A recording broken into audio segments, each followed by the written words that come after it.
Achilles heel, I think, in recent years. And I thought, from a turnover standpoint, Oklahoma City really struggled in that area, one of their higher totals of the year in Game 3. And I thought the Pacers had a lot to do with it. I thought just the pressure and the hedging of, SGA pick and rolls made him work. And I think it made him work on the other end, which obviously contributes to it as well. But, yeah, I would say the underrated aspect would probably be how much they've improved defensively. We're talking with Kevin Bowen. He is co-host of the Fan Morning Show on 107.5 in Indianapolis. Find him on X at KBowen1070. Kevin, confidence is thrown around. That term is thrown around a lot in sports, but it feels like with this team in particular, they are supremely unshakable. Is that the feeling you get being around them? Yeah, without question. I mean, I go back to the clutch stat. I think they've won like 17 of their last 19 games in the clutch, something along those lines. Unflappable, I think, is a great word. And, Mark Dagnall actually pointed that out before the start of the series, just how individually confident he feels like the Pacers are. And go back to Game 3. I mean, they don't win that game without T.J. McConnell and Benedict Mathurin. Now, they carry themselves in very different ways, but they are two extremely self-confident individuals, and I think for the most part, the Pacers have that. I mean, Andrew Nembhard, to me, is the poster child of that. Obi Toppin, I thought, came in off the bench, and especially, kind of Game 1 down there, hit some big shots. So, part of that, I think, is identifying guys, via the draft or obviously via player acquisition.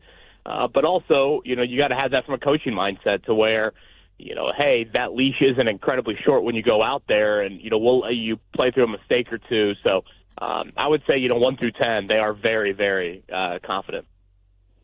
All right, a couple minutes left, but sell us on the Pacers winning the NBA Finals. Here's your stage.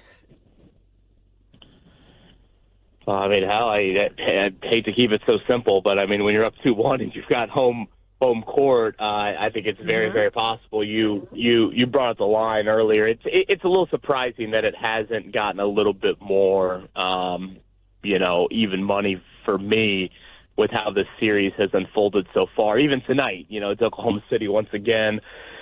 6, I think, last I saw. I mean, that would be, I believe, the second biggest home underdog the Pacers have been all season. So the quick turnaround at home, I think, favors Indiana. I don't know. We'll see about, Turner, where he's at from a health standpoint and, that aspect to it. But, yeah, I mean, I'm probably a little bit more – I don't know if bias is the right word, but I guess I just watched the Pacers all season long. And, again, Nembhard and Nesmith missed the early portion of the season, chunks of it. Since January 1, it's Oklahoma City and the Pacers is the best record in the NBA. I mean, guys, it's June 13th. January 1 was a long time ago. That's a big sample size. So, I think the Pacers can definitely and frankly should win this series at this point. And, obviously protecting home floor is, vital tonight. But if you do that, you get three cracks at it. That's hard to bet against. You can hear him this morning hosting the Fan Morning Show on 107.5 in Indianapolis. It is our friend Kevin Bowen. Kevin, we appreciate the time. I know it's early. Have a great show, and good luck to your Pacers tonight. Thank you, guys. Appreciate it. Have a great weekend. All right, you too. Man, it's got to be an exciting time in Indiana. But I think, what does the shirt say? Not yes, sirs. We're going to talk about that in a second. What are some of the shirts saying that I think I saw in the stands? Like, yeah, but it's Indiana. It's also like they're just owning the fact that people aren't taking them seriously. They're like, yeah, it's Indiana. So I like that they're leaning into that. But they also have, I don't want to paint a broad brush here, but I've sort of given the Pacers a hard time for the yes, sirs motto that they've been running with in the playoffs. And it turns out, we learned this morning, our executive producer, Denton Day, the person who created this slogan? Yeah, so I've been sent on a mission. I'm going to smack you with a ruler the next time I see you for all the poor things you said about the yes sirs, Jenks. Kidding, obviously. But, yeah, so I found out I got married in April, and the playoffs hadn't started yet. I don't know if the yes sirs thing was even a thing in April. If it was, I didn't really care about it because I was getting married. I had some bigger things to worry about. But I was texting the group chat with some of my college friends, and I realized, I knew one of my friend's wife worked for the Pacers. I knew she was in the graphics department and doing help with some marketing stuff. But I was texting back and forth within our college group chat, celebrating the Pacers' accomplishments. And then he just casually drops, like, oh, yeah, Peyton created that. I was like, whoa, hold on. Like, back up. Like, this is literally taking the NBA by storm. He's like, yeah, my wife, she made that. She was the one that came up with that idea. And now it's all over, like, billboards in Indiana. It's all over, like, I don't know if they have billboards in Indiana, but it's over hotels in Indiana. Like, there's, like, this big Marriott thing that has, yes, sirs plastered across it. And it's all because of her. So it's pretty sick. That is crazy. Oh, my God. Man, imagine that if you started something like that. I'd tell that story. I mean, you got to be telling that story everywhere you go. We're like, yes, we know. I mean, I would run that into the ground if I did something that cool. Well, here's the other thing is like we can make fun of it all we want, but how many times have we mentioned the slogan on air? And isn't that the goal of a slogan or a catchphrase is that people know it? So whatever it is, that is the main goal. So say what you want, say, it's stupid. Well, we've talked about it. How many times have we talked about the thunder phrase? What is it? Thunder up? I don't think it makes sense. Thunder up. Wouldn't it be thunder down? Does thunder go up? I don't know. I'm not a weather person. But at least, yes, sirs, like you can say it funny or something. I don't know. It's more catchy. No, that's true. I feel like I need you can't say with it now. You got to get that. Yeah, I want to see you with the sweet. In fact, I want to see you with the Reggie Miller, the hoodie, and then the jersey, which I like, by the way. Maybe you don't tuck it in tight like Reggie did, but you come in with the painted on jeans. Just go for it. The ultimate bandwagon friend. Yeah. Now I'll rock it. Now that they have a lead in the NBA Finals, I suppose. So is anybody going to bet this tonight? Aren't you on the Pacers? I feel like if you can get the 6 with Indiana, you just take it. I've thought about it. I've been kicking it down the road a little bit because I'm on the Pacers to win in 6 at 12-1. I'm on the Pacers to win in 7, also at 12-1, and then I'm also on the Pacers to win in 5. At 50-1. So as long as they win, I'm winning regardless. So it's really like, do I want to like double or potentially triple down? I think SGA is going to have a big game tonight, though. So I might look at some of his props if they're not too astronomical by the time we tip off or by the time they go live. I don't know if they're live on BetMGM yet, but I might look at some SGA props. I think he's going to have a bounce back game. I mean, that's fair. Thunder are usually really, really good after a loss, which is the only thing that worries me. But I don't know. I've said this numerous times. We posted clips online. I just feel like if you're getting this many points with a Pacers team, even now, it just seems to me no one respects the Pacers. And Kevin makes a really good point, which is this has been the best team in the NBA record-wise for a few weeks now, and yet nobody's paying attention.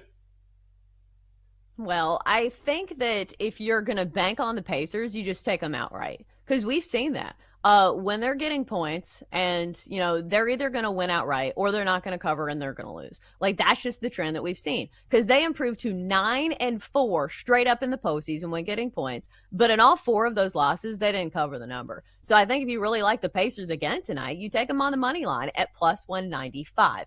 It's not something I'm going to be doing because I do think that the better bet overall is just to bet on the Pacers to win the NBA Finals. Because like you said, the Thunder have been fantastic in this situation when coming off a loss. I think this series is going to go the distance. I think the Pacers do win, but I think I'm going to hold off tonight, even though the 6.5 points is tempting, but it doesn't follow the trends that have been laid out.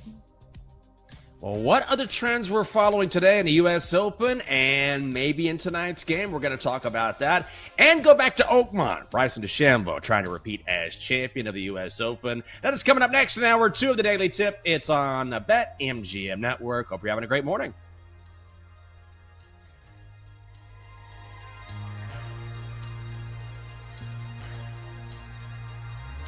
Chelsea and Jenks will be right back on the Daily Tip on the BetMGM Network. Download the app today. Please gamble responsibly.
Now, from the BetMGM Network, it's time for The Daily Tip. This is like Disneyland for adults. If I wanted to have fun, I was going to go to Disneyland with my kids. With Michael Jenkins. Honestly, you could talk me into just about anything. Like, you want to do shots?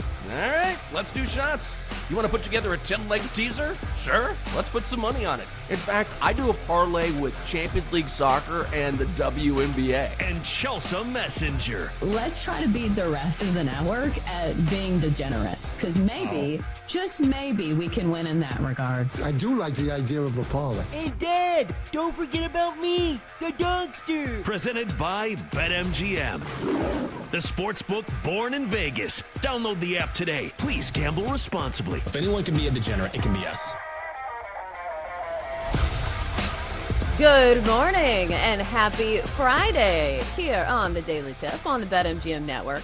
Over the next hour, we'll start by checking in at Oakmont, the absolute latest on the U.S. Open, as we follow some of the biggest names and wonder, will Scottie Scheffler make a move? Will Rory make some type of a comeback? And will J.J. Spaun keep things in order today as he enters day 2 as your leader? At 7:20, we go on to our daily baseball bets. And at 7:40, it's time to shoot for the moon for some big plus money as we give you our show parlay. It's all coming up next on the Daily Tip. All right, Jank. So as I was just making my breakfast drink of choice, which is the paper fell off, so I will just give you the shell of this bottle. This Core Power Protein, chocolate milk mixed with coffee. You don't like protein shakes? Like, this is not 1997. Protein shakes actually taste really good. No thanks. Hard pass. I'm an old guy, so I'm like, I just remember the old school protein shakes and protein bars, and I was like, God, this is like eating dirt. And I think it just, you know how sometimes you'll try something and it's hard to try it again because it left such a lasting impression on you? It's like me and tequila. Like, I'll have tequila from time to time, but normally I'm like, ooh, I don't know, man.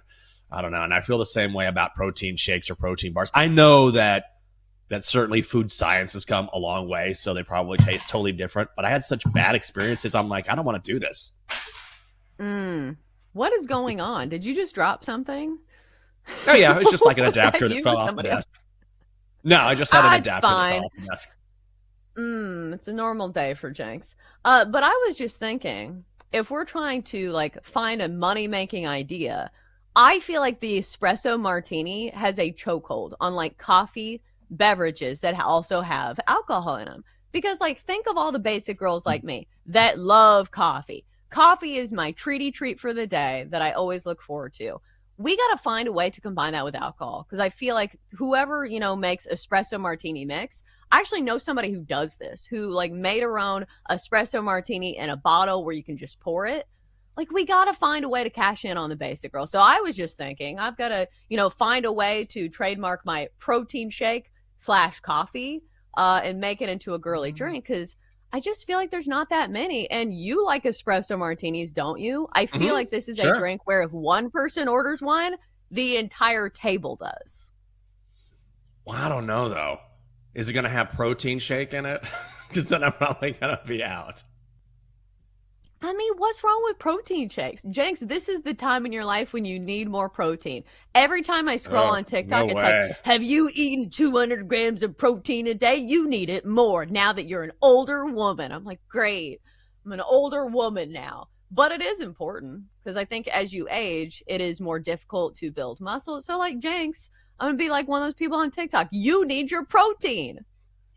Well, I expect you to come across my feed. By the way, things we talk about on this show come across my feed all the time. Like, all the time. Like, that's how you know your phone is definitely listening. Yeah, so I can't wait until some sort of protein shake advertisement comes across TikTok. I can't even get on TikTok. I don't know what. I'm going to have to reset my TikTok feed. My TikTok feed is total garbage right now. And I'm not on it a lot, but I'm on it enough where I'm like, man, I don't know what this is. It's such a garbage mismatch of things that I can't, I'm just going to have to reset it or something. It's awful. Yeah, mine's all like attractive females. And I'm like, listen, I just have some friends that are attractive women. It doesn't mean that I am interested in women. Like, I don't want to see random women. I want to see my friends. And occasionally I'll watch Paige Spiranak because I like her outfits and I want to see what she's wearing. But I'm not watching for the same reason as other people. So you're right. you have to be careful what you click on. Like if somebody sends you a video on TikTok and you watch, you're like, what am I watching now? This is like pigs doing, a dance in top hats. And now my TikTok's like, oh, you love pot-bellied pigs? It's like, no, I don't, TikTok. It's one video. Oh, God, no. I know. I get videos sent to me all the time. Like, all the time. And I'm like, oh, God. Like, Catherine will send me one. Laura will send me one. And Greg will send me one. Or I'll have, like, a couple random fans from back in the day send me videos, and I appreciate it. They'll be like, what do you think about this? What do you think about this? My friend Daryl will send me a video, and after a while, I'm like, I'm kind of overwhelmed, and also, like, this is going to totally mess with my algorithm, because this is not, like, I know of Catherine, I'm like, honey, what is this? Like, this is a pig trying to play golf. Like, where is this going to take me? So you never know once you click on a video that someone sends you. Well, I do think that's like the friendship indicator of 2025 is that like who you share videos with. Like it used to be like, it's like who you share your deep, darkest secrets with and your hopes and dreams. And no, now it's like, look at this video of, this mom going off. That's like our life. That's what you do with your friends these days. It is very low effort, but listen, I do it too. And I like getting videos from some people who actually have good taste. All right, so Jenks, we talked about it, and let's get to it. The U.S. Open going on right now. Oh, no. What was that? The sky is falling. Oh, go ahead. Go ahead. It was just my cat. Do you need a hard hat? I feel like we need to, protect Jenks from the shrapnel that's falling in his bunker. But it almost feels like one of those situations at Oakmont because the course is playing so difficult. So right now, looking at the leaderboard, it is JJ Spaun, who is your leader at 4 under. He is going to tee off today at 11:52 a.m. And a lot of these leaders we won't see until later, with the exception of Brooks Koepka. Looks like his tee time is 6:18 a.m. and he's really the biggest name, it feels like, when it comes to the first 5 names on the leaderboard. He is sitting at 2 under, tied with Siwoo Kim and Sungjae Im. Thriston Lawrence is sitting at the number 2 spot at 3 under. I'm not going to lie, Thriston sounds like a Gen Z TikToker. Thriston. He's going to do some TikTok dances and show you what you should need to be purchasing from TikTok Shop. Thriston, yes, my father designed horses, and so I was able to play. I obviously just got back from Pebble a couple of weeks ago, and Oakmont is just absolutely lovely, but I played there before, and I'm just happy to be in contention. I would love to hear that. Thriston Lawrence. All right, so I think we know that the course is going to play tough for the remainder of the time, but I think going forward, you see some of these bigger names further down the leaderboard. And obviously, when it's a major, these are the names you kind of want to see towards the top.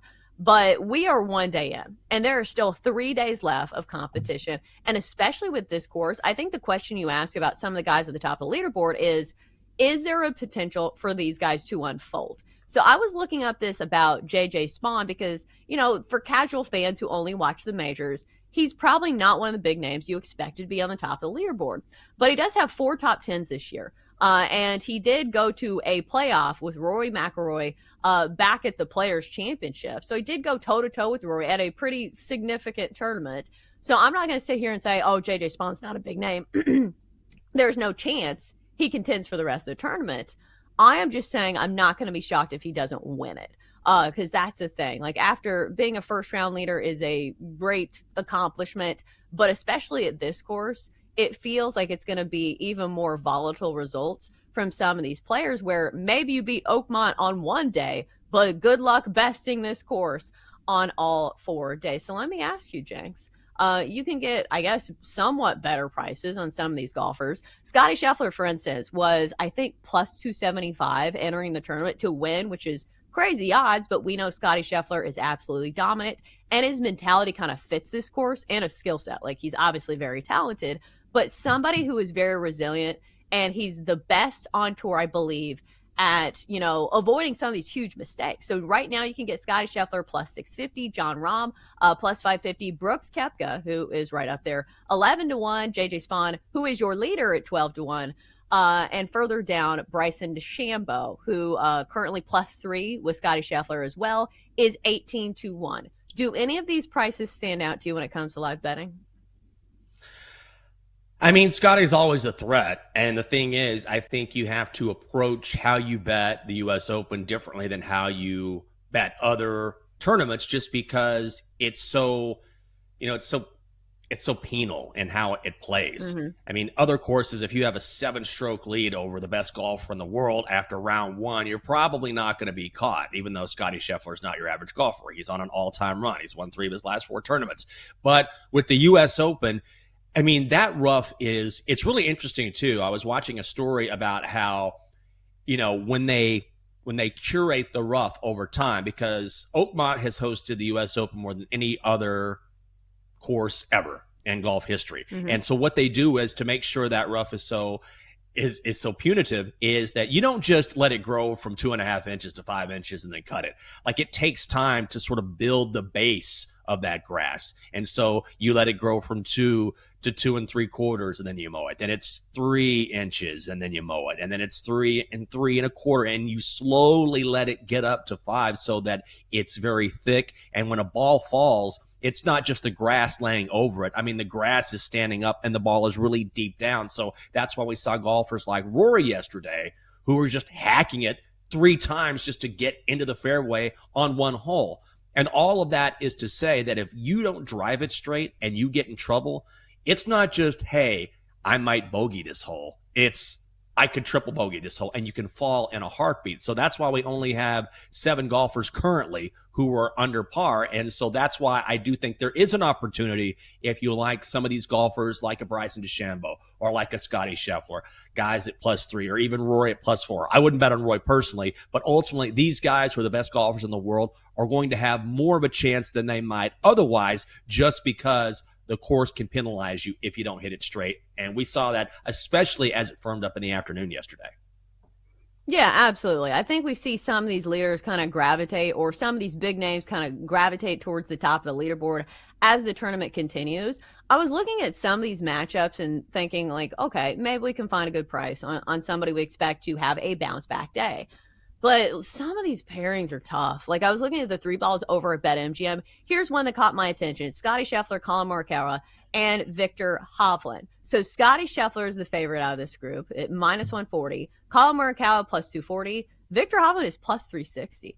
And listen, Victor Hovland had some good holes yesterday. I was looking at his scorecard, and if I think, and I'm reading it correctly, I think he had 4 birdies yesterday, which is really crazy. But this is what we know Victor Hovland to be: somebody who can go low and have some really good shots. Sometimes he's not super consistent with his putter, but I think at +360, like, it's not going to shock me if Scotty Scheffler wins that 3 ball. But still, that is a pretty good price. And I think anytime you go against Scotty Scheffler, you're going to get really good numbers on whoever is facing him, because the books are never giving you a discount on Scotty Scheffler moving forward. I'm wondering if we see a better round from Bryson DeChambeau, because a lot of people like Bryson DeChambeau going into this tournament, and for good reason. He kind of fits the course mold. Obviously, he's your defending champion, and he can hit it a mile off the tee, and also has the strength and the club speed to hit it out of the rough. So I don't know. Let me ask you this, Jenks. I don't think I know your stance on Bryson DeChambeau. Are you a Bryson DeChambeau guy? Do you like him? Do you hate him? What's your take here? I'm sort of neutral. I don't really have I know he has a massive online following. I know people that love Bryson, Bryson. So I don't really have a feeling one way or the other. I like Bryson, but I don't, people like, just don't like him at all. But I will say this. I think that the perception of who Bryson is has really changed over time, because he's allowed his personality to come through. He's a lot more likable than I thought. Like, I've come around on him where I'm not a mega fan like some people are, but I like Bryson a lot. And I think that's a very good example of someone who has used the online community like it's an HOA or something. Online community. Yeah, can we put this fencing up? Is that okay, guys? But someone who has used YouTube and used social media to his advantage, where people have gotten to know him more intimately and say, oh, I really like what you have to offer. You're really interesting. You're really funny. And so I understand why that community and why a lot of those stands exist. Well, and also our guest yesterday was talking about that, how he is a unique personality on a tour where a lot of the guys are very similar, similar upbringing, similar, mentality, similar personality. So Bryson DeChambeau is somebody who's always tinkering. He's a little brash, he's a little bold, but listen, that's kind of what you need in order to be a marketable personality in this day and age. And we've seen it with his YouTube. Like, he is willing to give access and he's willing to change things. Like, that's the craziest thing, is that golf is such like a traditional game that you see guys who do the same thing for a long time. If it ain't broke, don't fix it. That is not the mentality for Bryson DeChambeau. He is constantly changing up his clubs. He is constantly changing up his, his workout routine so he can get more of that club head speed. So I will be interested to see what Bryson DeChambeau does and what adjustments he makes at Oakmont today. Coming up next, it's time to switch gears to baseball. Our favorite plays. Is Paul Skeens finally going to pick up a win with the Pirates? We'll see. That's next on the Daily Tip.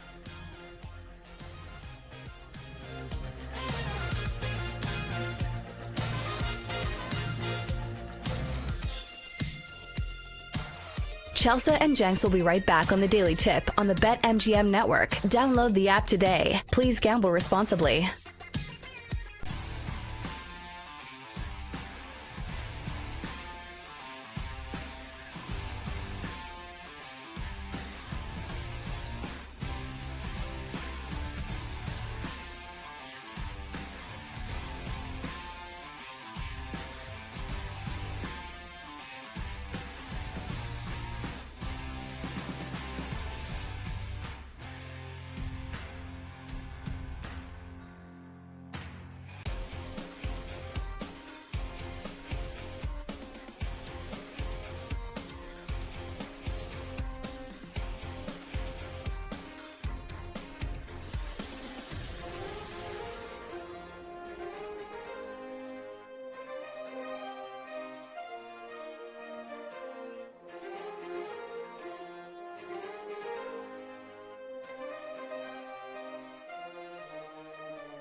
Welcome back to the Daily Tip, presented by BetMGM, the sportsbook born in Vegas. Download the app today with Michael Jenkins and Chelsea Messenger on the BetMGM network.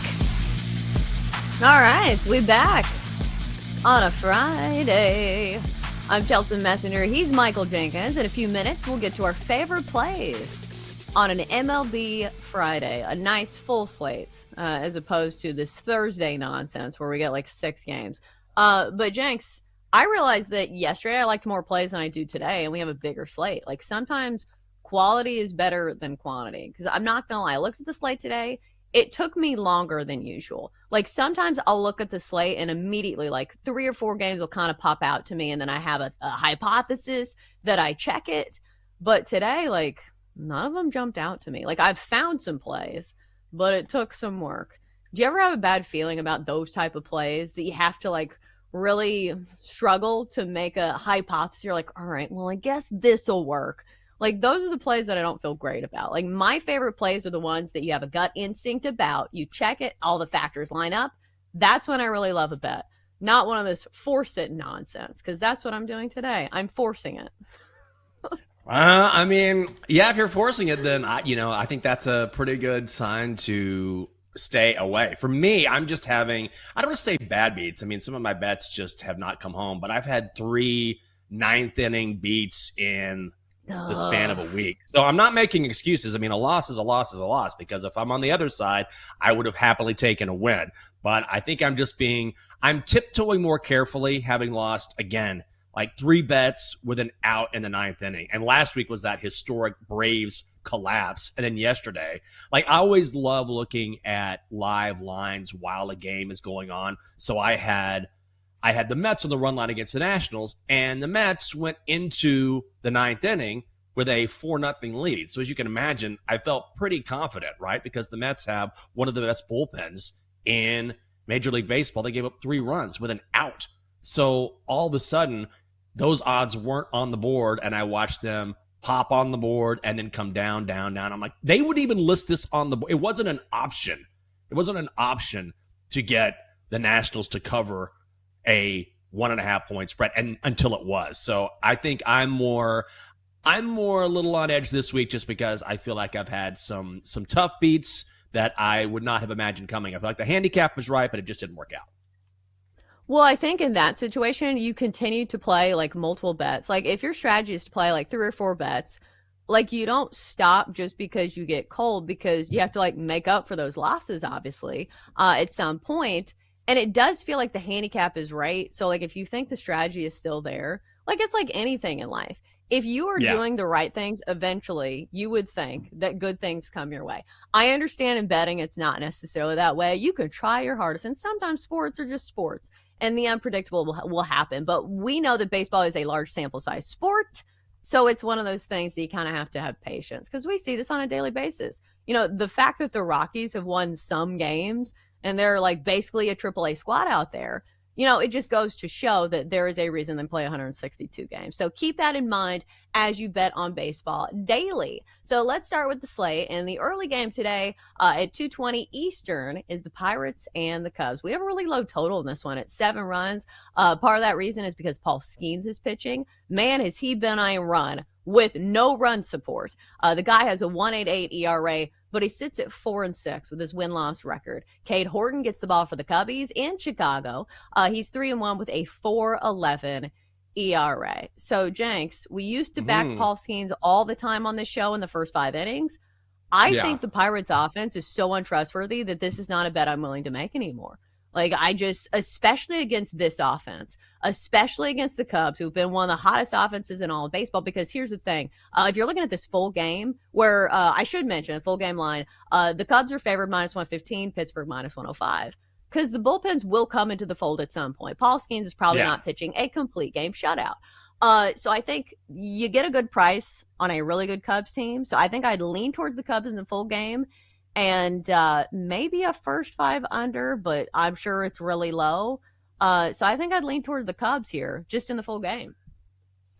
I think I'm going to go with a first 5 under. I mean, I've kind of come this far. This is kind of how I get when I've had a tough week betting. I'm like, I've come this far. I'm just going to go all in. So I think I'm going to lay the juice. I'm going to look for a first 5 under 4 if I can find it. Right now it's first 5, 3.5. But I just think that I don't believe in the Buccos bats like you were talking about. So I think the Cubs are probably the right side because once those Pirates relievers get in, then it's going to be game on. But I think early on, you can bank on Skeens for sure. It doesn't have the win-loss record, but a 1.88 ERA is clearly impressive. There's a reason why he is a Cy Young candidate. And then conversely, Cade Horton has been just fine for the Cubs. The question is, as it always is when you're facing a Pittsburgh team, is will the Pirates hit the ball? I mean, they're 29th in slugging. They're 28th in OPS. So it's kind of a square play. I see some people coming in on the over, but I know a lot of sharp action has hit the under this morning. We've seen it go from 7.5 to 7. So I'm going to be on the under in the first 5.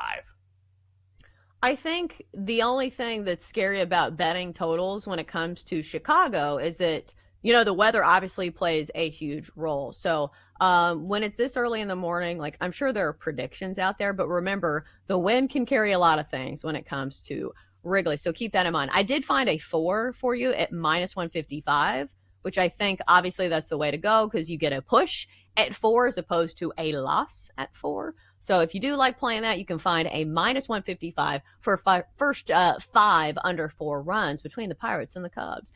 All right, next up, let's go to this game.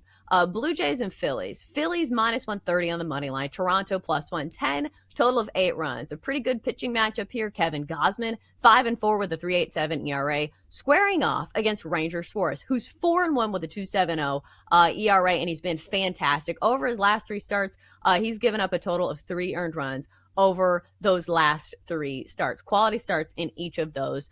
I'll say that some of the offenses he's been facing have not been the greatest. The Pirates, the Brewers, and the Braves. But still, it's not like Toronto has been ripping the cover off the ball. So I would lean towards the Phillies. But Jenks, I'll say this. The Phillies have not been especially trustworthy at scoring runs as of late. So I think I'm going to lean towards an earned run prop for Ranger Suarez under 2.5 earned runs. I think I'm going to go there. But could you sell me on a side or a total here? What stood out to you about this game?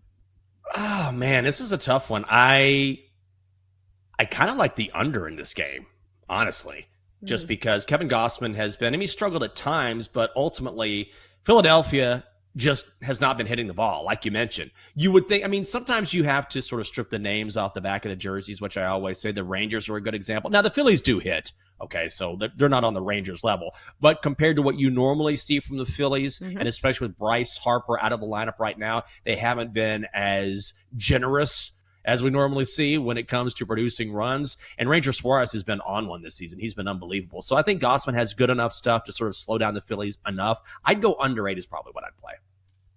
I think you can make a good case for that one, simply because the Phillies have not been performing to the level of expectations, and they are an under team overall this year. 36-30-1 to the under.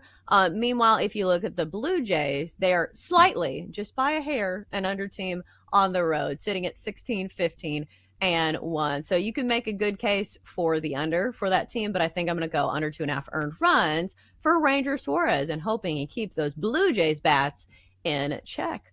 All right, Jenks, free roll here. Where do you want to go next? Let me look at the card here. What do I like? I kind of like the over, I think, today between the Angels and the Orioles. Jack Kachanowicz versus Charlie Morton. Get out of town. I'm going to go.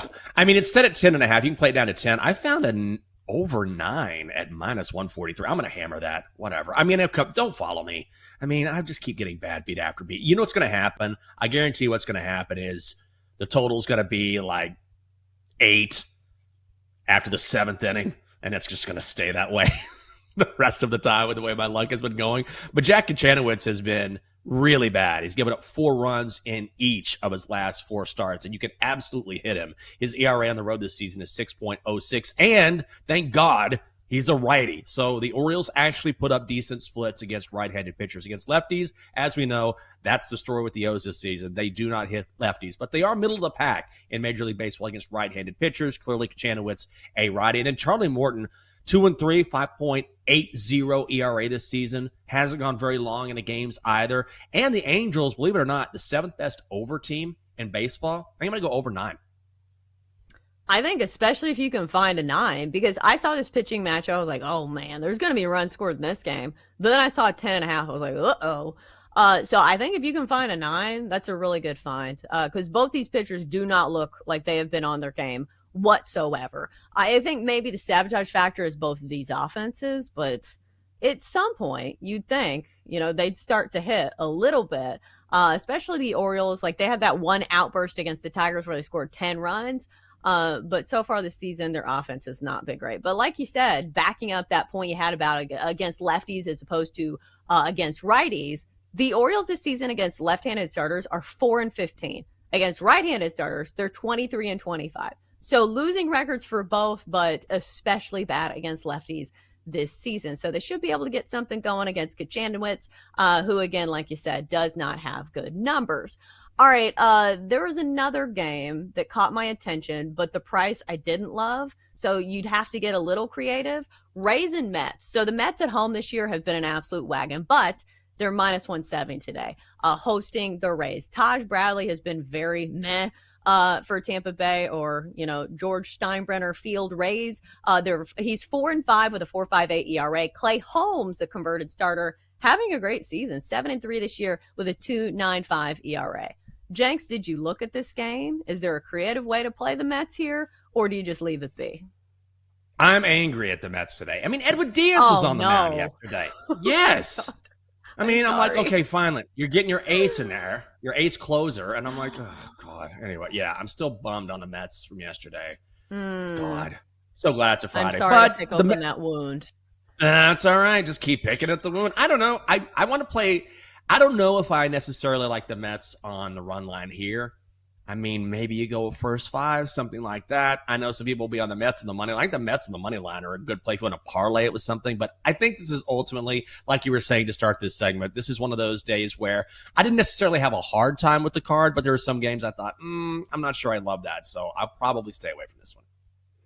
Yeah, I think the problem is the Mets at home just straight up have been really good. But I don't know if you remember this, early in the season, they played a ton of one-run games. And for that reason, we see the discrepancy between them on the money line and them against the number, which would be spread bets.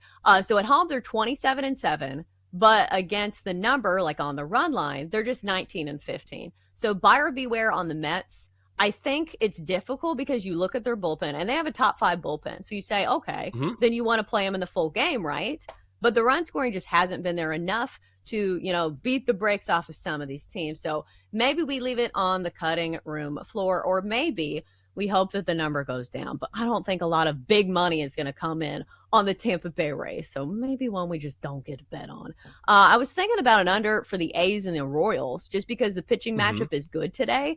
Luis Severino, I know he's 1-6 with a 4.77 ERA, but he has been fantastic on the road. And we know the A's play in Sacramento. That is very much an over park this season. Michael Wacha has been good despite his win-loss record, 3-5, has a 3.01 ERA. But Jenks, what's holding me back is, number one, this total is 8, and number 2, the A's on paper have a good offense, and the Royals on paper have a decent offense. So I feel like this is one that could go either way, but I think you probably could make a decent case for the under. Yeah, I think that's where I would go. I've seen some people say, all right, I'm looking at 7.5 runs. I always look at what other people have to say. I like to absorb as much information as I can and say, is this a good point? Do I agree with this? Do I not agree with this? And sort of take that all into consideration along with money movement and value before I make a call. But I do think the under is probably the right side here. If you look at the Royals, especially when playing in Kansas City, easily one of the best under teams in all of baseball. And so Severino has struggled at times, but also can the A's hit Michael Wacha? I mean, it's sort of a hard luck loser this season, 3-5, but a 3.01 ERA.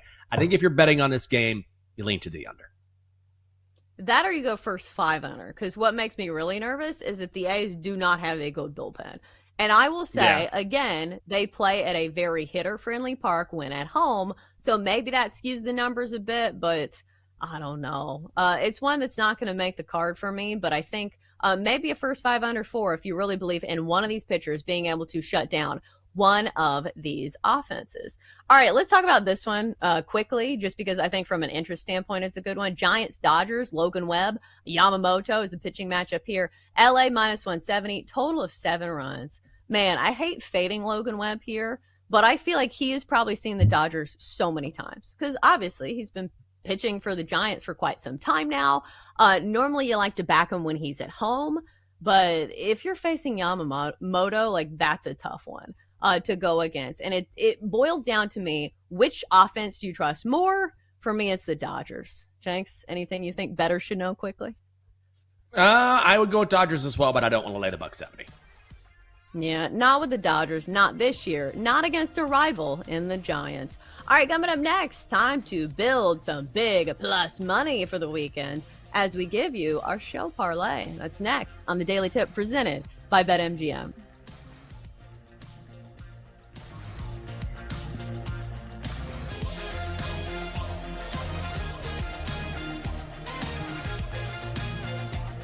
Chelsea and Jenks will be right back on the Daily Tip on the BetMGM network. Download the app today. Please gamble responsibly.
Network, presented by BetMGM, the sportsbook born in Vegas. Download the app today. Please gamble responsibly.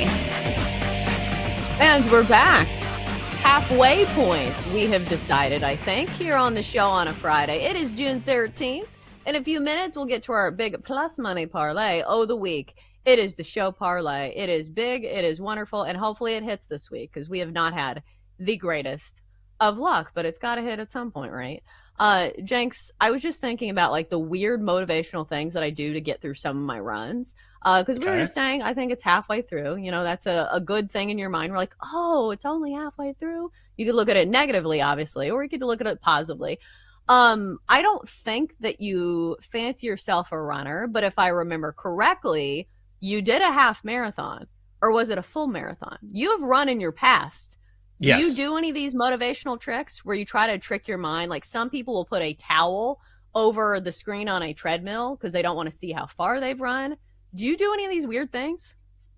My main motivation to run is not to run. I'm just like, I just won't run today. That's what I do. I'm just like, nah, I'm not going to do it. I mean, I mainly just, when I work out now, I stay away from, I think running is a very good thing. I used to do it all the time. My friends and I used to run. We used to have kind of a running crew. We used to run on weekends. We used to run on races.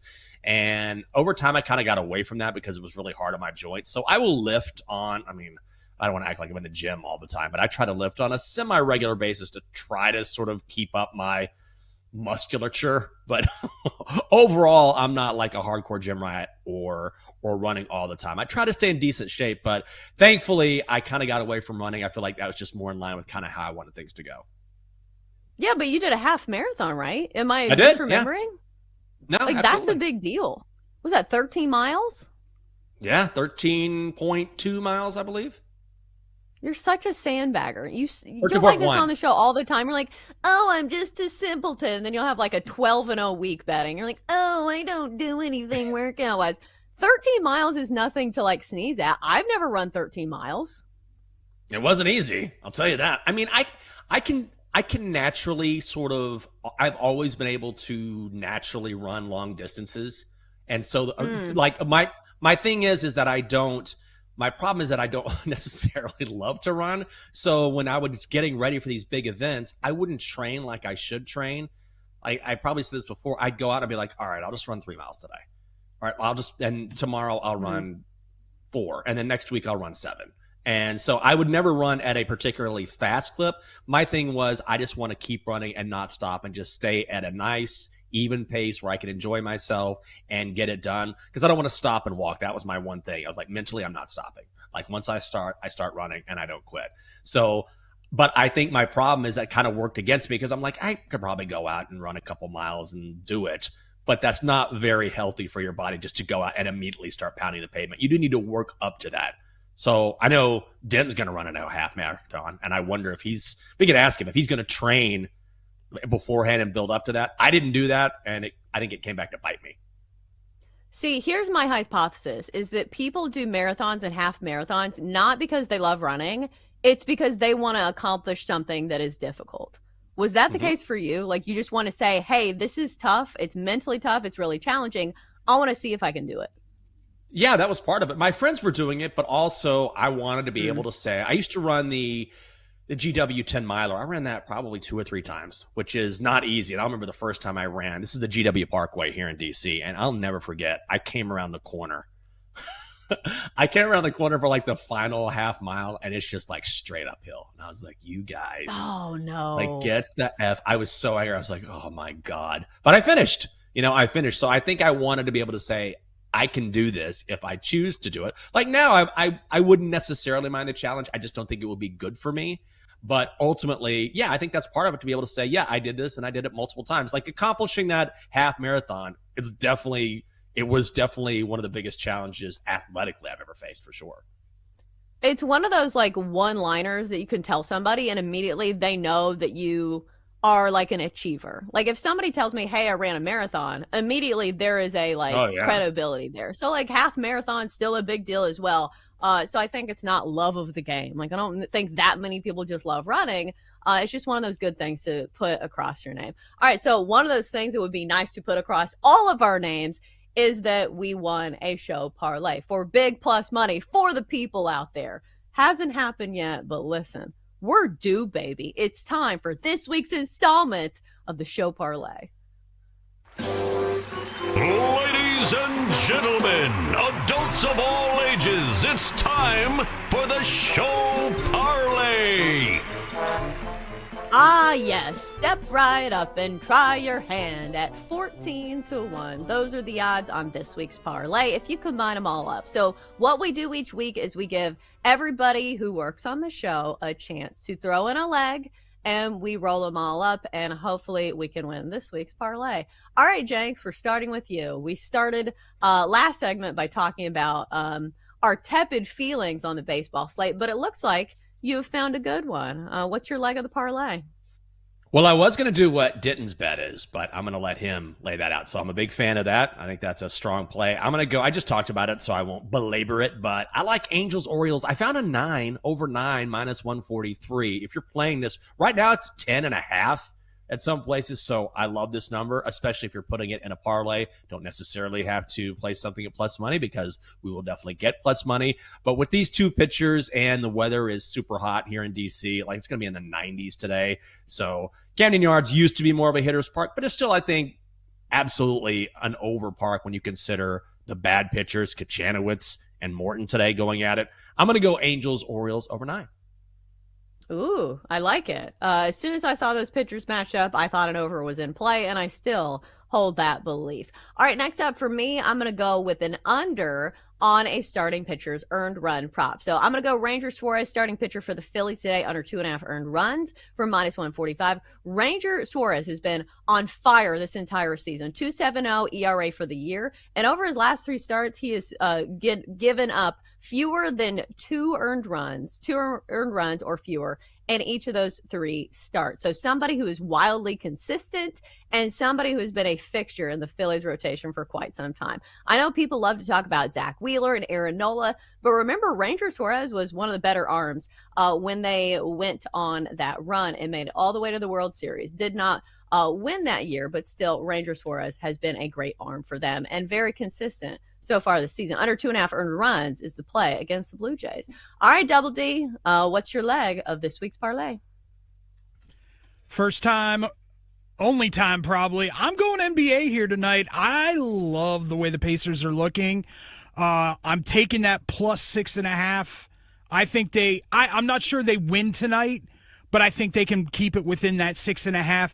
And as the great executive producer from BetMGM tonight says, the Pacers have the best home court advantage in all the NBA. Thank you, Mario.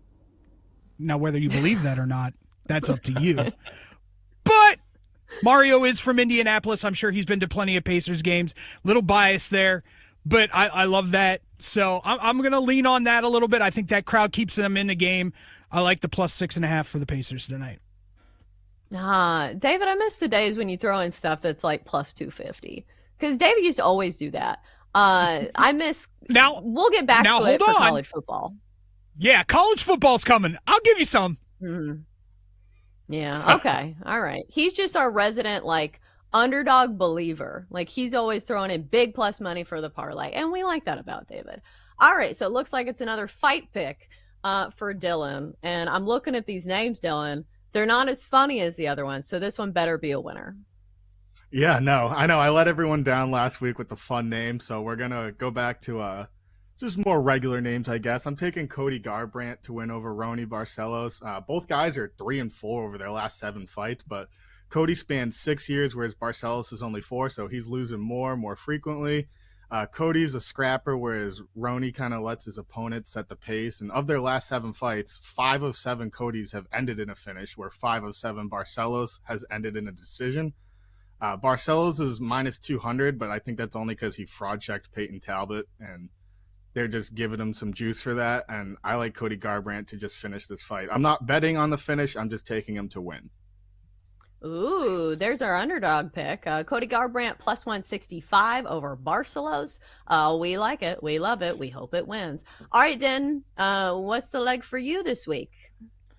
I have made a living, not actually, but close to a living betting on Paul Skeens. That is not going to stop today. Unfortunately, BetMGM doesn't have strikeout props or hits allowed props, so I got a little creative.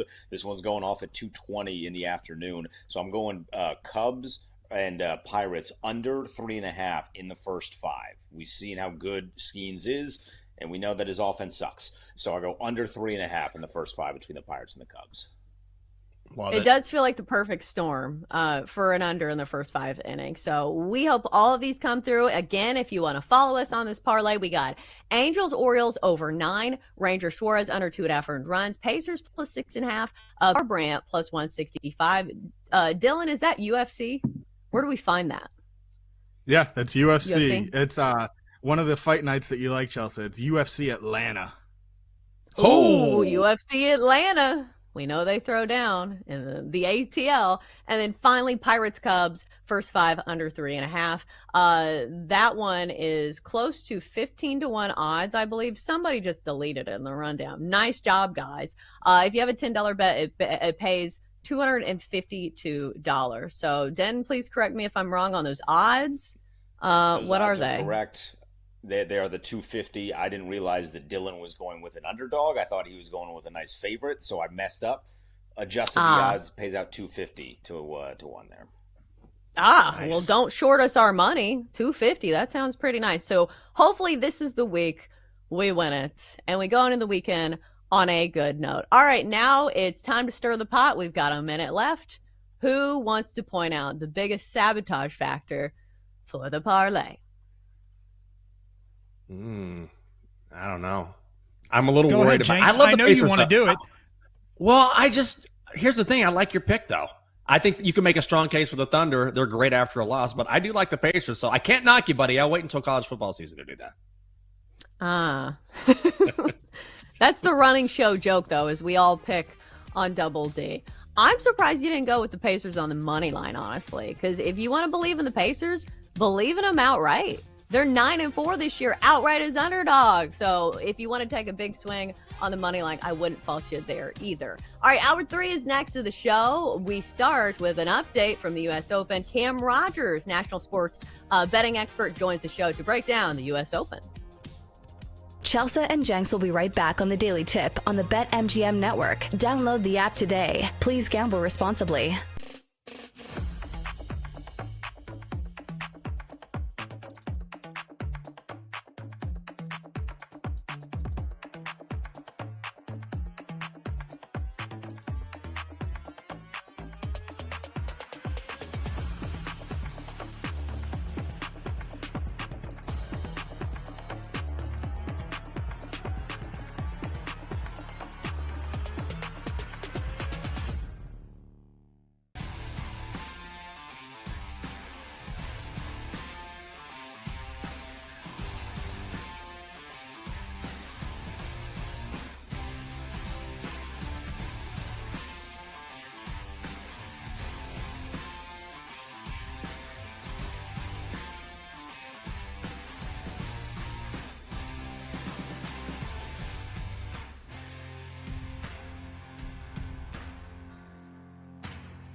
BetMGM Network. It's time for the Daily Tip This is like Disneyland for adults. If I wanted to have fun, I was going to go to Disneyland with my kids. with Michael Jenkins. Honestly, you could talk me into just about anything. Like, you want to do shots? All right, let's do shots.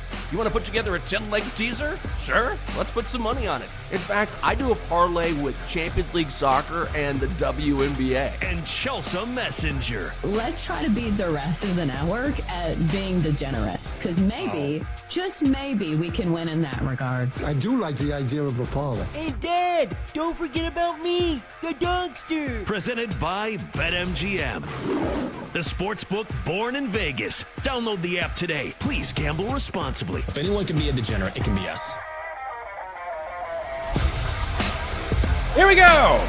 It is hour 3 of the Daily Tip on the BetMGM Network on a Friday morning good time edition. Thanks for being with us as we get ready to close out the week.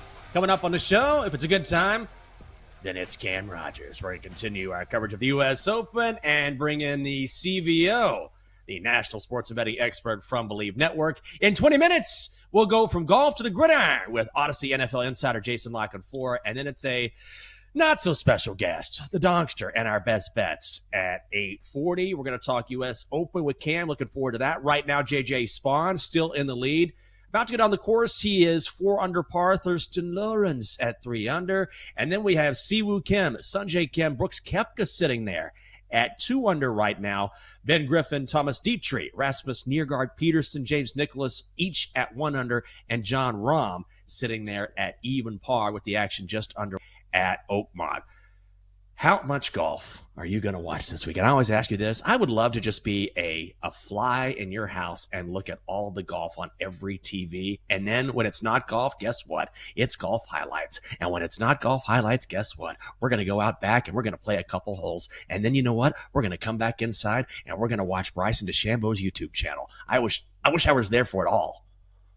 Well, Jake's going to be at a baseball tournament on Saturday, so that will be our one day of solace. But this is a major, so I find myself wanting to watch this as well. But it's almost like golf inception because we live on, I think, on the 10th hole of the golf course here. So you can be sitting on the couch and watching golf on the TV and watching somebody tee off out the window. So it's double golf. But let me tell you, the golfers at Country Hills Golf Course in Hendersonville, Tennessee, not quite the level of the golfers on the PGA Tour.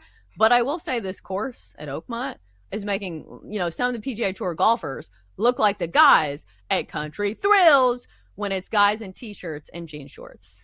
Yeah. I mean, I'll tell you one thing. Just looking at the rough and looking at the way it is playing at Oakmont has been something to see. And especially once it started warming up yesterday and we saw the course firm up and come alive, as they said on the telecast, then it got even more difficult to navigate. So let's discuss that with Cam Rogers. He is a national sports and betting expert and host and community manager at Believe Network. Cam, good morning. Good to have you back on the show as usual. And as someone who certainly follows the sport and covers this sport and bets on this sport, can you sort of put in perspective for us how difficult Oakmont plays compared to other courses? I mean, it can be about as penal as it gets. This is probably, by the way, great to be with you guys, the most difficult golf course on the planet, and that is no hyperbole. And it's only getting harder over the course of the last few years. It went through some renovations. They lengthened the golf course. They added some more bunkering as if they needed to.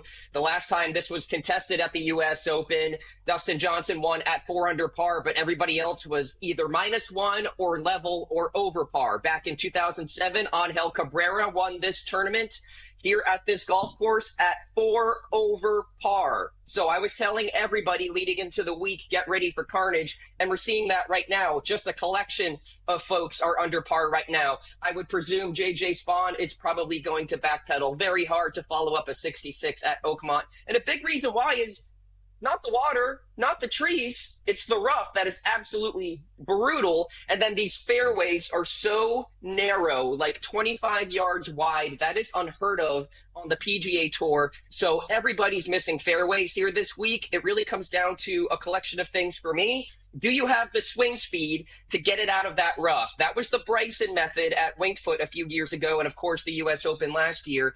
And then also, do you have an ability to scramble? Because a lot of people are going to be missing greens Can you save yourself? And then finally, something you really can't handicap, guys, is the mental fortitude. Can you be okay with a little bit of a bogey streak and understand that you're still in this tournament?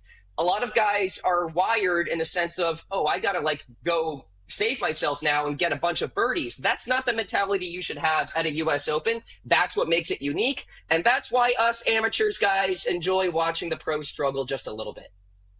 Yes, it makes them somewhat relatable, right? Well, if you talk about mental resiliency and trying to find somebody who's the best at that, doesn't that feel like Scotty Scheffler? But the thing is, he is sitting at 3 over par right now. So he's 7 strokes back of the leader at JJ Spawn. But over at BetMGM, he is still your second favorite at plus 650. Mm-hmm. So interesting logic question here. You can say, oh, I'm finally getting Scotty Scheffler at I don't know, a decent price. Because what was he to start the tournament? Plus 275? But he's also 7 strokes back. Do you see Scotty Scheffler making a run here? Do you think this is bettable? No, absolutely not. He wasn't bettable going into the week for me.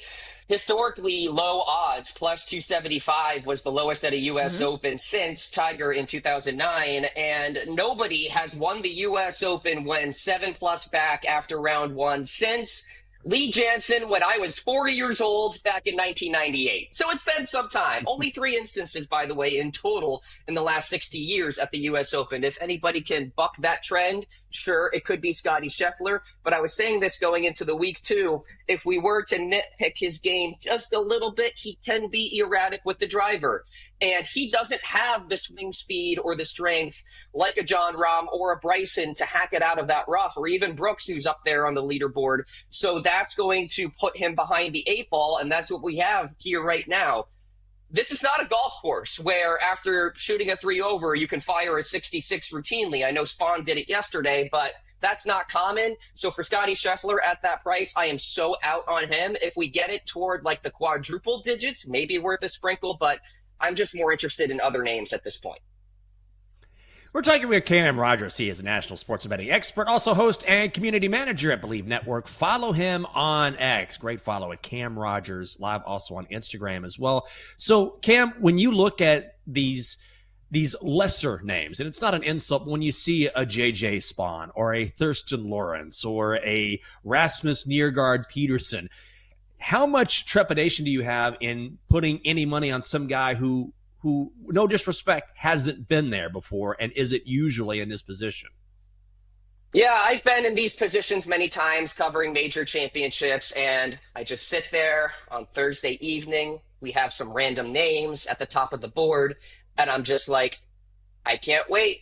It's going to happen. They're going to fall out of the top of that board. It always happens, right? And we always get the cream rising to the top. And again, no disrespect, all these guys are uber talented, but they just haven't been in the arena enough. And you need to have that experience, especially at a U.S. Open, to legitimately be a contender. So take a screenshot of this leaderboard right now, everybody watching, and then check out the leaderboard on Sunday evening. It's going to look a lot different. I don't think Ben Griffin, Thomas Dietrich are actually contenders to win this thing. So that allows you to narrow down this field a little bit, right? I mean, Brooks is super interesting at 2 under par. I really love Jon Rahm, even though he's 1 over through 1. He's level right now, and he was a guy who was on my short list going into the week.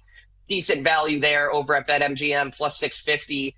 As we stand. So yeah, I would not place any money on any of those guys. And listen, the market kind of agrees with me. Ben Griffin is 25 to 1. JJ Spawn is 12 to 1, a little bit short. But yeah, I mean, even Jordan Spieth, Russell Henley, these guys are getting better numbers than, say, a Ben Griffin or, anybody else who's toward the top of the board. So. Yeah, I was going to ask you which big names you think will make a run or continue to make a big run when it comes to, well, not a big run, but Brooks is already up there.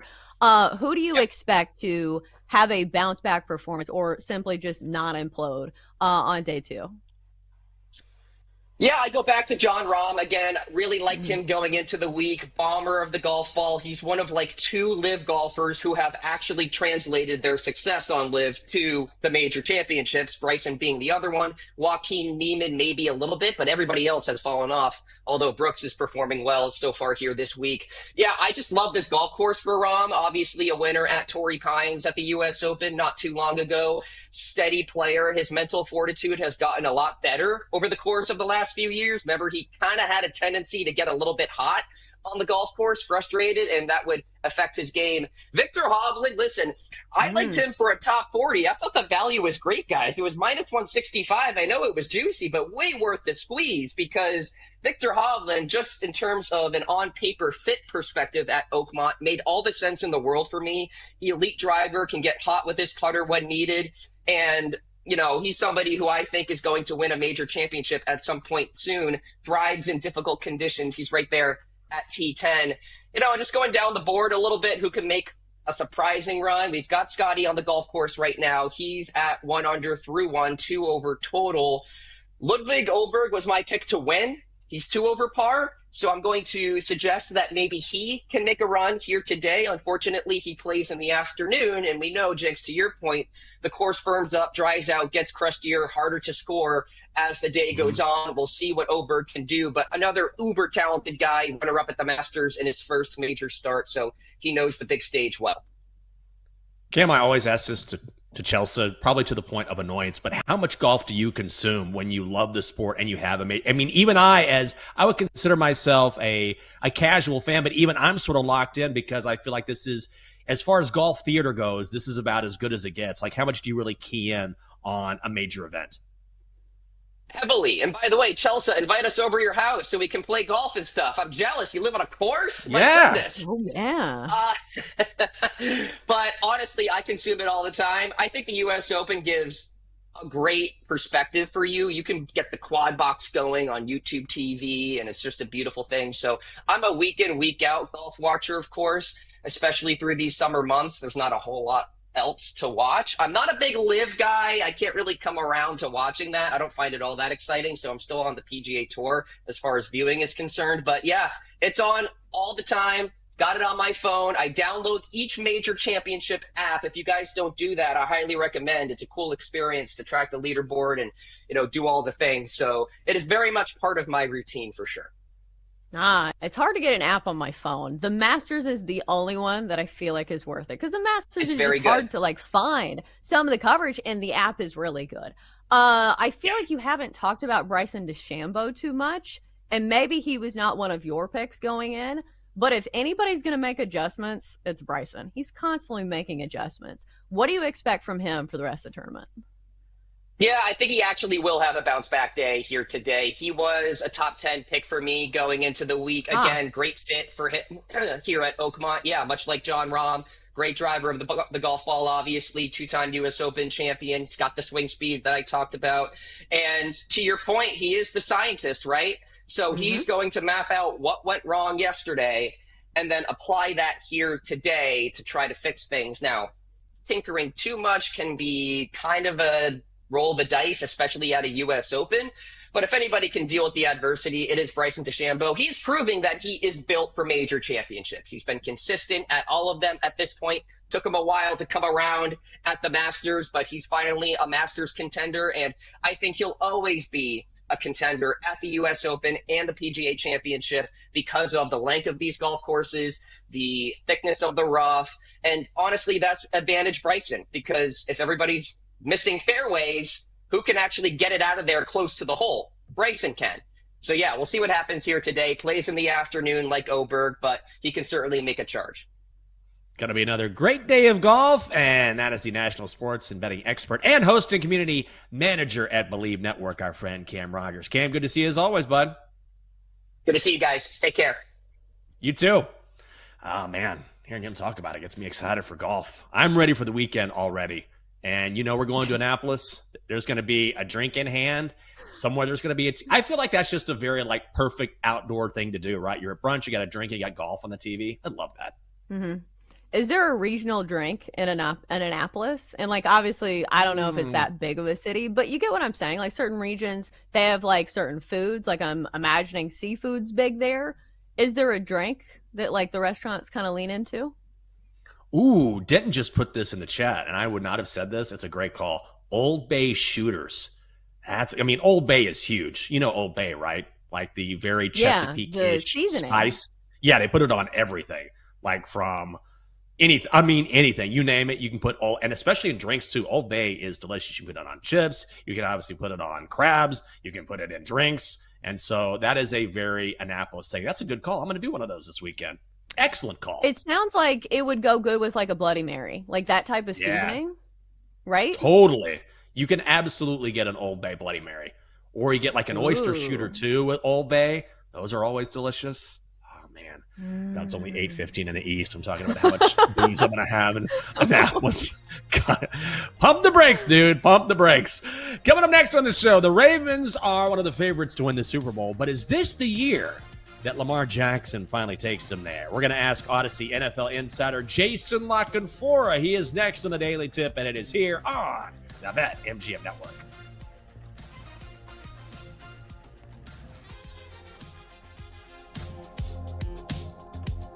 Chelsea and Jenks will be right back on the Daily Tip on the BetMGM Network. Download the app today. Please gamble responsibly.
Daily Tip presented by BetMGM, the sportsbook born in Vegas. Download the app today with Michael Jenkins and Chelsea Messenger on the BetMGM network.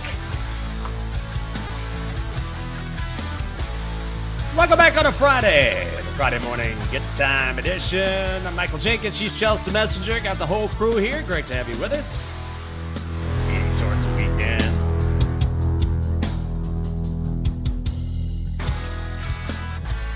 Thank you, Double D. Read my mind. Coming up on the show, what is next for the Steelers with Aaron Rodgers in the fold? We'll bring in our Odyssey NFL insider, Jason Lockenford, to talk a little early NFL here on this June the 13th. Chelsea, before we get to that, I'm getting married here. It's next April.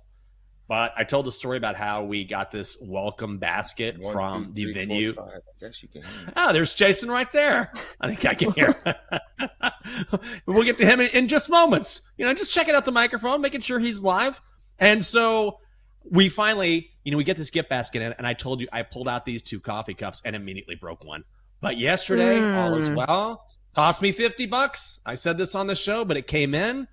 I got that coffee cup to pair with the lonely coffee cup that was sitting in our kitchen. And now all is well. No bad vibes. The marriage is on. The wedding is on. Everything's going to be fine. I feel a lot better after that package came in last night. Imagine getting something like that and breaking it immediately. Oh, I feel terrible. Well, you could have spun it this way, is that you could have said, honey, now we only need 1 cup because what's mine is yours, and we will drink from this single cup. Similar to, like, some religions drink out of the same cup during communion, which I don't recommend. But you could have done that route and said, we only need 1. It's you and me, baby. No, what's mine is you yours. And me, baby. You know what? We don't even need this full cup. Let's break it up. Just a piece of this cup. We'll put a couple drops in there, just you and me. The same part of a cup. That's how close we are. I should have just spun it. Instead, I freaked out like, oh, my God, I can't believe I did this. Well, I can believe we have Odyssey NFL insider Jason Lockenford on the show. He is host of the Odyssey original podcast, In the Huddle. Make sure you check out In the Huddle on the Odyssey app or wherever you get your podcast. Jason, good morning. Heard from you early. Good to hear from you now. And since we're talking about marriage, how is this marriage between Aaron Rodgers and the Steelers going to go? Is this a playoff team? Because the numbers certainly didn't move as soon as he signed. Yeah, it's certainly an arranged marriage, right? It's a marriage that came together at the last possible second. It's a marriage that put a lot of other people's lives on hold for a while, waiting to see if it truly would get consummated, including Arthur Smith, the offensive coordinator, who basically was neutered, running sort of a fake whatever with Mason Rudolph, just biding his time until the real guy showed up. So I'm not a big Aaron Rodgers guy, and one of my favorite things to do around this time a year ago was to fade Aaron Rodgers and the New York Jets across the board, and you were getting like plus 115 for them to miss the playoffs. Not make the playoffs, miss the playoffs. And the win totals looked inflated. His yardage totals looked inflated. He doesn't want to push the ball down the field anymore. Like, I don't have as much sort of vigor in all that. Like, I don't – it's not like my favorite thing to do in the world right now like it was a year ago. Because there is some institutional know-how, right, in that Steelers organization, unlike anything with the Jets. And it's a real head coach. And they're in contention every year. I mean, they had that Duck Hodges guy playing, quarterback for them for 4 or 6 games. It was 5 or 6 years ago. And they still were fighting for their playoff lives at the end of the year. So, like, I'm not, like, and also you tell me, like, find me 7 legitimate teams in the AFC. You know what I mean? Like, find them. Yeah. Like, I still think it comes down to Pittsburgh and Cincinnati. And if Pittsburgh's defense shows up and Cincinnati's doesn't, and Aaron Rodgers stays upright and just matriculates and dinks and dunks, and late-stage Ben Roethlisberger. Like, they went to the playoffs with Roethlisberger, I think, twice. He was throwing the ball 4 yards downfield. Like, I've seen it. It's happened. So, I don't know. Yeah, I think that was a team that beat the Ravens, if I'm not mistaken. But I think the complaint with Steelers, I think the complaint with Steelers fans is that, like, we've been on this road before. We don't want to go to the playoffs and lose in the first round. Yes. So I think, especially when you look at the AFC as a whole, I know you talked about, maybe the depth, but still, like, the young athletic quarterbacks that you have at the top of the AFC right now, Patrick Mahomes, Josh Allen, Joe Burrow, Lamar Jackson, it just feels Like when you put Aaron Rodgers in that category, it just doesn't feel like a team that I think is going to contend with those teams. So what do you think is like the absolute ceiling for the Steelers? What they've been. I mean, I think this allows them to tread water and be that on the, in the wild card conversation and maybe in the division conversation. Because if you look at these schedules, like they don't play the Ravens till real deep in the season again. So like they could be playing meaningful games, but like to expand your point, Chelsea, like you think Aaron Rodgers is better than C.J. Stroud at this point in his career? There's no bleeping way. You think he's better than Bo Nix or Justin Herbert? No. Like, I mean, and even some of the like he's not better than Tua. Like I don't think anything in Miami. Like I think that dude will probably be fired by Christmas. But like, I mean by that dude I mean the head coach. But like, is Tua better than Aaron Rodgers? Absolutely. Like across the board. I mean, Drake May is very likely better than Aaron Rodgers right now. Like now a lot of these teams still have flaws. And again, it's a big difference going from the Jets where you just know it's a perpetual dumpster fire and you knew all those personalities were going to start backbiting each other by Hard Knocks. And you just knew it was a disaster. Like this is a Mike Tomlin operation. So Aaron Rodgers is going to mind his P's and Q's for a while.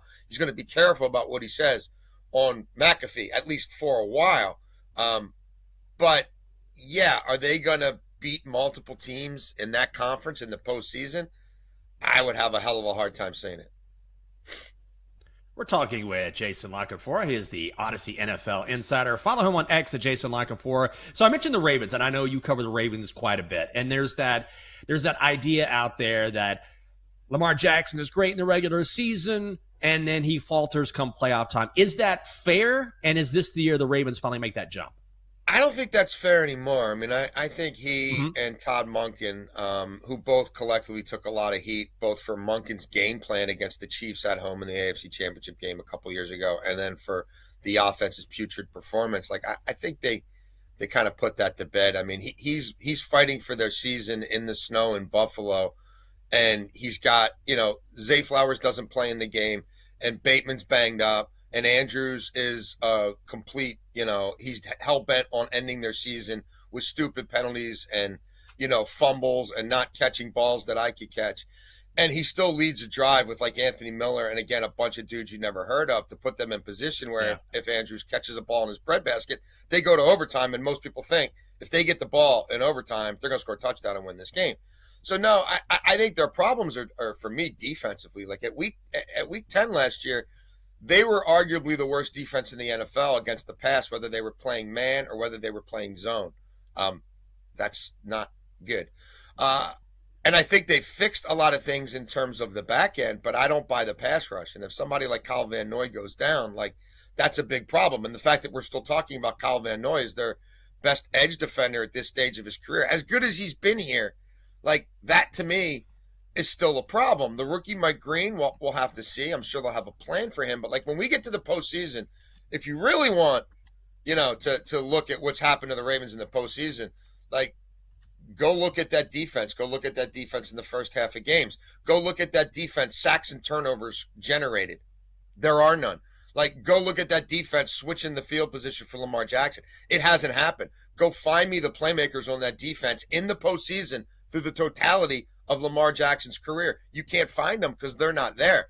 And I think if they're going to have to go to Arrowhead, if they're going to have to go back to Buffalo, in late January, then I think the question I'm going to have is, okay, Matabike is a real thing in their front seven.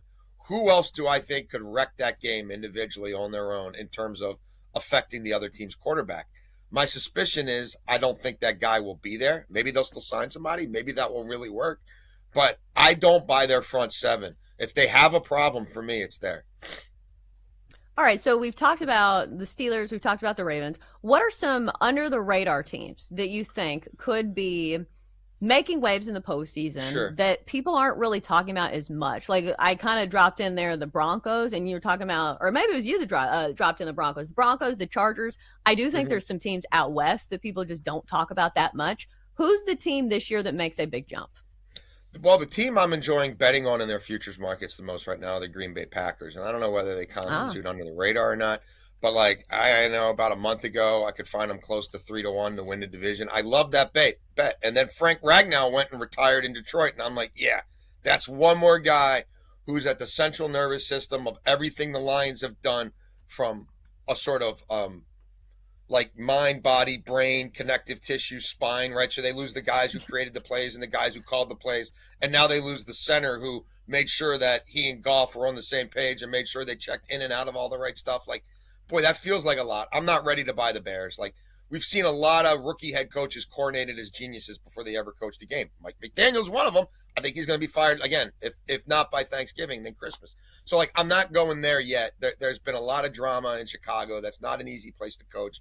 And he's got to already start to rebuild a 1-1 quarterback a little bit. Like that's a lot. And Minnesota, I believe in Kevin O'Connell, but McCarthy, I'm going to have to see it. So some of the odds you're getting on Green Bay to win the division, Green Bay, who was the youngest team in the league a year ago when they were in the playoffs and still managed to win a playoff game and should have won multiple playoff games, like Green Bay to win the NFC. I really like the odds on that. Like, I don't think Love was ever healthy last year. I think he hurt that leg way more than they let on that soft turf in Brazil. And if you've watched him in the past and you watched him last year, the footwork was never right. The back foot, the push off, like, he never looked right to me. And the fact that Malik Willis went in there and they're running the ball for 400 yards and destroying people that way, I think Jordan Love was like, hey, man, they just paid me a lot of money. I got to get back out there. But I just don't think he and that offense were ever quite right. I like what they've added to the wide receiver room. Second year with that defensive coordinator, you're going to see even more steps forward. So I don't think they're getting their due. I think they're going to win that division. I know that they can scare people in the playoffs. I know that's a legitimate head coach. And that's a legitimate home field advantage. So, like, that's a team I don't think people are talking about as much or enough. And I was on them a lot last year, and I was maybe a year early, or maybe just stupid, but I'm right back on them this year. Jason, before we let you go, got about 3 minutes left here. Does Trey Hendrickson have a strong case for a long-term contract, and how does that work out with the Bengals? Maybe he's dealt somewhere. Well, I mean, this is just another organization, though, that's not, the owner just doesn't quite get it, and it's really about being right, and it's about being stubborn, and it gets very personal. I mean, they're going to war with a first-round pick right now, too, over stupid language that they've never included in contracts before. And, boy, that's an awful weird time to make the statement. Like, your quarterback went around the continental U.S., and I don't know, maybe he talked to people in Canada and Mexico as well, all off season long, saying, I got a plan to fix this. I know what we could do. I understand the cap. Like, they better make me happy. And then they kind of did half of it, right? They did it on offense, but not on defense. And the defense was horrible. And if they think a new coordinator fixed it, they're fools. And so now you're at war with Hendrickson and the guy you drafted to replace Hendrickson when you stop paying him. I don't know about a long-term deal. They need to find a way to put lipstick on the pig and just pay him enough for this year to get him to come in the building. But again, with Mike Brown, that's never easy. They're just a very backwards organization still in a lot of ways. And none of these holdouts go very long anymore. The CBA is just too draconian. But could this be the rare one that bleeds at least a little into the regular season? I think possibly. And we know their slow starts have killed him. So even if he misses 2 or 3 games and they go 0-3 and lose to some bunch of jamokes like they lost to the Patriots last year, that might keep you out of the playoffs. That's a really good point. He is Jason Lockenfora. Follow him on X, and wherever you follow the NFL, you want to make sure that you find out what Jason has to say about everything. A great, great guest here on the show. Jason, thank you so much. Thank you, guys. Happy wedding. Oh, thank you. Thank you, my friend. I appreciate that. Enjoy the coffee. Yeah. Well, I will do that. That was Odyssey NFL insider Jason Lockenfora, host of the Odyssey original podcast, In the Huddle. Make sure you check out In the Huddle on the Odyssey app, which is fantastic, or wherever you get your podcasts. I think he lends a lot of great insight to everything National Football League related, but especially with the Bengals, which is, look, this is not just specific to a particular player. This is an organization-wide issue. And, I mean, we're seeing it play out in real time. Well, yeah, just ask T. Higgins. Like, how many years did they franchise tag him? He's like, God, give me a new deal, please, this year. And like, no, franchise tag. So he did get his new deal, if I'm not mistaken. But yes, this is a trend with the Bengals, and it's not anything that we haven't seen before. It's crazy how much like having a franchise quarterback like Joe Burrow can like be a band-aid over a lot of these problems. But we saw it last year. Joe Burrow put up MVP stats, and their defense was so damn bad they didn't even make the postseason. Oh, man. Well, I mean, you're not wrong about that. It would be a damn shame, too, for Joe Burrow, as talented as he is. I just go back and look at his numbers from last year, and it's just, it's amazing what he did. I don't know if you can say that Joe Burrow flew under the radar, but he sort of did, and he desperately needs and deserves a defense. We'll see if Cincy actually makes that happen or not. Right now, it doesn't look that way. Coming up next on the show, we're almost done wrapping up the week here on this show, but not without handing out some winners, or at least Chelsea will handle out some winners. I'll do my best. That is next on the Daily Tip on the BetMGM Network.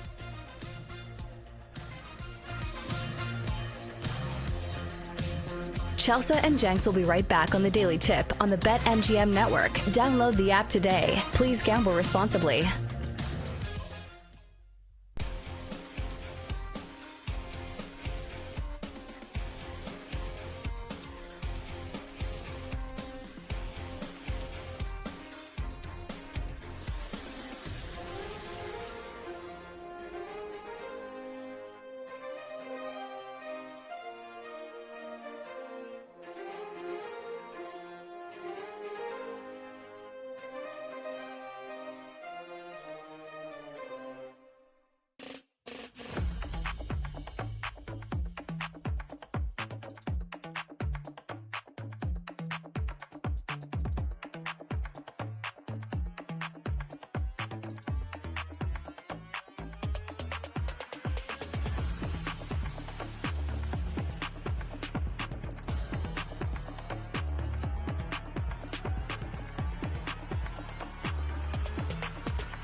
with Chelsea Messenger and Michael Jenkins on the BetMGM Network. Presented by BetMGM, the sportsbook born in Vegas. Download the app today.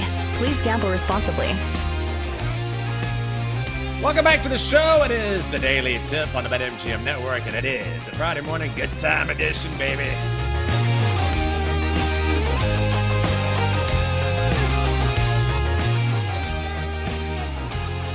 Great to have you along with us. I'm Michael Jenkins. She is Chelsea Messenger. Hope you're having a great Friday morning. Appreciate you being with us as we are live Monday through Friday across the country from 6 a.m. to 9 a.m. in the East. Oh, Double D, so ready for the weekend. Popping it in there. You know, one last pop of music before we head to break and bring in the crew from Bet Sweats. We got Kate Constable joining Sammy P today. So right now, we've got the U.S. Open underway at Oakmont, round 2. Going off, J.J. Spaun still leading the way, but he is not on the course. He is at 4 under. But Brooks Koepka making a charge. He is 1 under through 4. He is now at 3 under, followed by Tristan Lawrence at 3 under. Siwoo Kim, 2 under par. Sungjae M has fallen back a stroke. So he, Ben Griffin, Thomas Dietrich, and Rasmus Niergaard Peterson, along with James Nicholas, all at 1 under. And John Rahm has fallen back a stroke. He is 1 over through 3 and even for the U.S. Open. Right now, because Brooks Koepka has moved up the leaderboard, we are now seeing him at 8-1 to win the Open. Scotty Scheffler, now your favorite at plus 550. John Rahm at 7-1. And you were saying that, I guess, one of the golf guys, the man who runs Oakmont, was being pretty harsh about his assessment of anyone that finds trouble there. Well, this was the mantra of the guy who designed the course. So I don't think he's living anymore because this was a long time ago. Henry Founds. So here's the quote. And I feel like we always talk about like somebody who's a quote unquote football guy and there's a certain like mentality kind of attached to it. This feels like a golf guy, somebody who is a traditionalist, somebody who wants the courses to be hard, and somebody who makes that extremely well known. So here's the quote. A shot poorly played should be a shot irrevocably lost. So I don't think this guy believes in second chances. And they were saying that they don't believe in the idea of, quote, heroic golf where players could recover from poor shots. Like, you don't want to give guys second chances.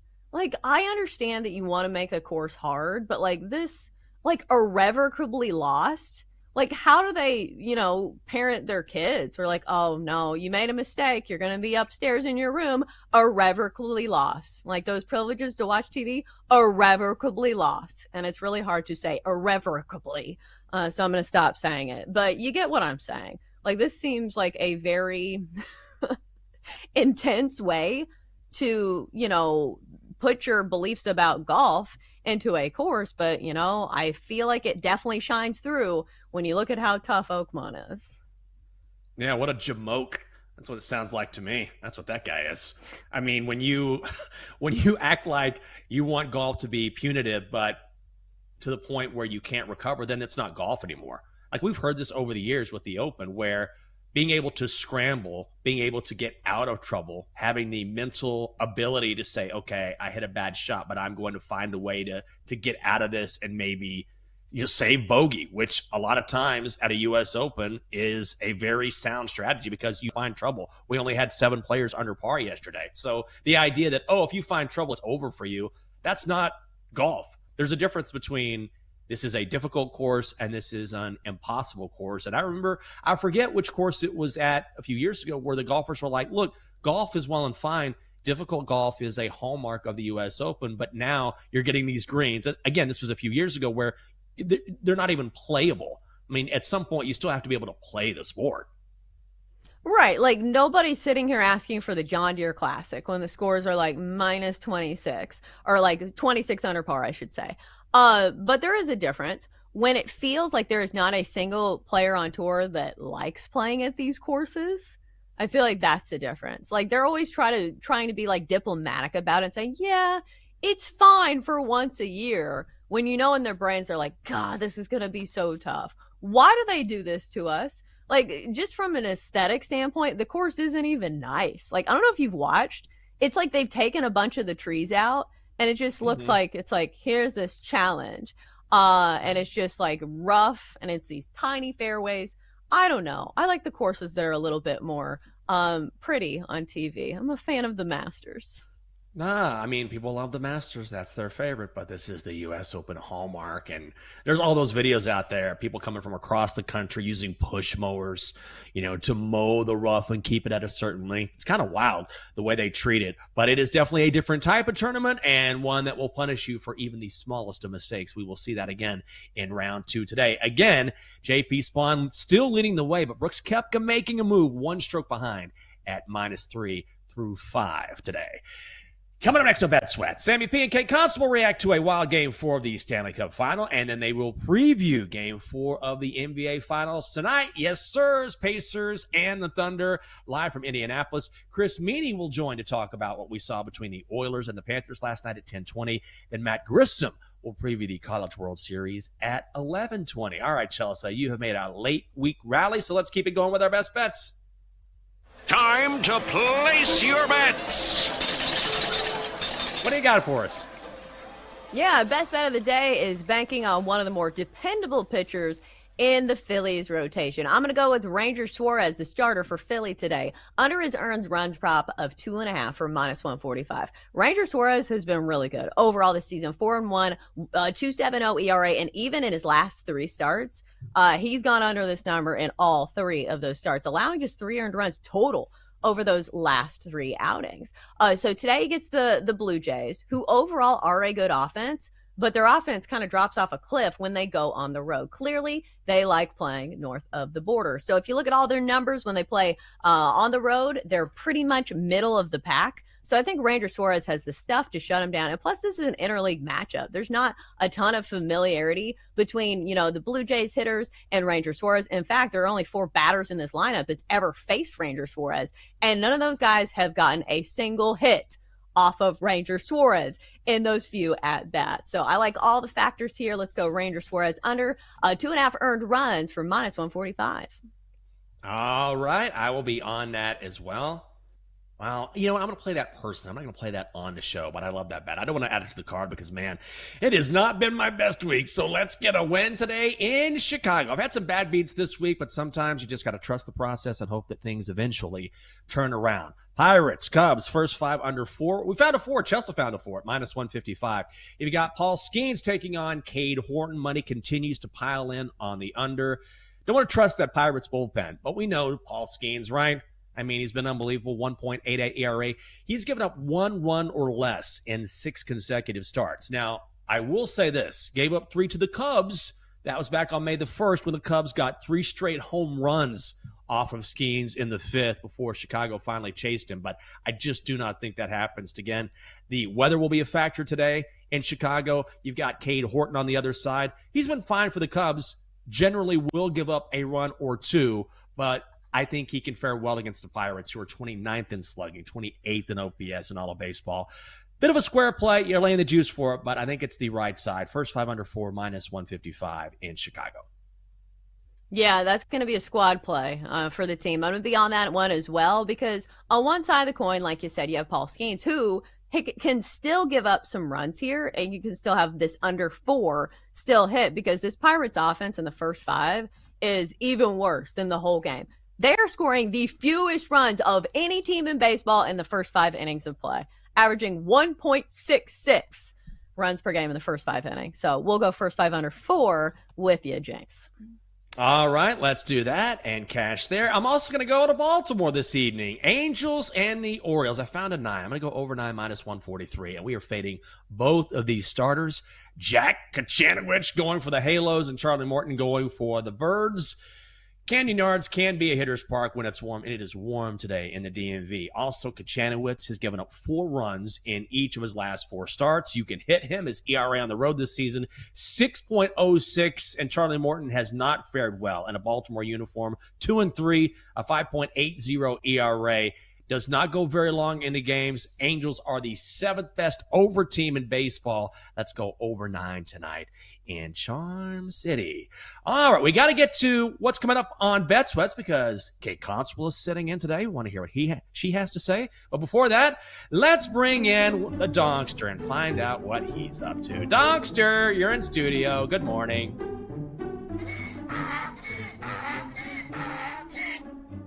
I don't know how you guys can watch golf. It's so boring.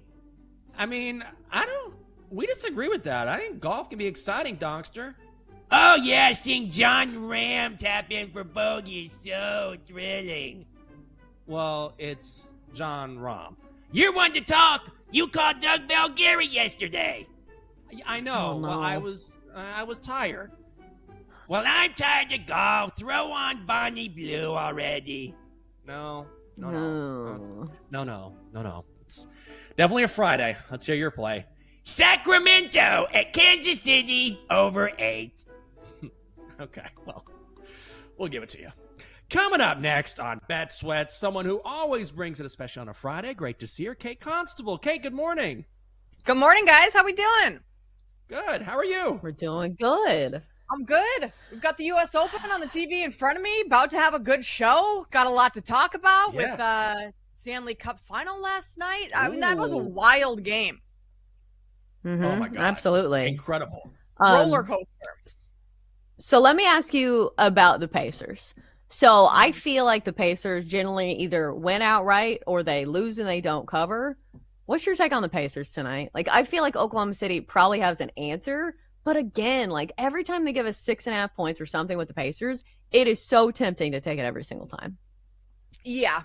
Pacers money line or alt lines on the Thunder. Either the Thunder win in a blowout or the Pacers win. Because the Indiana's played in a lot of close games. They know what to do down the stretch. Thunder, I mean, they have not been in those situations all that much, and they're a little bit younger team. So I think he had a perfect read on it, Chelsea. Well, take that compliment. Yeah, take that. I think that was perfect. I don't even need to say anymore. Unbelievable. Unreal. Nailing it.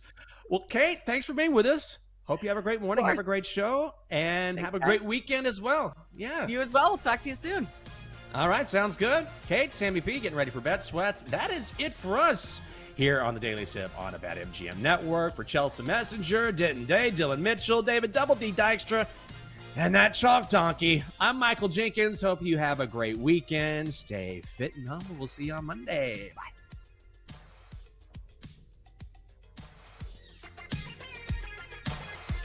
You've been listening to The Daily Tip on the BetMGM Network. Download the app today. Please gamble responsibly. If you missed any of the show, listen back anytime on the new and improved Odyssey app.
It's time to sweat. It's entertainment, education, information. A smarter conversation, a higher level betting conversation. With Joe O and Sammy P. It's two guys who have known each other a long time, firing bets during the show, after the show, into the night. We've been doing this so long, we're like brothers, so we're going to call each other out on some of their BS. Get ready to fire. Why are you betting 2-1 on Sunday when you could have bet 4-1 on Tuesday? We're not going to force picks. What we give on the show is what we're betting. Sorry, I wasn't listening. I was betting Valparaiso. What? This is Bet Sweats on the BetMGM Network. Clock calls it. Cross-eyed pass. Draisaitl towards the net. Score! Leon Draisaitl in overtime. The Edmonton Oilers tie the series 2 games apiece. Leon Draisaitl, the hero, in Game 4 of the Stanley Cup Final. Good morning. Welcome into Bet Sweats here on the BetMGM Network. He's Sam Panayotovich. I am Kate Constable in for Joe.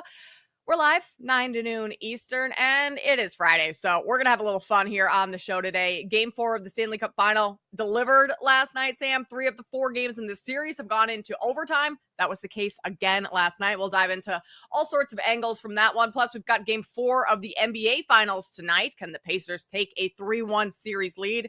That would be kind of wild, especially since everyone was on the Thunder going into this series. So plenty of angles coming your way in the NBA. Plus, U.S. Open continues. We're tracking live updates. Scottie Scheffler already won under on the day, but has quite a bit of ground to make up after a poor outing yesterday.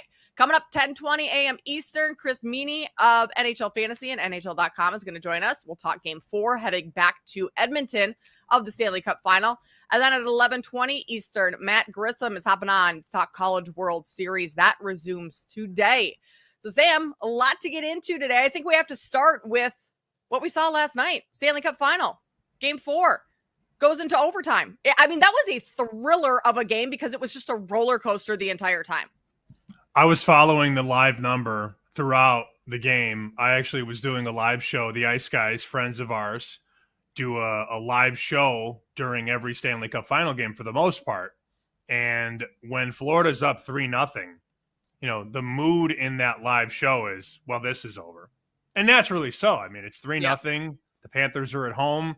Skinner might be benched, which I think you brought up the other day, the possibility of that going to Calvin Pickard. And then bang, bang, bang. At the time of the start of the second period, Florida was as high as minus 1,400 to win the game. And you saw a lot of appetite for Edmonton, believe it or not. They were betting the 9-1, the 8-1, the 7-1. And all of a sudden, it's tied.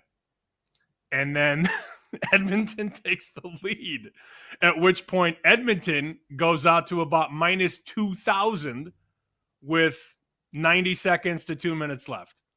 And then Florida's 8-1, and Florida ties the game. So if you were a live bettor picking your proper spot, you could have had, at the high side, you could have had Florida at, 8-1 with a minute to go. And you could have had Edmonton as high as 11 or 12-1 when they're down 3-0. So it was a chaotic live betting roller coaster, only to be finished off by, finally, somebody with heavy hitting power on Edmonton scoring a goal after all the ancillary guys. It's Draisaitl, not McDavid. It's Draisaitl, which I believe, I saw the stat last night on TV, the 4th overtime goal by Draisaitl this postseason, a new NHL single postseason record. That game had everything. Everything. Yeah, I mean, you laid it out. Quite the thriller, and for Draisaitl to get that goal, I mean, he's been in need of one. He's been great. Scored last game too, but like the big guys for Edmonton, it was time for them to show up, and they did that. The Skinner situation, pulling him, Pickard comes in, 22 saves on 23 shots. Not bad. I mean, especially with early on in the game, Oilers allowed 17 shots in that first period. After that, they kind of figured things out. Only 23 for the entire game, or the rest of the game after that first period. And so you would imagine, Sam, like Pickett's probably starting game 5 back in Edmonton. I don't know how you bring Skinner back in after being pulled in 2 straight games. I feel like they sort of ruined that possibility. Now, It worked. Coach It was Knobloch, necessary at the time. 100%. But as they were also discussing last night, how do you go back to Skinner? How? Yeah. Didn't have a great game 3 and gets pulled in game 4 after 20 minutes. Ideally, you ride the hot hand. I think a lot of people were questioning, wow, how can you take Skinner up? Because Skinner, over the years, has been very good in games 4 through 7. 4, 5, 6, 7, he's been a monster. But give that coaching staff credit for making the proper change. And look, Pickard did his job. I would imagine that's the move. We'll all find out together. I don't think that's going to be announced until we get much closer to game time tomorrow. If it is, fine. I'll be surprised.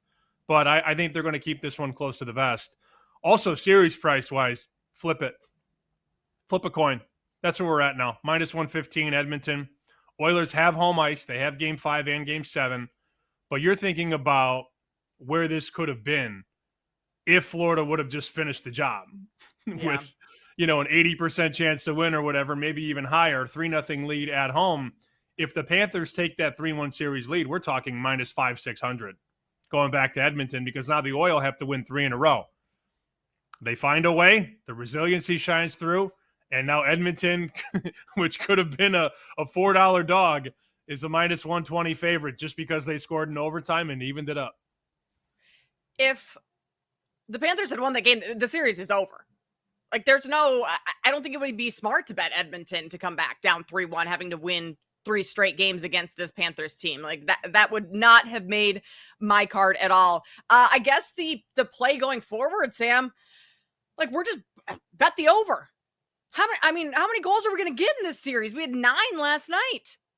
Over 6.5, and we were both leaning to the under. Neither of us bet it, but that was our conversation on the show yesterday, is like, at some point, defenses are going to tighten up a little bit. Like, the goalies are going to show up, or at least we thought Skinner was a little bit more. But, I mean, these games are absolutely flying over the total. And, Sam, the room yesterday, what was it? Goal in the first 10 minutes, minus 180. And that one... There was a goal just barely missed. First goal was 10:38. Nope, that was a sticking. High sticking. I'm looking at the play-by-play here right now. So that one didn't win, actually. No, they did not get a goal in the first 10. I know you were too busy. Yeah, 11:40 mark. You were too busy winning every bet at Wrigley to pay attention. I was. To hockey, I had a phenomenal night at Wrigley. I definitely want to get to in a second. very quickly. But the room came out of the woodwork after betting no goal first 10 in game 1 and game 2. The room came out and bet, yes, there will be a goal at minus 180, and there was not. Anybody who had the under probably felt really good, under 6.5, and it was 1-0. There was like 6 minutes to go in the first period, and then Florida went pow.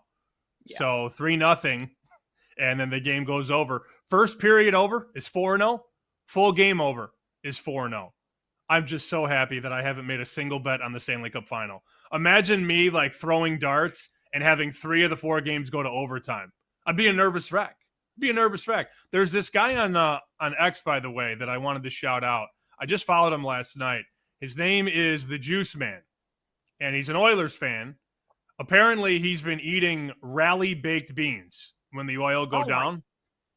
And he posted a picture. He had a huge bowl of baked beans, I believe, when Edmonton was down 3-0, and then Edmonton ties it up 3-3. And he had tweeted, "Thank God I've had enough whiskeys to shove 2 more pounds of beans down my throat." He's sitting on social eating rally beans, and I don't know how many he had, but it was enough to get the Oilers the win. I was cracking up. Really funny follow. The handle is at YoungBooze69. This guy is just going to town. Nice. Going to town on baked beans. Rally baked beans. Young Booze 69. What a handle. I mean, that's disgusting. But if that's your thing and your team's winning when you're eating baked beans, hey, I guess don't stop. I don't like baked beans. I think they're repulsive, actually. So this like especially grosses me out. But if we were trying to bet this series, Sam, so far we've been wrong on a lot of things. But also, when the public zigs, we typically try and zag. And in terms of the totals in this game and who people think are going to like money line bets, we would have been wrong on a lot of those things. Trying to fade the public. Yeah, the public's been very good on the overs for sure. And I tried to be very clear last night. Look, I lean to the under. I wouldn't bet it. I'm not going to bet it. Lightning bets was interesting yesterday, especially graphically, because they had you on the Suzuki under total bases and you quite literally bet the over. Things happen. I'm looking quickly before we talk about you picking off every bet you made at the Cubs game. Conn Smythe market, Sam Bennett, favored, but slightly, plus 150. Then Leon Draisaitl has went all the way up to 5-2. So him and McDavid are co-second favorites at plus 250. Then Marchand 12-1, Kachuk 13, Barkov 50. It probably ends there. I don't think your guy GRP is going to win his Stuart Skinner 500-1 Conn Smythe bet that he made. The dumbest bet ever. I don't think that's going to happen, but you win a game like that off your stick. And granted, it wasn't necessarily this like snipe shot. He threw it on net. It hit off a Panther skate and went in. Yeah. Sometimes puck go in when puck go to net. As our friend Barry Roser always says, shoot puck at net. Sometimes puck go in. That's exactly what happened. So Draisaitl and McDavid now both plus 250 BetMGM. Had Sam Bennett made that shot in overtime, that Pickard had that save and then it hit off the crossbar, the series would have been basically over. Panthers take 3-1 lead, but I feel like that would have wrapped up Conn Smythe for Bennett. You have the game winner in a pivotal game 4 to go up 3-1. Bennett likely would have run away with that Conn Smythe. But let's go over to some baseball, Sam, and I'm going to do a little victory lap. Well, you deserve a victory lap too. I only bet Suzuki because you told me to. And Suzuki hits a home run, so we go over 1.5 total bases easily there. And Pete Crow Armstrong also goes yard. And I ended up betting the home run because I knew, like, I liked what you said yesterday about, like, PCA against lefties. Like, let's be realistic about, like, his spot in the lineup, what he's done against lefties. But I'm like, I'm going to hate myself if I don't. And I ended up not hating myself because I also got a little boost with that one. So, I mean, we made $10 to win 100. That's not bad. You made 10 units last night? Look at you just cleaning up at Wrigley. Look at you. No, I'm kidding. The reality is you have to go with your gut. And a lot of people will tell me at times, don't bet that. I remember a couple years ago, you can't bet John Rahm to win this major. He's 9-1. You can't bet 9-1. And then he wins the major. And the guy who says can't bet 9-1 is the guy betting somebody at 50-1 who misses the cut. So kudos to you. It's very difficult sometimes when some brainiac like me, a wannabe brainiac, says, you can't bet that. I didn't think I said you can't. I just said I wouldn't. No, you didn't. But you stayed strong, stayed true, hit that. Sam. And then I wish we had GoPro footage of you at Wrigley when Seiya hit that ball because you knew off the bat it was gone. Yeah. You knew, everybody knew it. I'm watching it like, damn, he just smoked that ball. And it was late, like 6th, 7th inning.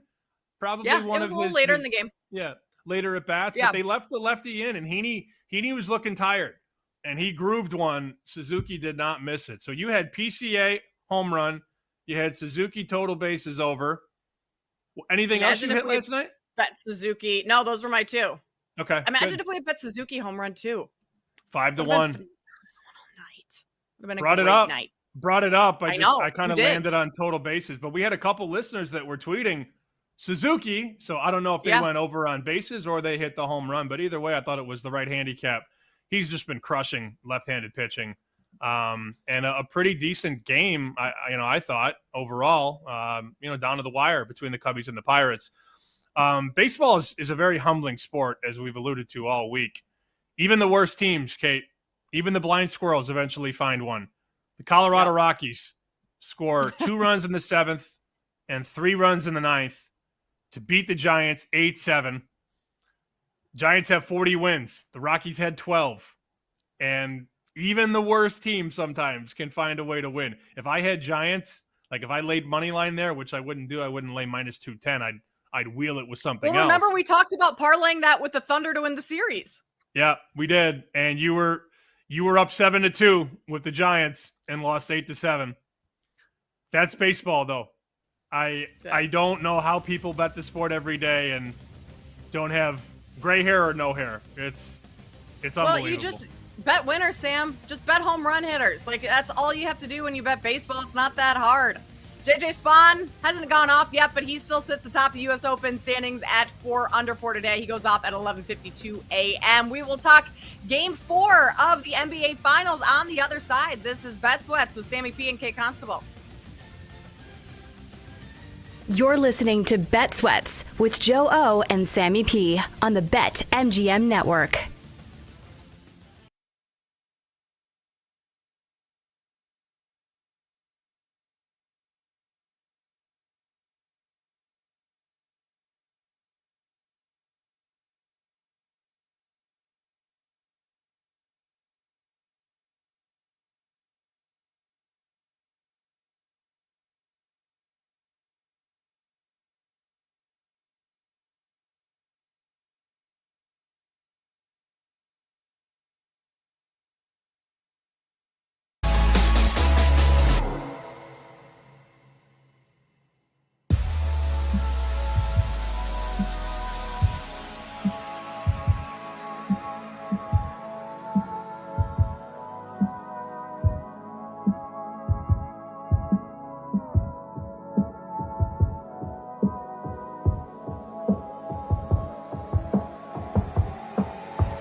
Welcome back to Bet Sweats on the BetMGM network. Sammy P, Kate Constable here with you on this Friday. Bet Sweats here on the BetMGM network. We have game 4 of the NBA Finals tonight. Sam, it feels kind of like we should be in game 5. Like I have to keep checking myself to be like, are we really just in game 4? It feels like this finals has already been going on forever. And if it goes a full 7 games, we'll have 18 days, over 2 weeks of the NBA Finals. I heard the commissioner, Adam Silver, I believe it was in the pregame or the halftime of the last game, and he was addressing a lot of these concerns and about the space between the games and the ratings on television. He also broke down why they don't do the logo anymore, which he said that it hasn't happened in about a decade, which I don't know that that's I kind of want to accurate. fact check him on that. He said it's been a decade. Okay, I guess. I mean, time flies when you're having fun, I guess. But he was telling Kendrick Perkins that people were slipping on the logo, on the trophy. And Perk said, yep. So, I mean, Perk did play in the finals in 2008 when the Celtics won. I don't know. I'm trying to remember. Was he on that Thunder team that went? He may have been, that lost lost to LeBron. So he played. Yeah, he was on Oklahoma City 2011 to 2015. So won a championship in 08, and then that young Thunder team with Durant, Harden, Westbrook, Ibaka, Perk, they lost in the 2012 finals. So he was sort of leaning on Perk, and Perk was like, yep.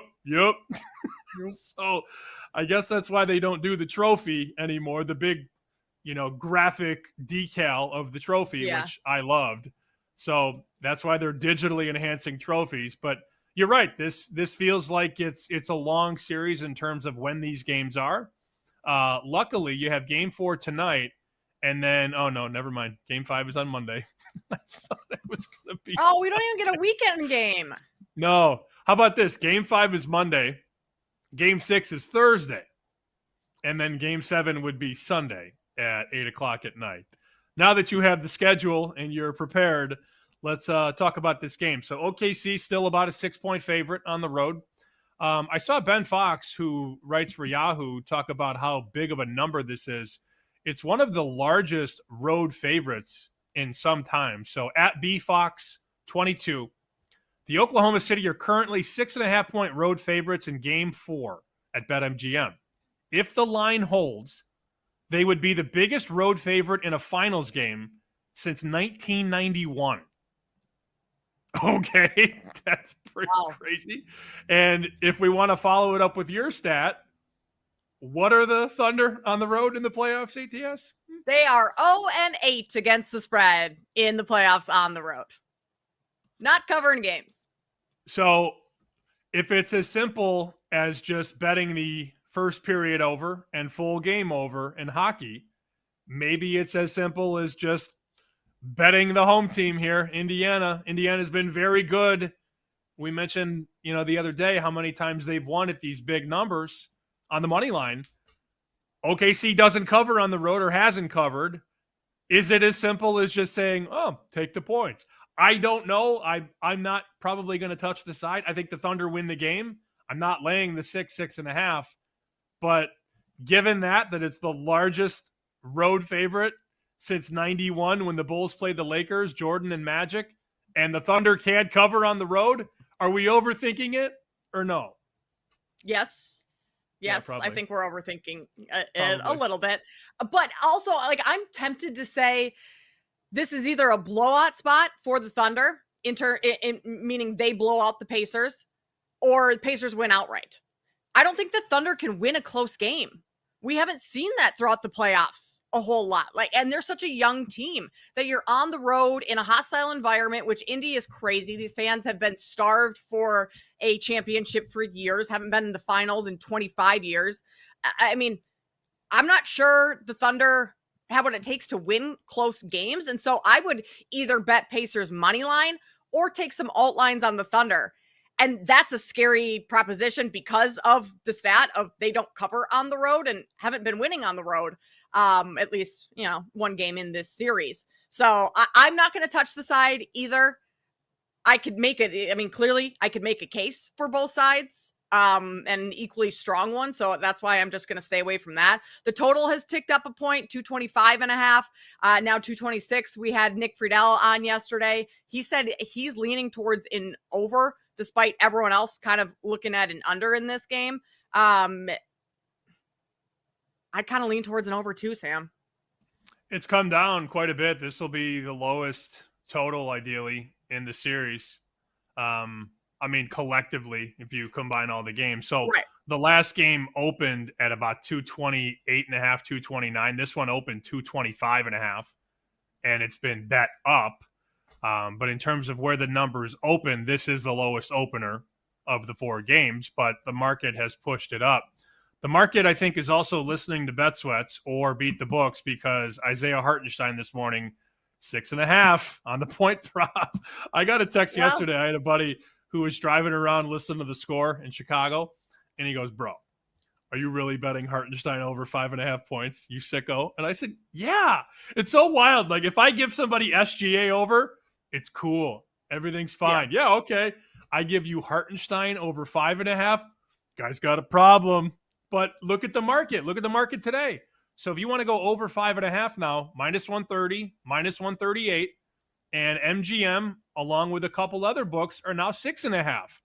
And I know it might not sound like a lot, but if this guy makes 3 dunks and never sees the floor again, he's going to land on 6. And if you went over 5.5, you're going to win. If you go over 6.5, he's going to lose. And I don't think he's going to fly over. I don't think he's going to have 12 points. I think it's going to be close, but I make it 3 shots. I think he's going to make 3 shots, whether it be floaters or dunks or layups or whatever. 3 is enough. But if you're 6.5, now you need 4. And that's a game changer in this racket. 3 baskets is 6, but now if you're 6.5, you need a little bit more.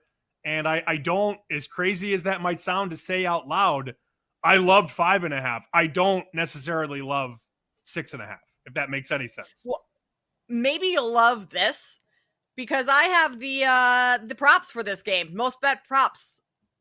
Obi Toppin under 4.5 rebounds is even money. The second most bet, the room is loving Isaiah Hartenstein under 15.5 points, rebounds, and assists. Oh, I mean, his rebounds. 20. He scored 20 tonight. Yeah, the guy's going off, right? Minus 130 for his under. 9 rebounds in game 1, 8 in game 2. Yeah, he only had 3 in game 3, but he didn't see the floor all that much. This is a Hartenstein game. I think you're onto something. We have talked mostly about Halliburton props this series, and I have not bet any Hartenstein.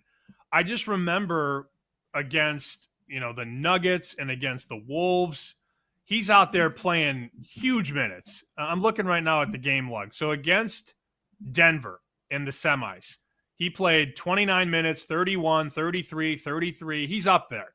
And the point numbers, 12, 14, 10, 15, 10. So he scored a lot because he played more. In the round against Minnesota conference finals, the minutes started to come down. 20, 27, 19, 16, 17. And the points came down, 12, 6, 6, 2, 8. But still a lot of 6 or higher. In this series, it's been 17 minutes, 22 minutes, 18 minutes, 9, 3, 4 points. I'm just reading you what he's done, but the issue when he doesn't play a lot and doesn't score a lot, the books crash the number, and then the public studies the box scores from the last couple games.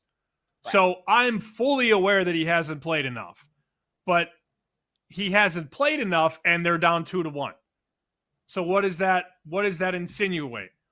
I would think that OKC staff is going to give him more run and just see if he can get going early and maybe go from there. They've been starting Kason Wallace, and you can still start Wallace. That's fine. But I think you have to give this kid a chance to get out there and get going, because they need that presence around the paint. Chet was not good in the fourth quarter, as we talked about the other day. Just wasn't good. So I don't know that you have to finish with Hartenstein, but I would just get him out there as early as possible and see what he's got. Because his ass will be motivated, right? He hasn't played. So you think he's going to be out there standing there like a scarecrow or a statue? No, he's going to give you effort tonight because his minutes have been reduced. And this is not a big number. If you listened yesterday and you bet over 5.5, you have a pretty good bet considering where the market's at. I'll probably, just for the sake of the show, I'll probably play over 6.5 because I don't want to be that guy. I don't want to be, cut it at 6.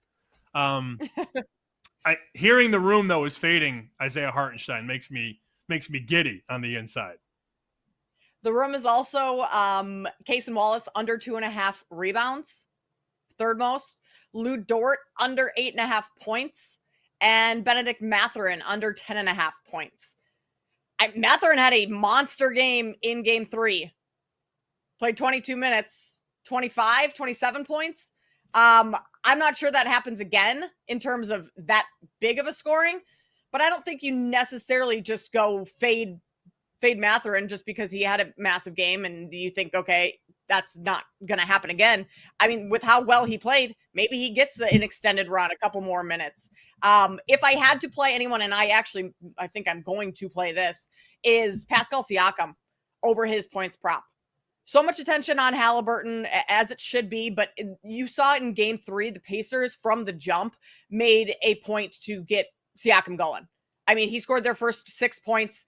The offense was catered towards him early on in that first quarter. And so getting him in rhythm, in the flow of the game early on has been important for this Pacers team. And when he does that, he scores a lot. And he's one of the focal points of that offense. So I like Siakam over his points prop. That's sitting at 19.5 over at BetMGM right now.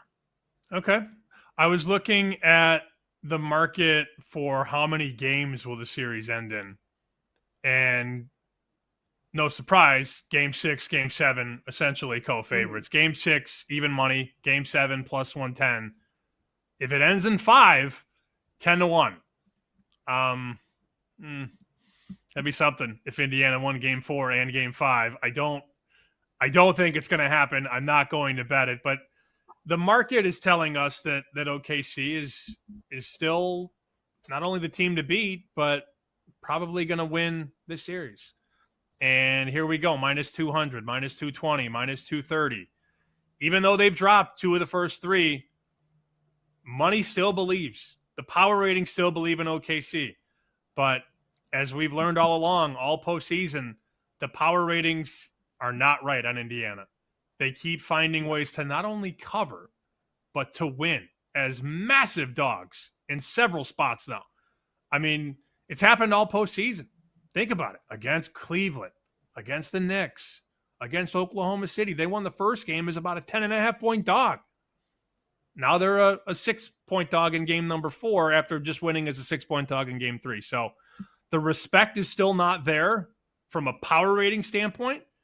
And as you know, some people will tell you, games are not played on calculators. Games are not played on spreadsheets. I can't wait to see what we get from Halliburton tonight. And the constant conversation.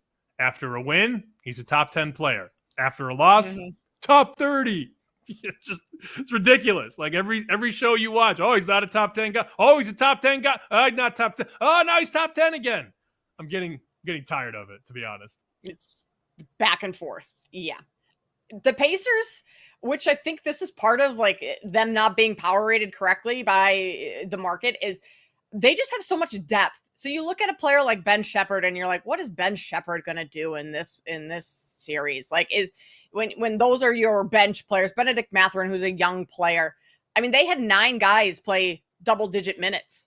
Like they can just go. And that's what wears teams out because their bench is so deep and they can rest guys. I mean, you had, Aaron Nesmith didn't play all that well, but so 22 minutes, but Siakam 32 minutes. Like these guys are not playing north of 40 minutes in this series where you do have SGA playing 42 and he looked exhausted towards the end of that game 3.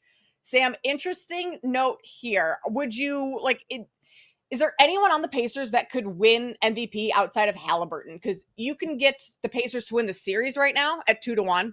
You can get Halliburton MVP at plus 275. So if you think the Pacers are winning this series, I'm not sure I see anyone outside of Halliburton taking home MVP. So you would be better off taking plus 275.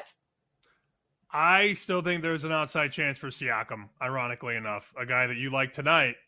Yeah, that's true.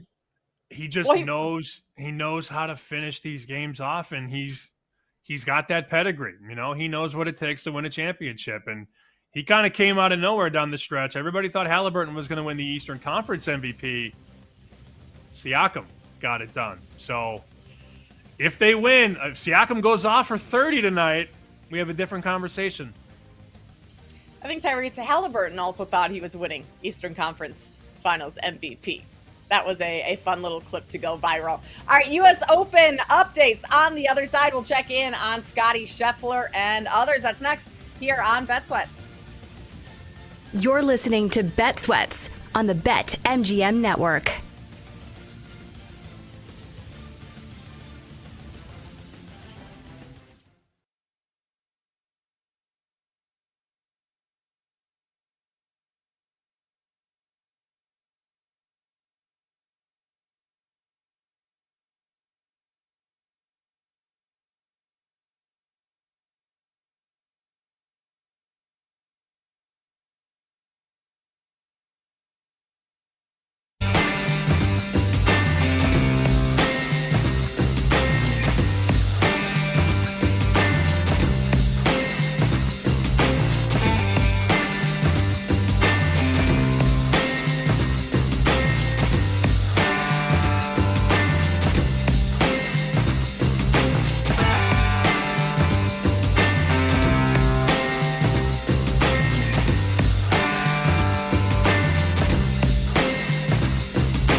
That's what's here on the BetMGM network.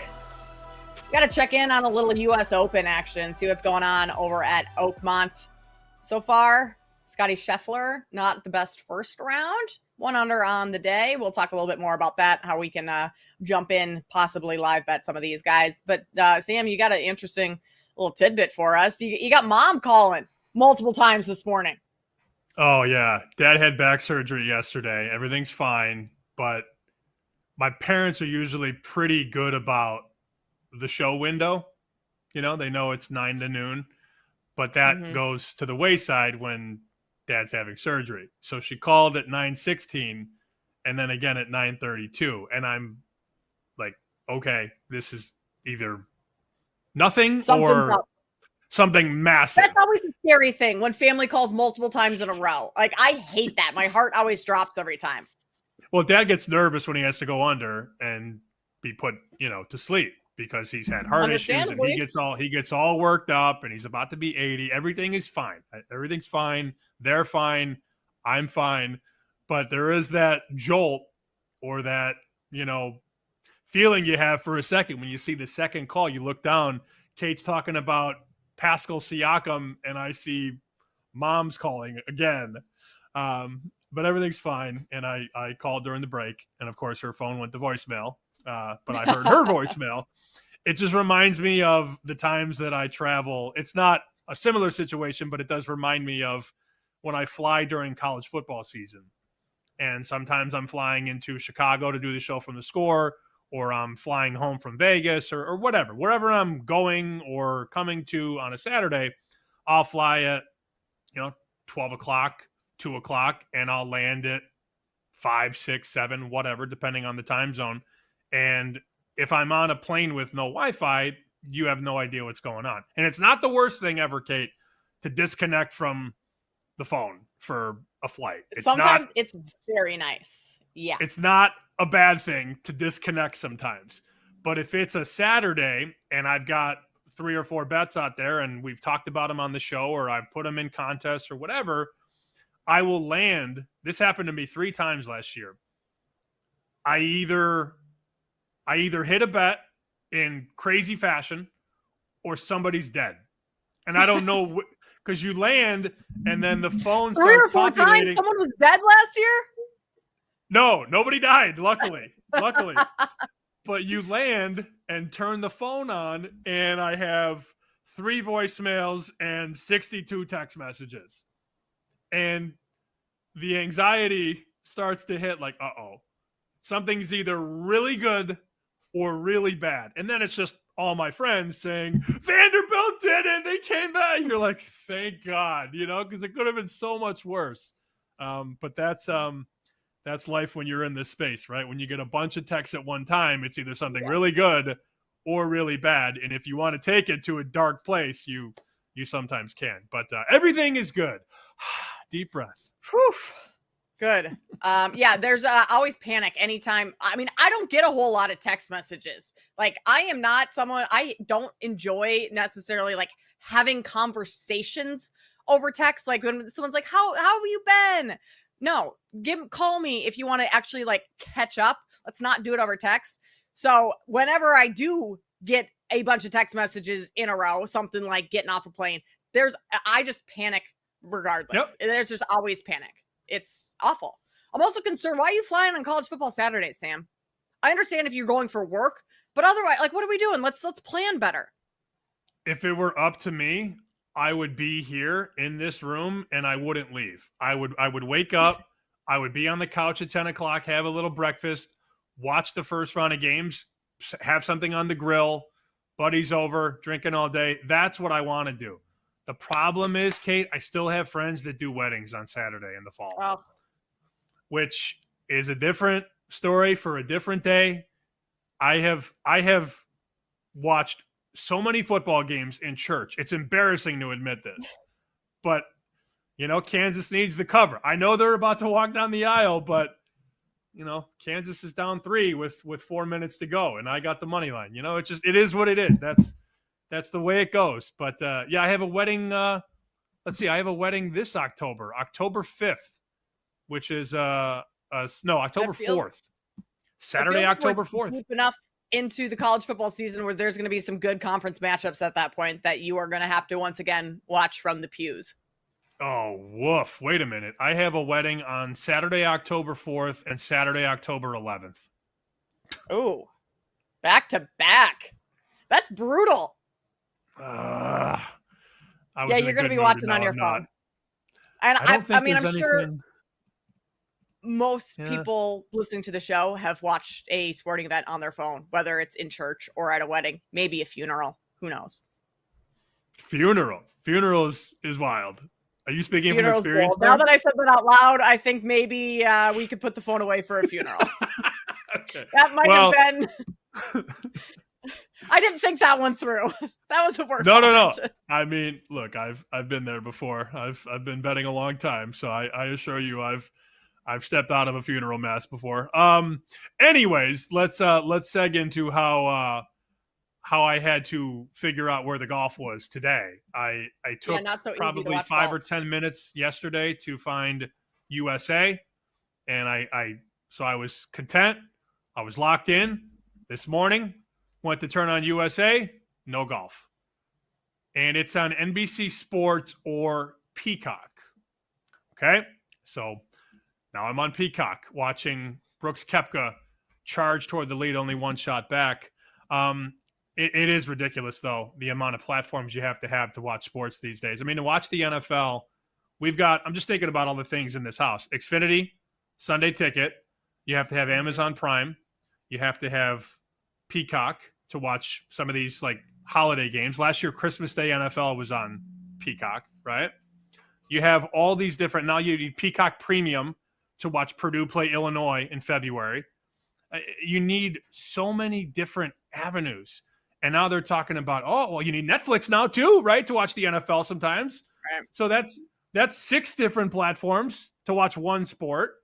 And eventually you're going to see other, platforms have these football games, and, college basketball, you need this package and that package, and it's getting insane. So USA on Thursday, Peacock on Friday. I'm guessing they go to the big network on Saturday and Sunday. I would hope, but this is not for the faint of heart to try and just find the U.S. Open of all of it. The U.S. Open is on Peacock. You got to have Peacock to watch the U.S. Open? Give me a break. I just realized that I'm apparently still paying for Peacock because I flipped up the app on my TV thinking there's no way I'm going to be able to watch this. I canceled my Peacock after football season, whatever. I don't know. No, I'm still paying for it apparently because I can watch the U.S. Open on Peacock, so that's fabulous. You just lose track of everything that you have because of all those you just laid out. Chiefs Chargers Week 1 this season, Friday night, YouTube TV. I'm gonna have to buy YouTube TV now. Like it's crazy.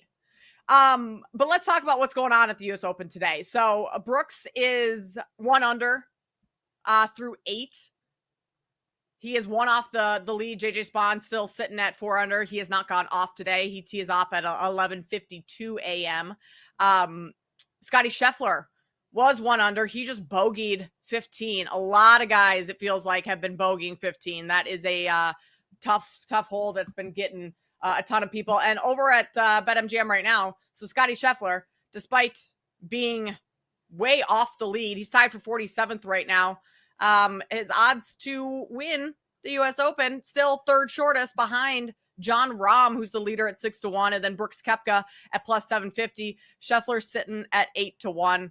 I'm not buying into Scheffler right now at 8-1 when he is how many strokes off the lead. I'm not. I know. Scheffler was my guy yesterday, but I don't. I'm laughing because yesterday he hadn't even teed off yet, and he was 3-1. And I was already victory lapping. See, yeah, told you. Funny how that happens. This course is no joke, and you see some of the best golfers in the world put it in the rough and can't get out of it. I just saw Hovland. Hovland just had a great shot right to the green. It hit about 5 feet from the pin and then bounces into the rough. You have to be so controlled, and the spin has to be, as good as you can make it. As Jon Rahm tees off, puts one in the bunker nearly. You just have the best golfers on planet Earth struggling because this course is is nothing easy. And shout out to Spawn, Koepka, Lawrence, and Kim, Siwoo Kim. Those are your 4 leaders right now. John Rahm is your favorite at plus 650. Long way to go. Koepka 8-1. Kate mentioned Scheffler 8-1. Hovland 11. Spawn is 12 with the lead, and Morikawa 14. My guy DeChambeau, who I just need to be top 10, is 20-1. But this is the tax you pay on these guys. I mean, Scheffler is 3 over right now. He's 7 shots back, and he's 8-1. That doesn't happen. Now he's 7-1. So something good must have happened. He must have had a nice shot. It moves in real time, as we know.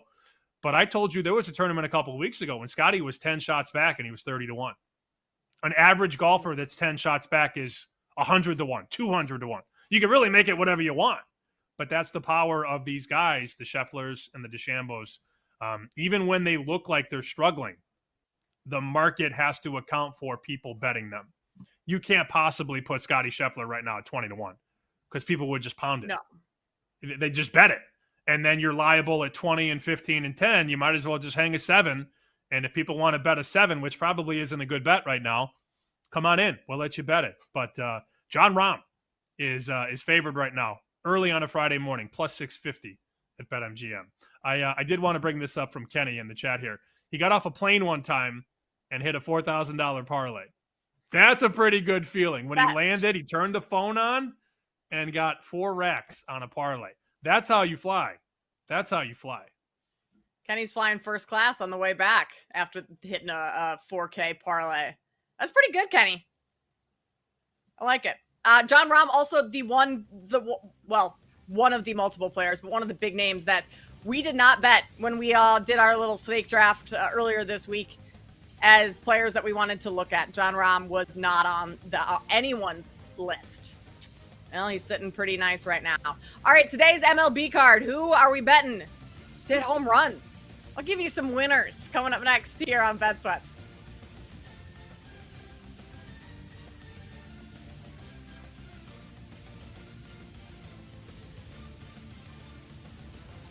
You're listening to Bet Sweats on the BetMGM Network.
Bet Sweats with Joe Ostrowski and Sam Paniotovich on the BetMGM Network. Welcome back into Bet Sweats here on the BetMGM Network. About 10 minutes from now, we have Chris Meany joining us. He will talk a little NHL Stanley Cup Final, Game 5, going back to Edmonton. Keep getting all these series. Game 4 in the NBA we have tonight. Game 5 in the Stanley Cup Final tonight. U.S. Open going on right now. Just talked a little bit about that. Scotty Scheffler, even on the day, he birdied his first hole, went off on the back nine, birdied 10, bogeyed 15. Brooks Koepka right now, one off the lead. He just bogeyed. So now he's back to 2 under and 2 off the lead. JJ Spawn going off here pretty soon. All right, we're going to turn our attention to the Diamond today. First, I know Jake Hassan is not on the show today. He's hosting You Better You Bet, I believe, this afternoon. But we got to give Jake a little credit. His guy, the rookie, Brewers rookie, threw 100 on his very first pitch. I'm blanking on his. And Jake cashed that bet. How do we say his name? I don't remember. Is that it? Yeah, Mizorowski. Triple Jacob digits 14 times. 5+ no-hit innings. He had to leave the game because he twisted his ankle on the mound, just walking back to the top of the mound. So I had to leave the game because of that. Not because, I think he was pitch count wise was going to get pulled pretty soon either way, but to have a great start and then it end like that in your rookie debut, it's terrible. I have something else I'd like to talk to Jake about when he gets back on Monday. He sent a video last night. I think they were at Lottie's in Chicago, and they played kickball. As we know, he talked about the kickball game yesterday. Forgot he sent a video. He's standing outside with, I don't know if his arms were out like this, extended, or to his side. It was basically like, do what you want. That was the vibe. And then you see one of the bartenders or servers, this woman at Lottie's, come outside, and she has a cup of water in her hand. And you can tell what's about to happen. She takes the water and throws it in Jake's face. And then slaps him like really hard in the face. And then he takes a shot. And everybody's laughing, and I'm thinking, I would never let anybody do that to me, ever. That would never happen. No, I wouldn't either. Apparently, it's a last call shot. I've never heard of that. I don't know if that's just a Lottie's thing. That's what Amir is telling us in the chat. No, I would not. Most sane people would not allow you to do that, Sam. Jake Hassan is built different. He might just enjoy those types of things. I think he enjoys it. Yeah, I wouldn't say built different. I think he just needs it. It's also wild that Amir knew exactly what that was called. Is Amir one done? I can hop in here really quick. I learned about this like probably a month and a half ago. Just you just scroll social media, TikTok, and I was like, what? I saw of a guy doing it. Most of them I've seen women, and it looked almost more like a punch than a slap. So then I had to go to the comments, and I was like, yeah, apparently it's not just a Chicago thing, but I guess a couple places, I don't know how old it is, that is a thing that people will pay for as an experience, to get slapped in the face as part of your shot by a bartender. Nope, not for me. Not for me. No interest, Kate. To get water thrown in the face too? Mm-hmm. Yeah, that is part of it. It's a splash followed by the slap. I suppose it's probably more fun at 2 a.m. when you're 17 drinks in than it sounds at 9:04 Central on a Friday morning. I'll tell you exactly when it was. Okay, so it was 11:41 my time, so 10:41 Central time. But I don't think Lottie's would close down that early on a Thursday. It looks busy. They're outside probably too. Like Jake's last call. Yeah, Jake liked it. He looks very. Oh, his arms are okay. I have the video here. His arms are actually behind his back. I played the video. Sorry. He's got the arms behind his back, and then he takes the water, and we'll talk about it Monday because you're here Monday. Jake's back Monday. Yep. I don't know how I feel about all that. You saw Livy Dunn yesterday, or your husband saw Livy Dunn yesterday. Paul Skeens is pitching today. This is my favorite time to go to Wrigley. It's nice out. It's the middle of June, July. You got Skeens and Cade Horton. Low total of 7. So definitely you pay the Skeens tax when he's on the hill. Coin flip game, Kate. Horton minus 110, MGM minus 115. The total 7. I'm inclined to go under 7.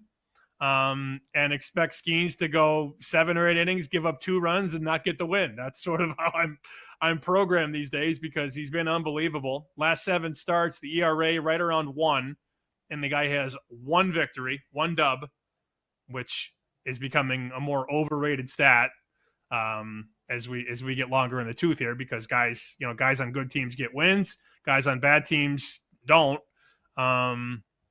Not to mention all the bullpen theatrics. Guys are going into the bullpen 6th, 7th inning. So the win's been a very warped stat last 10 years or so. But I lean under Pittsburgh, Chicago. You were at the game last night. Obviously a night game, a little different. But there wasn't a lot of offense last night. It was 2-0 in the 6th inning. And then Suzuki hits a home run. But I would think that Skeens is going to be just fine today. And I think this has all the makings of a 3-2 final, Pittsburgh and Chicago. Yeah, I mean, that's the only way I think you could look at it. Maybe if you wanted to play a first 5, if you're concerned about the Pirates bullpen at all. I mean, if you get minus 115 on the Cubs at home, I think that's where I go. Skeens has been phenomenal. Like he's been great, giving up 2 runs or less in each of his last 7 starts. So he's not going to give up a whole lot, which I do agree with your under on this game as well. But I think just because of all the issues that the Pirates have had when Skeens exits the game, Chicago's offense can take advantage of that, being at home. Weather isn't great today. I think it is going to rain a little bit later, but I'm not sure the wind is all that big of a factor. So no, it's not. I agree with you on the under, and I would look at the Cubs money line if you wanted to play this game. I think that's the way to go here. I guess I should have looked at the weather before I talked about how nice it was. Yeah, 62 degrees, 1 mile an hour wind. So wind not a factor and a nice chance of rain. But I just remember over the years as a reporter going into that game on Friday, and you'd get there early, you'd get there at 10, you do all the interviews. The game would start at 1:20, and then I didn't have to get post-game tape. So yeah, it was a party on a nice 80-degree day. Middle of July. Well, usually the weather this time is great.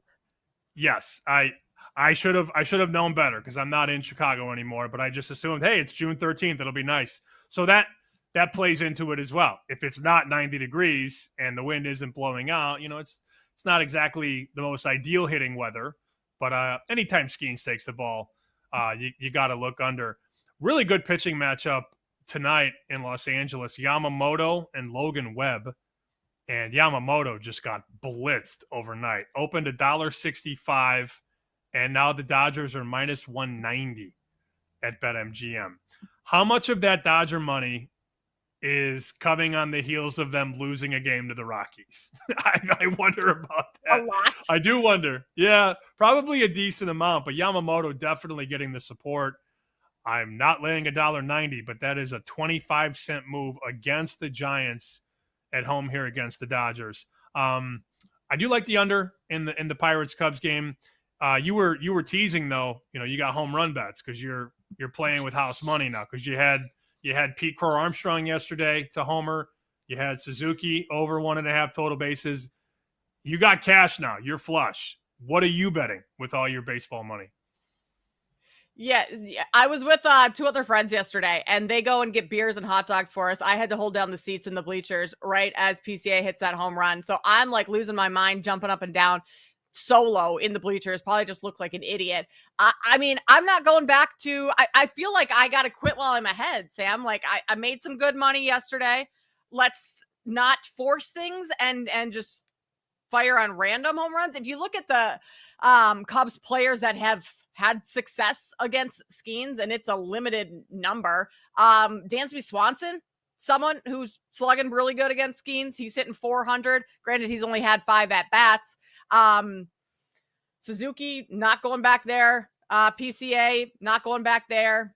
So, I mean, instead of going home run, I would maybe go Swanson over his total bases, something like that, to get a hit. But I don't have a strong take on any home run bets today, Sam. At least in the Cubs Pirates. I know. Okay, well, by the end of the people. show, I would like you, because I gave you Suzuki last night. You were going to the Cub game. I'm going to Red Sox Yankees tonight. Crochet's pitching for the Red Sox. Yeah, my guy. I mean, I loved Crochet when he was a White Sox.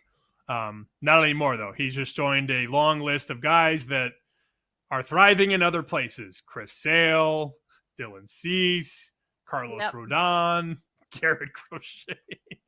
Eventually, basically everyone who leaves the White Sox and goes elsewhere. Yeah. Wonder what that says about the White Sox. The next big prospect is a kid named Hagen Smith, who's a lefty that pitched at Arkansas. And I can't wait until he's pitching for the Dodgers in 2030. It's going to be awesome, because that will happen. He will probably not be on the White Sox, because that's the pattern. I mean, good grief. I just rattled off 4 guys that are really, really good. Sale, Cease, Rodon, Crochet, all former White Sox guys. But I'm going to that game because I want to see Crochet. I got a buddy in town who just got here. So Red Sox Yankees, I want you to give me a bet. I'm not going to put you on the spot. We got about 2 hours left to go. At some point in the show, I need the Kate Constable Yankee Red Sox player prop bet. All right. I want you to pay it forward, Kate. I will. I'm looking at it right now. I've got some thoughts. I need to check out a couple more things in the next break, and I will have a home run hitter for you tonight in that game. Good. Get in the lab. How do you play that game outside of me giving you a home run winner? Like Crochet's been so good, you just. Yeah, Yarbrough's been very, very hit or miss, and he, he's not somebody that I really feel like I want to go to war with in terms of like betting an under. ERA's not bad, but I just watched him, and I hate to fall into this, pocket, but I just watched him on Saturday go 4 innings against this Red Sox lineup, give up 9 hits, 8 earned runs. Can he be decidedly better? Maybe. Anytime these aces pitch, you're inclined to think less offense, and that's what you think with Crochet. But Yarbrough makes it interesting calculus. So, against the Dodgers, he goes 6 innings, gives up 1 run on June 1st. On June 7th, he goes 4 innings, gives up 8 runs. So he's been pretty good the last 6 starts. 1 earned run, 1 earned run, 1 earned run, 2 earned runs, 1 earned run. But then you look at the very last start, and it's 8 earned runs. I lean under 8.5. I don't love it because of what I just saw, but it's very difficult. You can't be a prisoner of one result. You can't be a prisoner of the recency bias. He's last 6 starts. I just gave you the numbers. 1, 1, 1, 1, 2 earned runs. But the last start is messing with me because he gave up 8 against this very team on Saturday. So I'm in a glass case of emotion right now on Yarbrough. I want to bet the under, but if he goes out and gives up 7 runs again, I'm going to be upset. Well, and if I'm giving you a home run bet, Sam, I'm probably going to give you a home run bet on the Red Sox, being you're in Boston, like that's who you're cheering for. Someone, hits a 2-3 run homer, you're halfway there. Well, you're a quarter. I'm going to write down. I'm going to write down the player that you're going to give me. I'm going to go O's the Mentalist here, and I'm going to write him down. And then when you tell me who I should bet to homer later in the show, I'm only going to write it once. I don't play that stuff. I don't do this 8 pieces of paper. I got one guy. I trust you. Got one guy right here. And I think there's a good chance you might pick him, but we'll see. We'll see if we're on the same page here.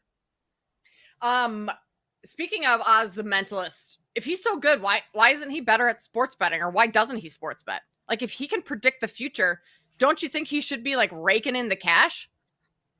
I saw a video the other day. It was one of the guys at Barstool was walking down the street, and he's like, we got to talk about this Mentalist guy. Yeah. What is going on? Like, how is this a thing? How is he getting Joe Rogan's PIN number? How is he getting these things that are impossible to draw from people. He goes, I don't know if we should celebrate them or burn them at the stake. It's a very, very funny video. But, I mean, this stuff it's insane. And I know you've seen some of the NFL videos where he goes in there and he asked Joe Burrow to throw a pass to any teammate. It's a room of 50 people. 50. And the mentalist guy wrote the exact player, and Burrow threw it to him, and the guy turns and goes, yep, is this him? And it's absurd. It's absurd. It doesn't make any sense. I don't think we'll ever know how he does it, but it is absolutely just wild. All right, Chris Meany of NHL Fantasy, NHL.com joins us next to talk Stanley Cup Finals, Game 5. That's next here on Bet Sweats on the BetMGM Network. You're listening to Bet Sweats on the BetMGM Network.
Welcome back to Bet Sweats on the BetMGM network. Quick little update on the U.S. Open. Victor Hovland 4 under on the day, having himself a nice start to the morning, afternoon over at Oakmont. We have Game 5 of the Stanley Cup Final coming up here this weekend. So to talk about that and figure out how in the world, Sam, we bet on that game going forward. Overs, unders, what are we going to do? Who's going to win? Is it going to go into overtime? All those good things. To do so, we welcome in Chris Meany of NHL Fantasy and NHL.com. Chris, we appreciate you taking the time to jump on and join us today here on Bet Sweats. Before we get into like any bets, any plays, like what's going on in this series? We've had 4 games. 3 of them have gone into overtime. Like, is this one of the more fun Stanley Cup Final series that you have witnessed in recent years? It's been remarkable. Yeah, it's been fantastic. If you like offense and you like drama, you're on the edge of your seat every single night watching the rematch here. I mean, we saw Reinhart last night with the second latest game time goal in Stanley Cup Final history, 20 seconds. How about the latest? Well, that happened in game 2 of the series when Corey Perry tied it up with 18 seconds left. And last night, the Edmonton Oilers with their 8th come-from-behind victory in the Stanley Cup playoffs, just 2 away from the NHL record. And Calvin Pickard, who's been a journeyman backup throughout his NHL career, the first goalie to win a Stanley Cup Final game in relief since Andrei Vasilevsky in 2015, and just the 3rd goalie since 1991. So he came in last night. He was fantastic, stopped 22 of 23. There was a moment in the game, I thought, where the Panthers were up 3-1. Anton Lundell had a partial breakaway. Pickard made a big save. And then in overtime against Sam Bennett, the hottest player on the planet, leading the playoffs in goals, he made a glove save and it went off the bar. So it's been electric. Pickard is now 7-0 in these playoffs, first Oilers goalie since Grant Fuhr. It's been a whole lot of fun to watch. Leon Draisaitl with his 4th overtime goal in these playoffs. That's an NHL record, just the 5th player to have multiple overtime goals in the Stanley Cup Final. So far we've had absolutely everything, and hopefully we get 3 more games of this. I thought it was over. 3-0. I'm not going to lie. You're not alone. People smarter than Not me alone. thought it was over. Right. So you're already mapping out where this is going to go price-wise. I was thinking Florida minus 600, something like that, maybe with a 3-1 lead. And now you look at the price and, oh, it's a coin flip. So, I mean, that's probably the best price to throw up there if you're an odds maker and you're booking bets. These games have all been, aside from game 3, they've all been coin flips. We've had 3 overtime results. So here we are. Edmonton, a very small favorite, minus 15, minus 120. I'm amazed that they erased that deficit and then took the lead in regulation, take a 4-3 lead after being down 3-0. Right.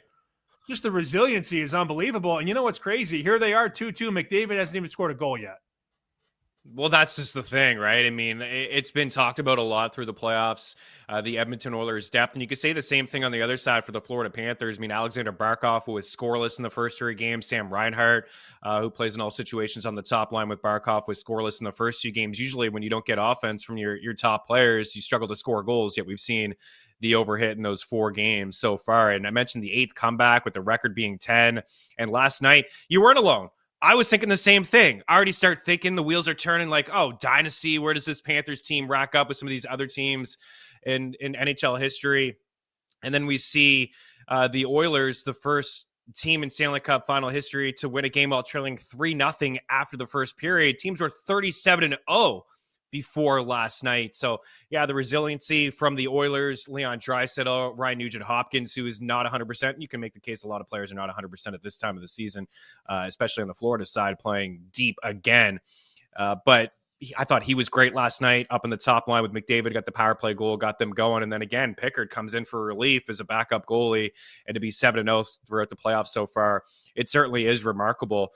So yeah, you can't count out Edmonton, and on the same side of things, you can't count out Florida, right? They've had moments in this series where they've come from behind as well. I think after the first period, Edmonton was 12-1 to come back and win that game. And as you mentioned, Florida was a massive favorite. So now the series shifts to Edmonton. I think that certainly if you want to look at momentum, the Oilers do have it at the moment.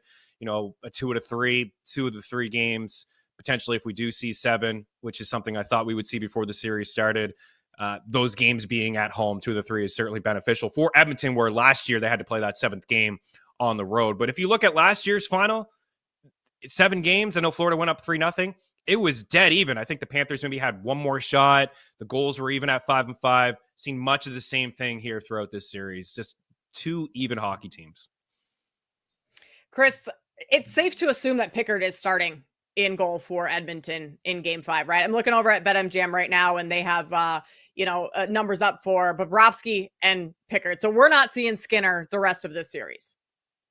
No, this is Pickard's series now. There's no question about it.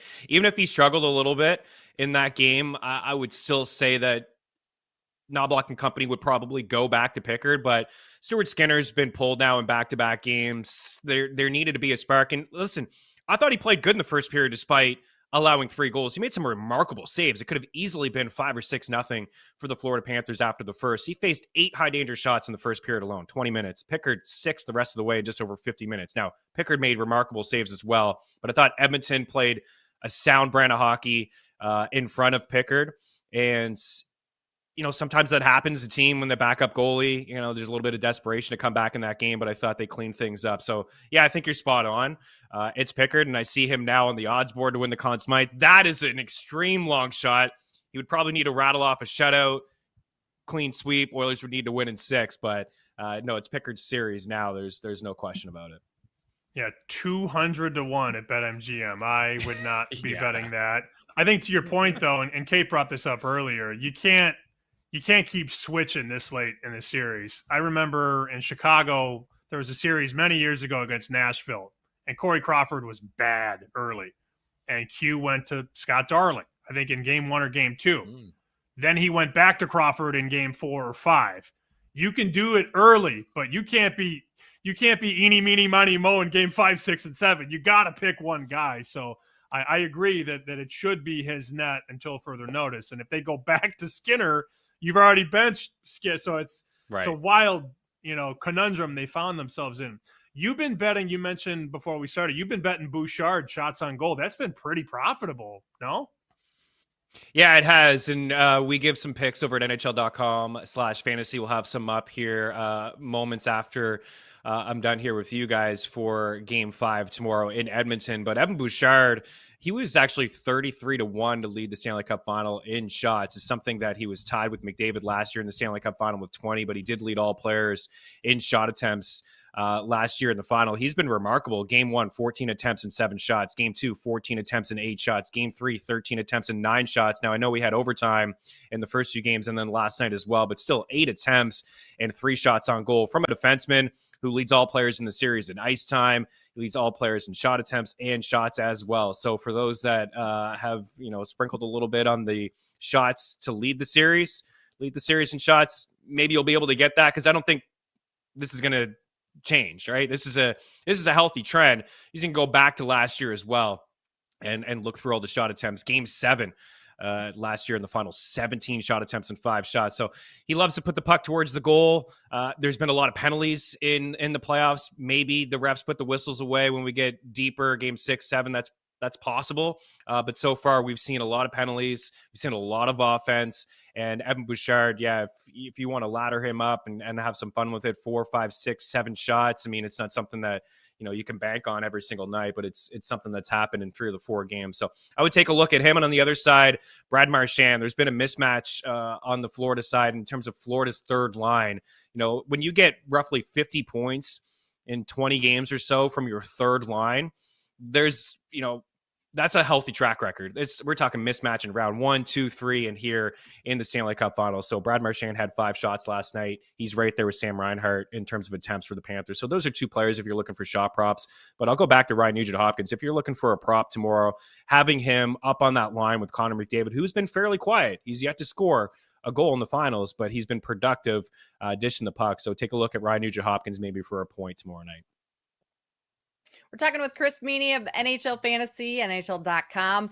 Chris, the total has been all overs. It's still sitting at 6.5 for game 5. It's juiced to the under -120, but so far it's been just goals, goals, goals. Like, is it as simple as that trend just continues? Especially hearing you say all the names you just rattled off for potentially having a point or to score in this game 5.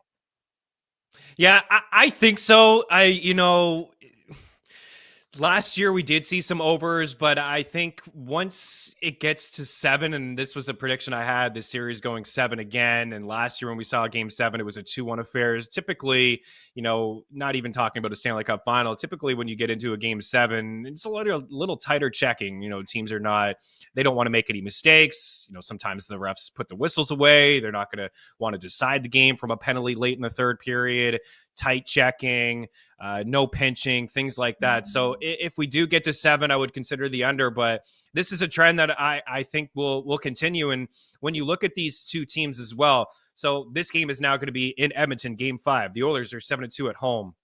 They scored 4.56 goals per game at home. That's the second most. Their power play is operating at 42%, which is remarkable. How about the Panthers on the road? Well, they're 9-3. That's the best road record in the playoffs. They're scoring 4.67 goals per game on the road. That's the best mark, and a 41% power play, and that is the best mark. So both teams are having a power play over 40%. They're both scoring over 4 goals. As good as Pickard has been coming in, perfect, 7-0. Last night, great as well. And on the other side, Bobrovsky. He's made some remarkable saves so far in this series, especially, I thought, late in that game when the Oilers were really pushing. Goals are continuing to happen. So it is a trend that I think will continue. We'll talk game 7 if that's the case. I would lean with the under there, but I expect offense in a lot of it. I do think it's funny when you look at the construction of this Florida roster. There's a lot of cast-offs that are doing big things. I mean, what are the guys in Calgary thinking without Bennett and without Tkachuk? Reinhart was in Buffalo forever, Marchand in Boston, and it's like to see those guys all playing well together, it's got to be maddening to be a Flames fan or a Sabres fan. And I know the Bruins are not happy to see Marchand doing it in another sweater, but just that team, how do you explain a team that is somehow in its 3rd Stanley Cup final and playing better and not facing that fatigue? I mean, I don't know how you put that into words. They go to a cup final 2 years ago and lose in 7 or lose. Then they win last year, and now they're back, and they somehow look better than they've ever been. And most teams can't do that 3 years in a row, man. Like, how do you put it into words? I know it's crazy, and again, thinking about it last night when they were up 3-0, I started thinking about dynasty talk and where they stack up against other teams and the runs that they've been on, and a little bit of changeover here and there. You mentioned some of these players like Sam Reinhart not working out in Buffalo, and he's been one of the better goal scorers at all situations over the last few years. Brad Marchand. How about the Bruins trading him to Florida, a team that knocked out the Boston Bruins in each of the last 2 seasons? That historic season that the Bruins had that year where they rattled off all of those wins and they were up 3-1 in the series in the opening round, and Florida came back and won 3 straight. It starts up at the top, with the organization and the GM making the move. Andrew Burnett was a head coach at the time for the Panthers, and they had some really good teams. They made a coaching change to bring in Paul Maurice. They made a big trade. You mentioned Matthew Tkachuk. They traded 2 good players away in Jonathan Huberdeau and Mackenzie Weegar for Matthew Tkachuk. That really shocked the NHL world. And I thought it was just a remarkable move from them to get that sandpaper grit type of player who could do a little bit of everything. With no disrespect to Huberdeau, Matthew Tkachuk is exactly what the Florida Panthers needed. Alexander Barkov is, a Lady Byng winner. He's one of the better, or Selke winners, one of the better 2-way players in the NHL. You have Bobrovsky, who's won multiple Vezinas. They acquire Seth Jones, right, who was kind of buried in Chicago, not playing great hockey with the Blackhawks. Now he's a guy that's logging a lot of minutes, playing on the top power play. And then, I'll go back to that third line with Marchand, Anton Lundell, and Luosterainen. When you get 50 points combined from a third line, and Marchand among the leaders in road points and even strength points, he's got 4 goals in this series. He has an overtime winner. He's got a couple overtime winners here throughout the Stanley Cup playoffs. You have to have a deep squad, clearly, to go on a run like this. You need a lot of luck. You need some, bodies to stay healthy. They've had that for the majority of these 3 years. It really is special. And, I don't want to get ahead of myself, but if they're able to keep Sam Bennett or they find a way to keep Marchand for cheap, this is the team that I'm going to back again this time next year. Chris, 10 seconds. Who's winning game 5? I'll say the Oilers win game 5. Florida wins game 6. Edmonton will take in game 7. Ooh. Another game like 7. it. Woo! I think we'll have Doesn't to get see much it. better It's than that. offense. No, Yeah. it doesn't. And hopefully we see it because it's been electric so far. It's been very fun. Chris, we appreciate you taking the time to jump on. Enjoy the game on Saturday. We'll talk to you again soon. Thanks for having me. Have a good show. That is Chris Meany of NHL Fantasy, NHL.com. We have a little WNBA talk coming up next. Plus, Kenny won $4,000 on a NFL parlay that we need to figure out a little bit more details on. That's coming your way here on Bet Sweats. You're listening to Bet Sweats on the BetMGM network.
Kate Constable, Sam Panayotovich here with you on Bet Sweats on the BetMGM network. If you are listening and want to watch, you can do so over on YouTube or Twitch. Just search BetMGM network. Sam, before we hear from Kenny, we were talking with Chris Meany, who we just had on in this last segment from NHL.com in the break before he exited. He gave us an interesting stat that I want you to read. So if Sam Bennett gets 5 more hits, he will be the first player in the history of the Stanley Cup playoffs to lead the playoffs in goals and hits. It's never been done before. And Zach Hyman is your current hit leader, but he's not going to play. He's out. He has knocked himself out of this series. So 5 more hits from Bennett. Ideally, you play at least 2 more games. If you stay on the ice, rather. Hope he stays healthy. 5 hits away from being the postseason leader in goals and hits. It's never been done before. Never. That's wild. Sam, what? And he's the leader for Conn Smythe right now too. Like, makes sense. Yeah. Right. Yeah, he should win. If they win, I mean, he should be the guy. I would hate to see the Panthers win again and then give it to an Oiler again. Give it to the home team. What if give it to the team Oilers win and they give it to a Panther? Oh, any shot of zigzag. Oh, of course there is. I mean, Bennett's been unbelievable.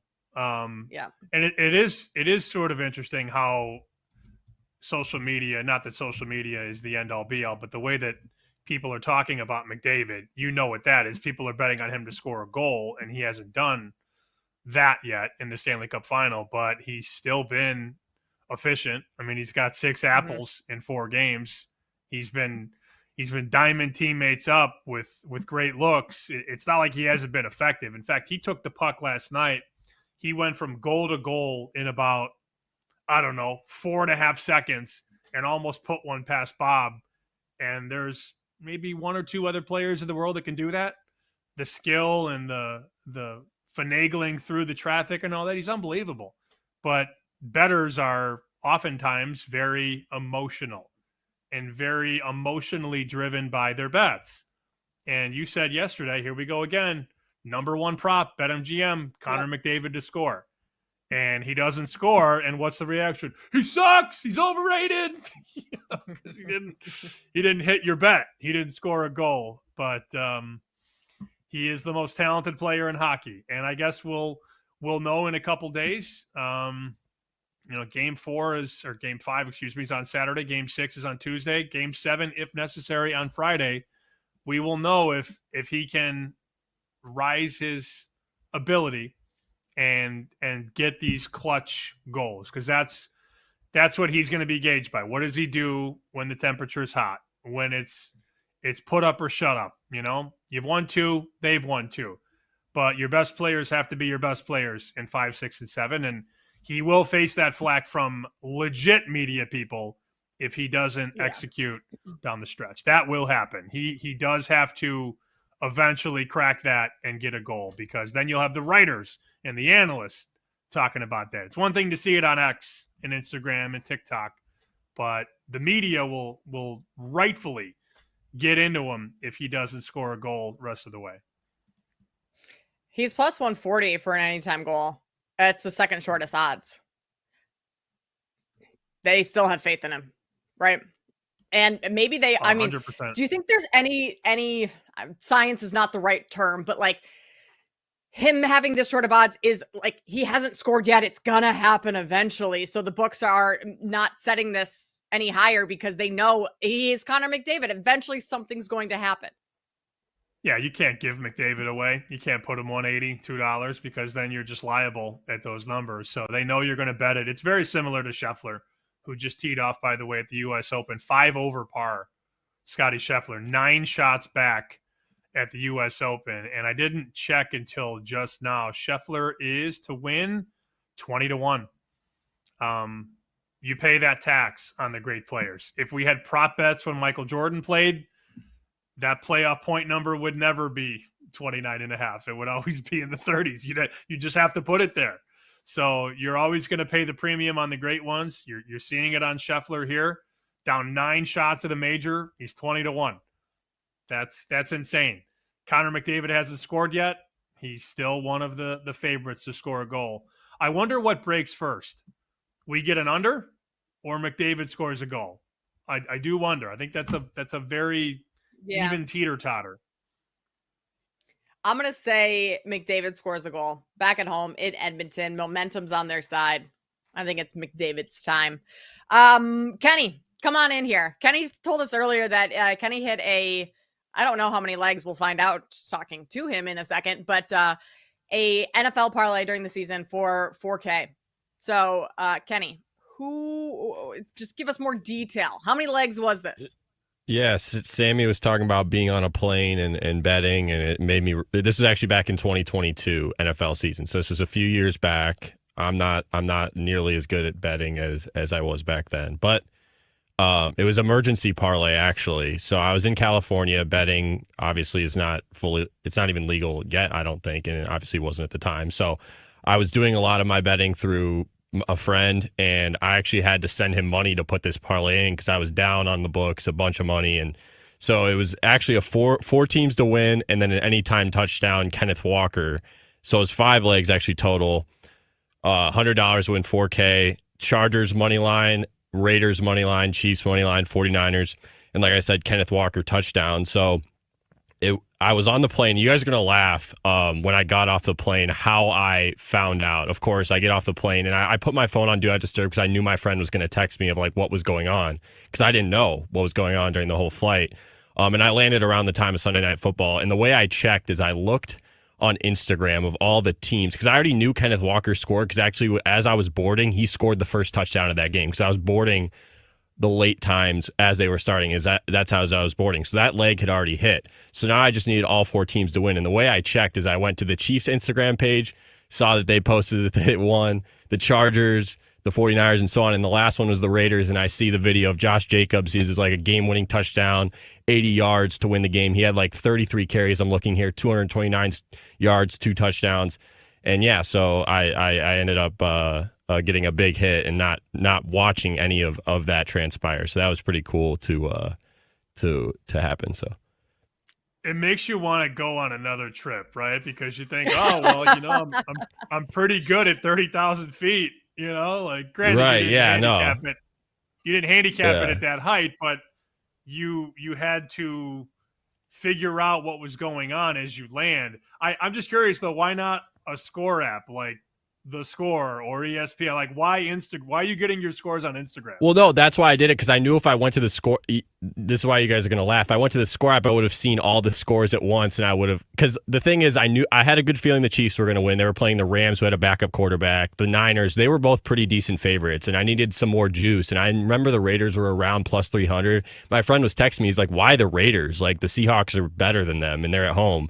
And I was like, just trust me, bro. The Raiders, they're going to win. And so I knew that was the team because the Cardinals and the Chargers too. That was another one. Like the Chargers, they only ended up winning on like a 2-point conversion. So that was another one. But they ended up taking care of business. So it was one of those ones where I was just like, that's just what my brain went to. I guess I don't know.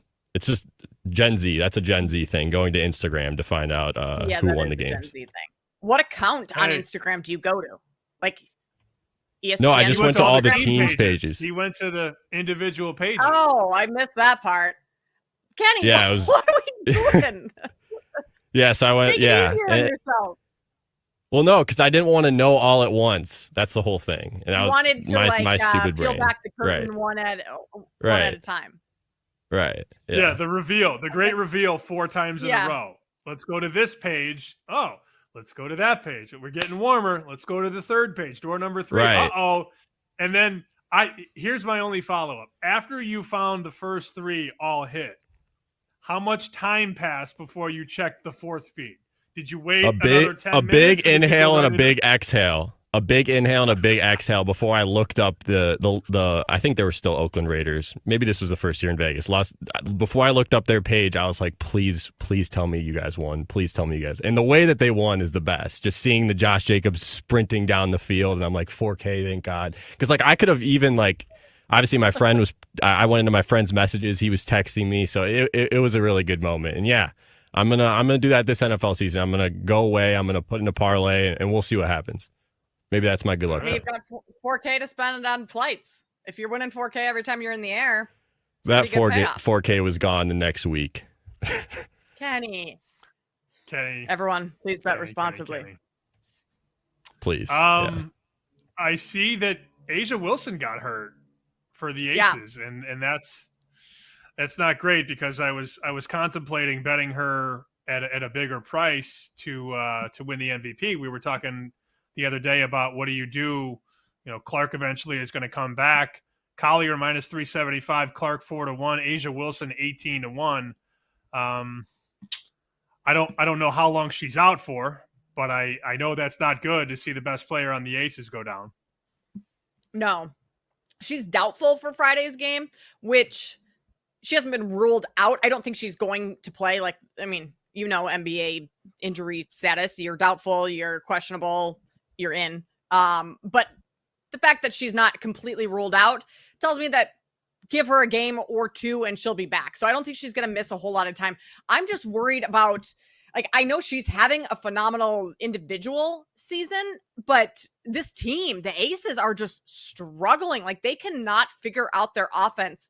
And a lot of it is the addition of Jewel Lloyd, who's a phenomenal player. One of the best guards in the league. But you put her into a roster and her into a lineup where she's used to getting X amount of shots. Everyone on the Aces is used to getting X amount, and there's just not enough to go around. So I'm worried about this Aces team and the success that they have and how that potentially plays into Asia Wilson and her MVP candidacy. That would be my concern. They'll be saying right now it's either Collier or Clark. I know we're up against it. Any bets tonight? Chicago, Atlanta, Dallas, Vegas? Atlanta. I'm laying the 12.5. I do not believe in this Sky team in their current form right now, so we're going to fade them. Atlanta's coming off a good win over the Fever, and they are one of the top teams, in my eyes, in the league. So I'm laying the 12.5 with the Dream. Coming up on the other side, we give you another check-in at the U.S. Open. Who's leading? Where do we go from here? That's next here on Bet Sweats. You're listening to Bet Sweats on the BetMGM Network.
Bet Sweats on the BetMGM network.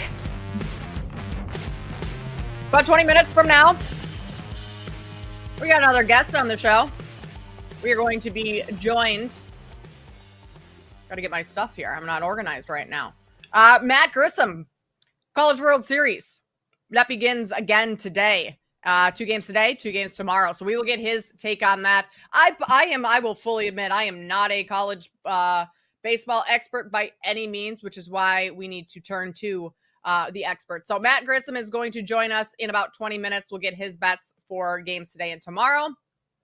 We got to do another look in over at the U.S. Open, though. Some players are absolutely falling apart, and that's what we expected. Like, you're going to have rounds at the U.S. Open at this course where everything just kind of crashes and burns. That's happening right now with Jordan Spieth. He's 5 over so far in the day. Justin Thomas is, Sam, it can't get any worse for JT. He allegedly, I didn't see it, but I got some texts about it. He 4-putted and turned a potential birdie into a double bogey. So that just kind of speaks volumes to the strength of this course and how tough these greens are. We were mentioning Victor Hovland, who was 1 shot back. He's 3 under, and then he double bogeys. So now he's 1 under. And does he unravel from there? He was favored at MGM to win the tournament going into that hole. So now your favorite is Sam Burns at plus 850. Of all people, of all the people that were at the top of the leaderboard, Sam Burns is now favored to win the U.S. Open. Then Spahn, then Hovland, Morikawa 12. Scheffler, I don't want to keep banging this drum on Scheffler, but I'm fascinated by how they price him live. So he birdied his last hole, and he went from 20 to 1 to 12 to 1. 1 birdie, and he dropped $8. 1 to 12 to 1. I mean, it's insane. I mean, he's still so far back, but that's not how they look at it with the betting algorithm. That's not, you don't look at his score. You have to weigh in how they're going to bet him. And Scotty Scheffler makes 1 birdie, goes from 20 to 1 to 12 to 1. He's right around the projected cut line, which is plus 4 right now. That's the projected cut. He's 4 over. He's teetering on potentially not making the cut, and he's 12 to 1 to win the tournament. The last time Scotty Scheffler missed a cut, August of 2020, FedEx St. Jude Championship. That was over 670 days ago. I wonder if there was, I'm sure there was, like, what was the line for Scheffler to miss the cut? What was the number prior to the start of? I saw. Do you have it? I saw 7 to 1. One book had, and I think another book had 9 to 1. It almost feels like that number should be bigger. It's Scotty Scheffler. The problem with the cut prop is that they don't really give you the value on a lot of guys. Rory was 225 to miss the cut. So you triple that number and you get to Scheffler's range. It makes sense. You're never going to get, I mean, you're right. You should probably get bigger numbers on everybody, but that's sports betting. I mean, a guy like Aaron Judge should not be 2 to 1 to homer. Right. The guys that are 3 to 1 should probably be 4 to 1. The guys that are 4 to 1 should probably be 6 to 1. I mean, we can do an entire show on how sports books take advantage of you with these prices. And let's not even get into the anytime touchdown market. It's a joke. You know, you can go to a random game on an NFL Sunday with a point total of 47. So, you know, you do the math, 47 divided by 7. That's not a lot of touchdowns. That's, you know, like 6-7 touchdowns, but you'll have 8 guys around even money to score. You'll have other guys that are minus money to score. And it's just, there's no way those prices can be real. You can't have 5 players at minus whatever to score a touchdown, but that's how they get you. They tax the death out of that market. And then other people parlay them, and you don't get the true shake on that either. But That's always going to be the case when Scotty Scheffler is playing golf at this level, and he's got this prestige and this magnet for your money. He's going to be, he's never going to be out of it on the live leaderboard in terms of betting, but he's right around the cut line.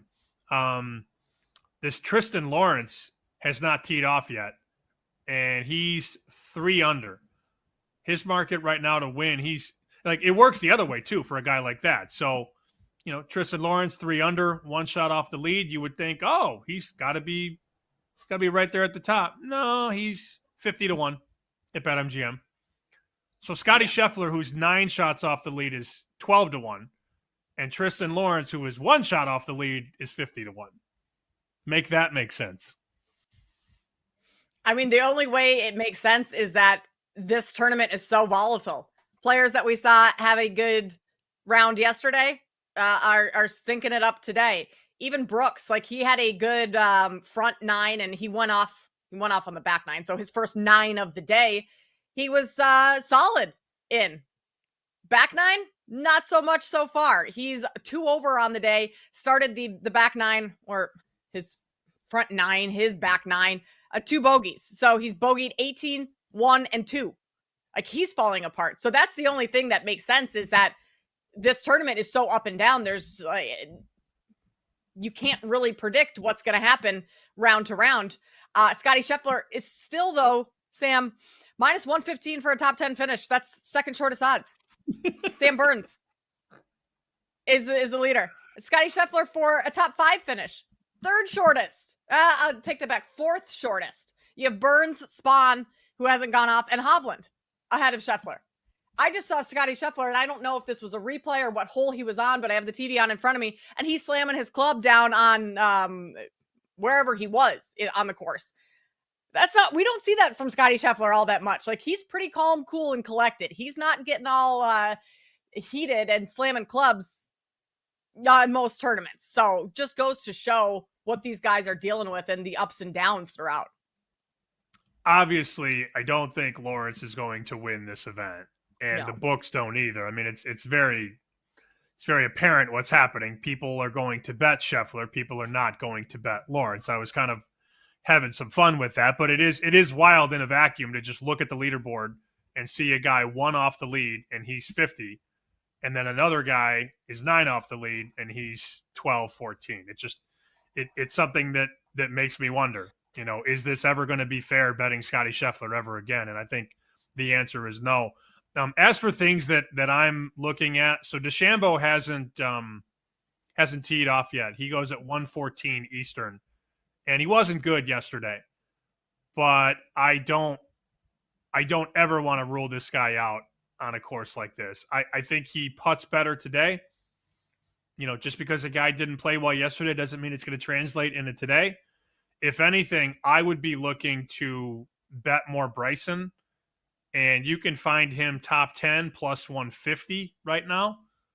I don't really want to add win equity. MGM's got 18-1 now. That's a pretty decent price. The Green Book has 12. MGM has 18. I think I'm going to steal that from now on. You went Green Book, Blue Book. I love that. Yeah, it's a great way that's how we talk about the books on the Better Angle. We go Green Book, Blue Book, BetMGM. I mean, we talk about them all the time. Gold Book, gold standard of betting. BetMGM. No, I like BetMGM more than Gold Book. But Green Book, Blue Book is very good. Yeah. PointsBet back in the day would have been Red Book, but PointsBet is no Red more. Book. PointsBet has morphed into something else. DeChambeau 18-1 again. Don't necessarily love that, but I think you can attack these other markets like top 10. If you feel froggy, you can go top 5. He's almost 3-1 top 5. But I do expect Bryson to still finish top 10. I was adamant about that. I was banging the table about that. He was minus 105 coming into the tournament to be a top 10 guy. And I still think that is very likely. So people always want to know, what's the bet? What should we do? Mm-hmm. What I'm thinking about doing is adding more Bryson to finish top 10, though. Not to win, not top 5. Now, people get greedy. People see big numbers and go, oh, 18-1. He was 7-1. He was 8-1. They usually don't to give away good numbers on guys like Bryson. So that's just how I feel. Rahm, by the way, has gone from the favorite last night into this morning. John Rahm is now 18-1. So he has had a rough stretch. Rahm right now is 3 over. He's down 17 positions today. He's getting close to that projected cut line. Scheffler's now 5 over, by the way, so he is on the other side of it, the bad side.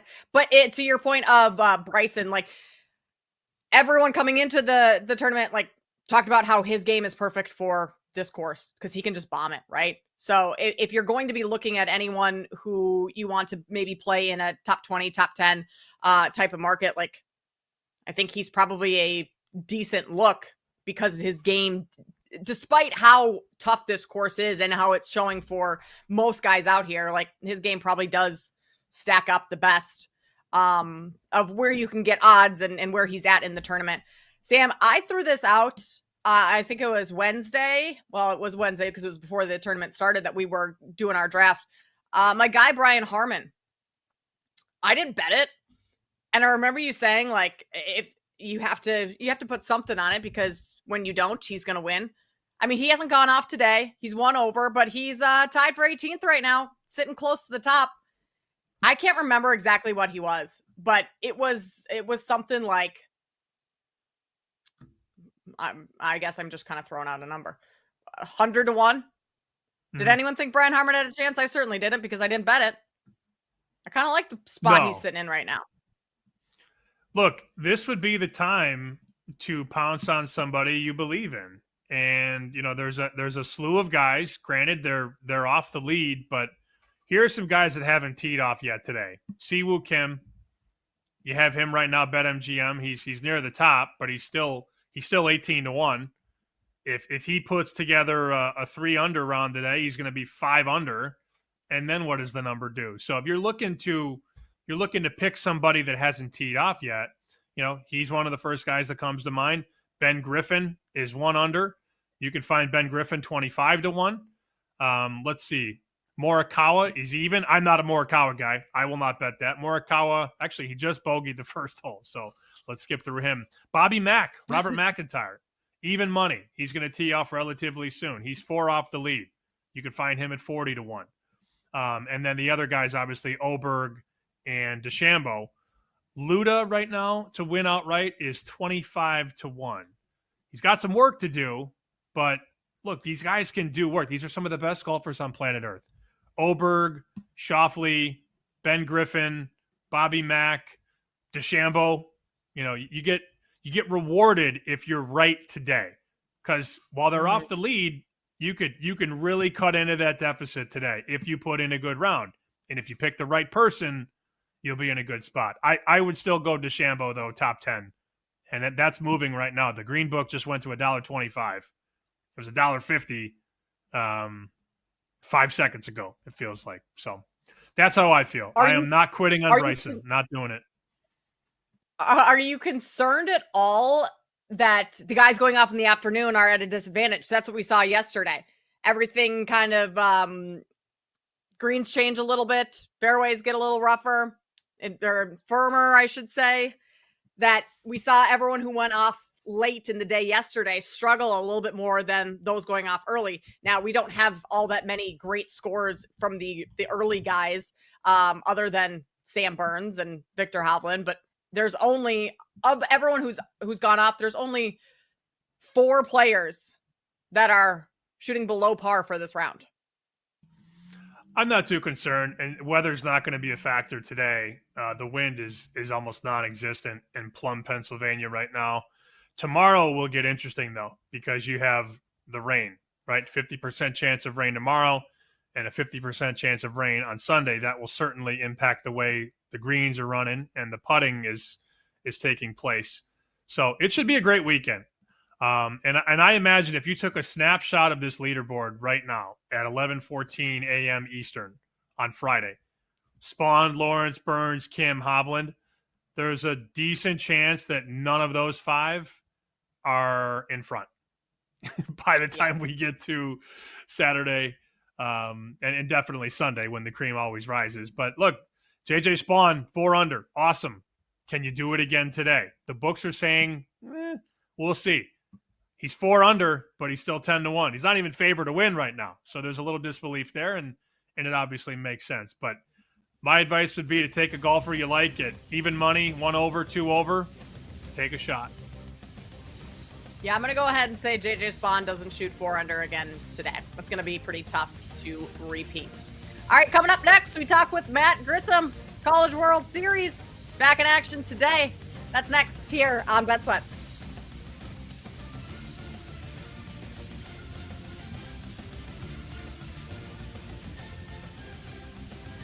You're listening to Bet Sweats on the BetMGM Network.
Welcome back to Bet Sweats on the BetMGM network. We're taking you down south to Arkansas. College World Series continues on today. We've got two matchups this afternoon. Arizona against Coastal Carolina. That's at 1 p.m. Central. And then Louisville and Oregon State, 6 p.m. Central later this evening. We go to the bar now. That's not something I have ever said on a show at 10:20 in the morning, but we are going straight to the bar right now. Matt Grissom, Matt Grissom joins us now tell us where you are at exactly, Matt. I'm at Rocco's Cantina and Pizzeria. It's right across from Charles Schwab Field, where the College World Series will get started here in about 3 hours. I love that. So this is the bar that has the Jello Shot Challenge right in the middle of Omaha. And I believe, I've never been there, but from what I can gather on social, every team has a fridge, and every team's fridge has Jello shots. And they do the counter throughout the week. And then it's usually an SEC school that wins the Jello Shot Challenge. I saw this morning LSU was right near the top, if not in top. How does that all transpire from start to finish with the Jello shots? So I was talking to the owner of Rocco's, and he decided he wanted to incorporate some sort of challenge off the baseball field, and it was surrounded by taking shots. And fast forward now, I think LSU broke the record of 68,888. That's almost 70,000 Jello shots. You know how insane that is. There is no way I think we even get close. They changed. They're sponsored by a different Jello shot. They're pretty potent. We've had probably about half a dozen since we've been here. Not this morning, but last night and Wednesday night. It's a great competition. Murray State actually jumped out to the lead in this because who doesn't want to root for the fourth seed, the tier for the fourth time? So you love to see it. This is a competition that all the fans can help their team win, unlike when we get on the diamond. What is the atmosphere like outside the bar? Because I guess, correct me if I'm wrong.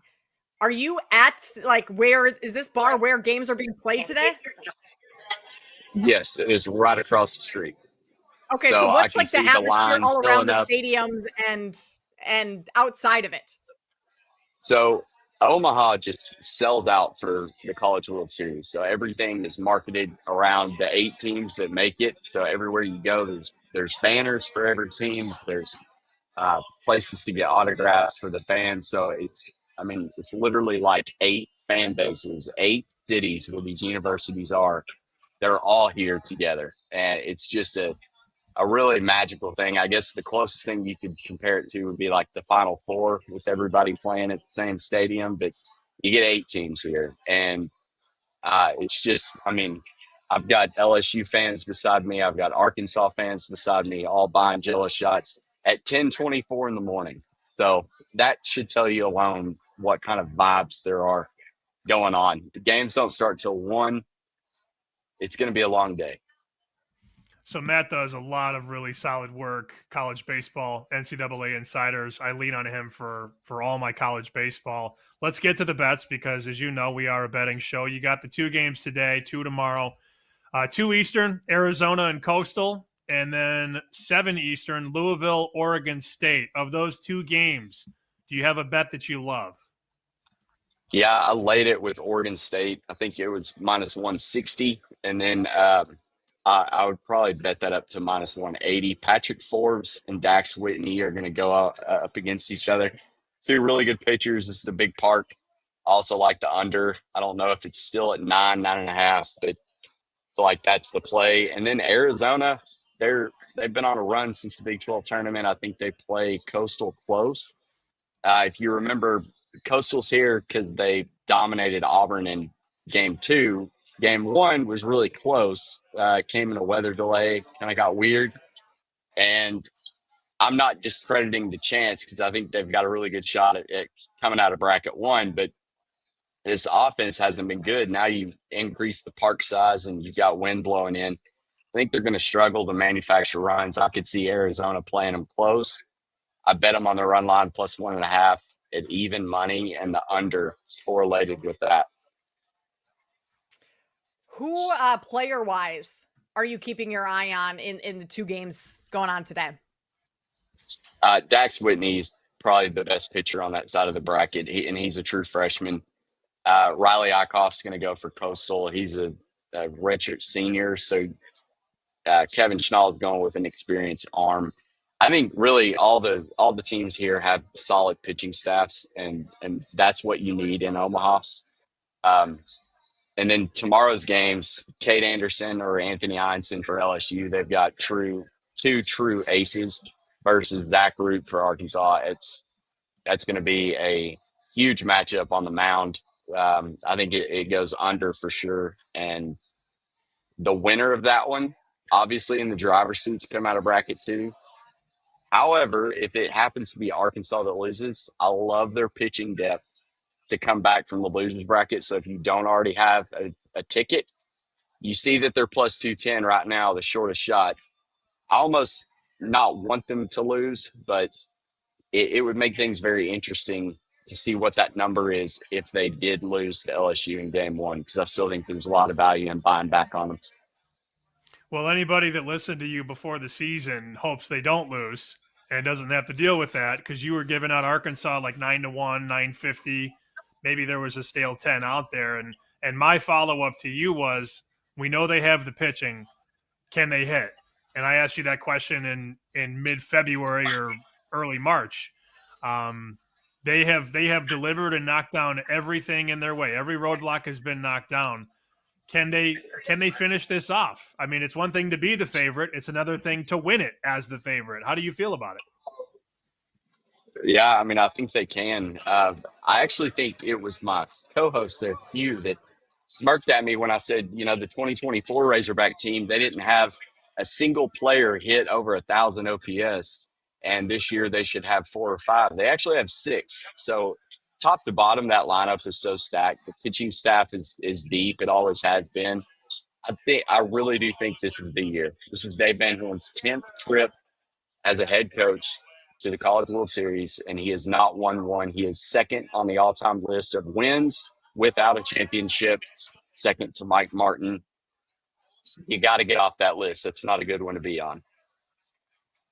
Talking with Matt Grissom, co-founder of the NCAA Insiders. Matt, once we get to this stage of the playoffs, are there any trends in like the totals tightening up a little bit, or games being lower scoring? Or is it still just, a lot of these lines are priced minus 9.5 for most of these games, and that's just standard?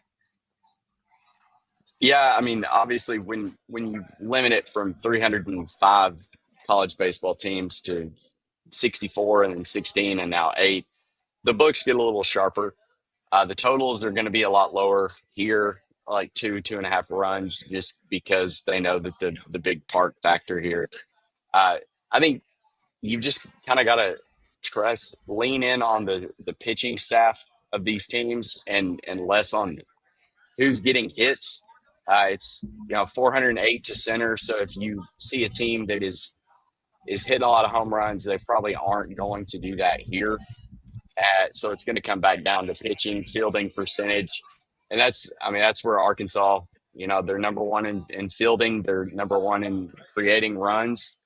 They're number one in XFIP and Sierra in the field that's remaining. So not to nerd out on you too bad, but, weighted runs and Sierra is how we use our model on our website. And it's been successful for us throughout the season. So we lean on it once again for the postseason.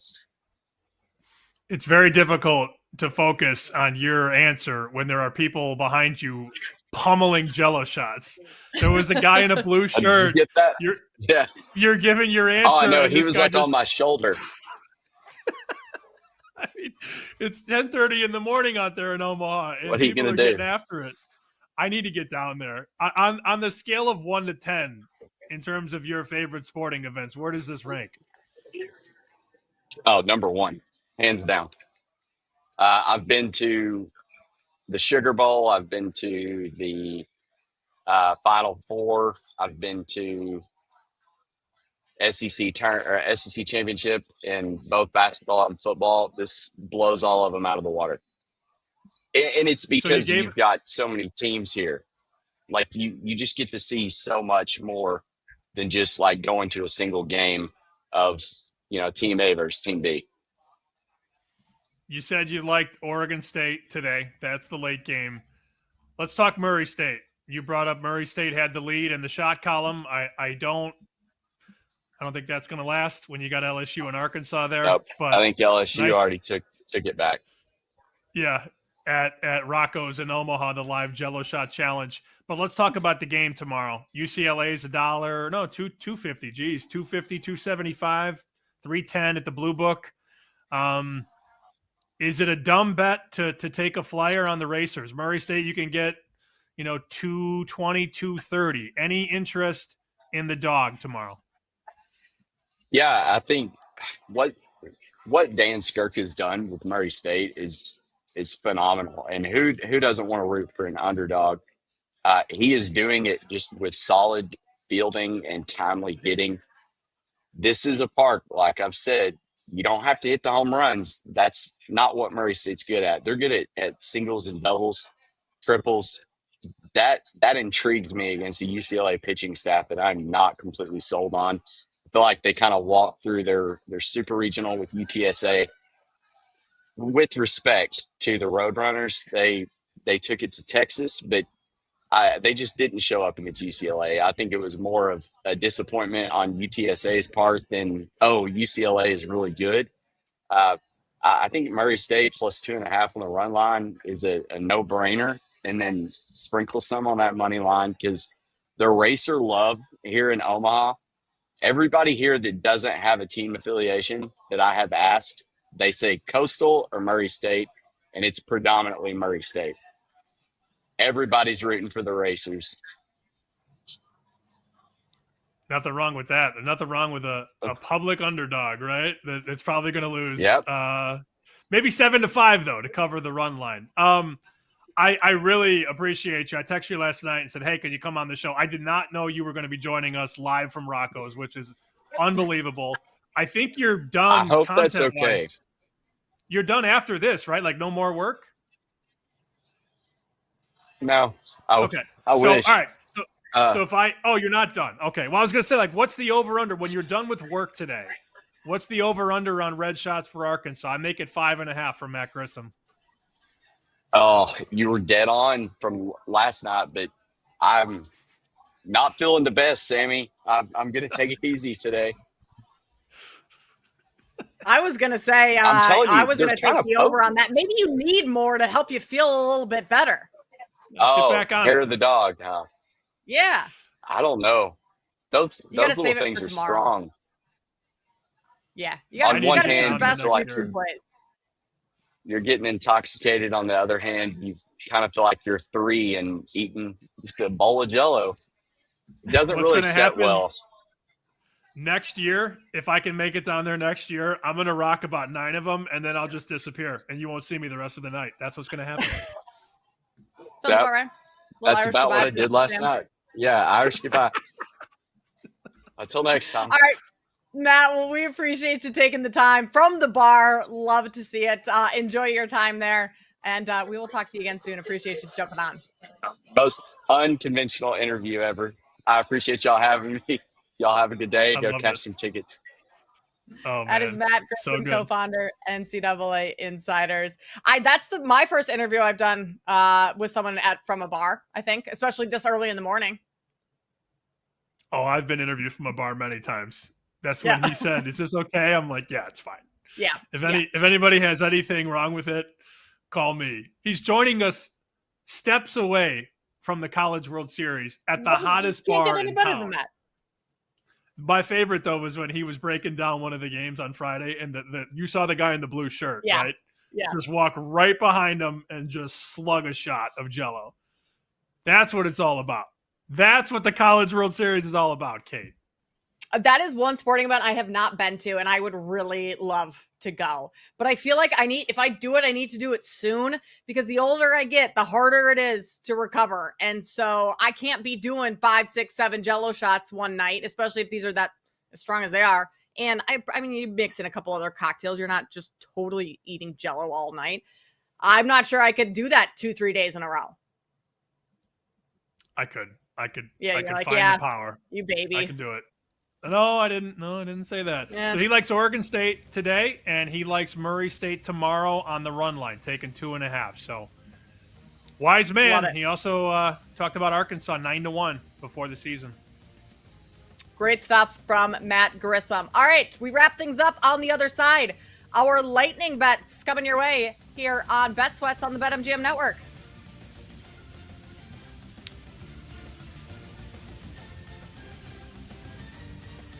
You're listening to Bet Sweats on the BetMGM Network.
Welcome back to Bet Sweats on the BetMGM network.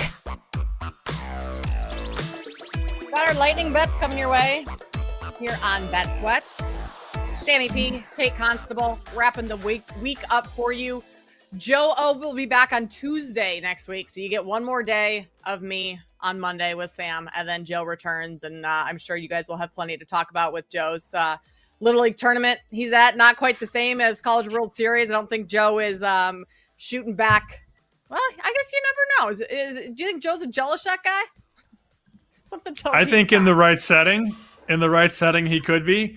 I can tell you on the 12-hour plane ride on the BetMGM flight, that seat 1E next to me would be pummeling Jello shots on that flight for sure. Yeah, I don't doubt that. I have heard that Joe can throw some back though. I've heard Joe's a pretty good drinker.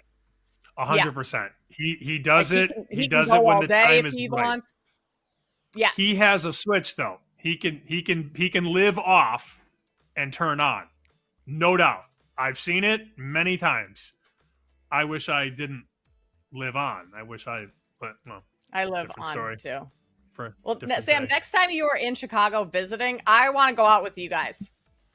Me, you, Joe, whoever else, Gertch in the area, Kenny. I'm trying to set up. What I want to do. I've talked about this for a couple of weeks. I want to do that Monday night Bears Vikings. I think we can get everybody together. Maybe do the show on Monday from the Score, and then go to the tailgate at 1 or 2 o'clock, because the tailgate that I go to gets after it really early. They get there on a Sunday at like 5 or 6 a.m. Not to party, but to set up, and then they start getting after it about 8. So for a Monday night game, I'm guessing they're going to start cracking about 2 or 3 o'clock. So that would be the date to circle. I'm going to be in for it. I'm trying to get Joe to come down. Gertch has said maybe he could come down. That would be the next day, September 8th. That's a Monday night. Bears play the Vikings week number 1. That would be that'd be a pretty fair day to get everybody together. All right. I think I can make that work. I think that'd be pretty fun. Let's go to some lightning bets here. Well, before we get into that, Aces and Wings, WNBA.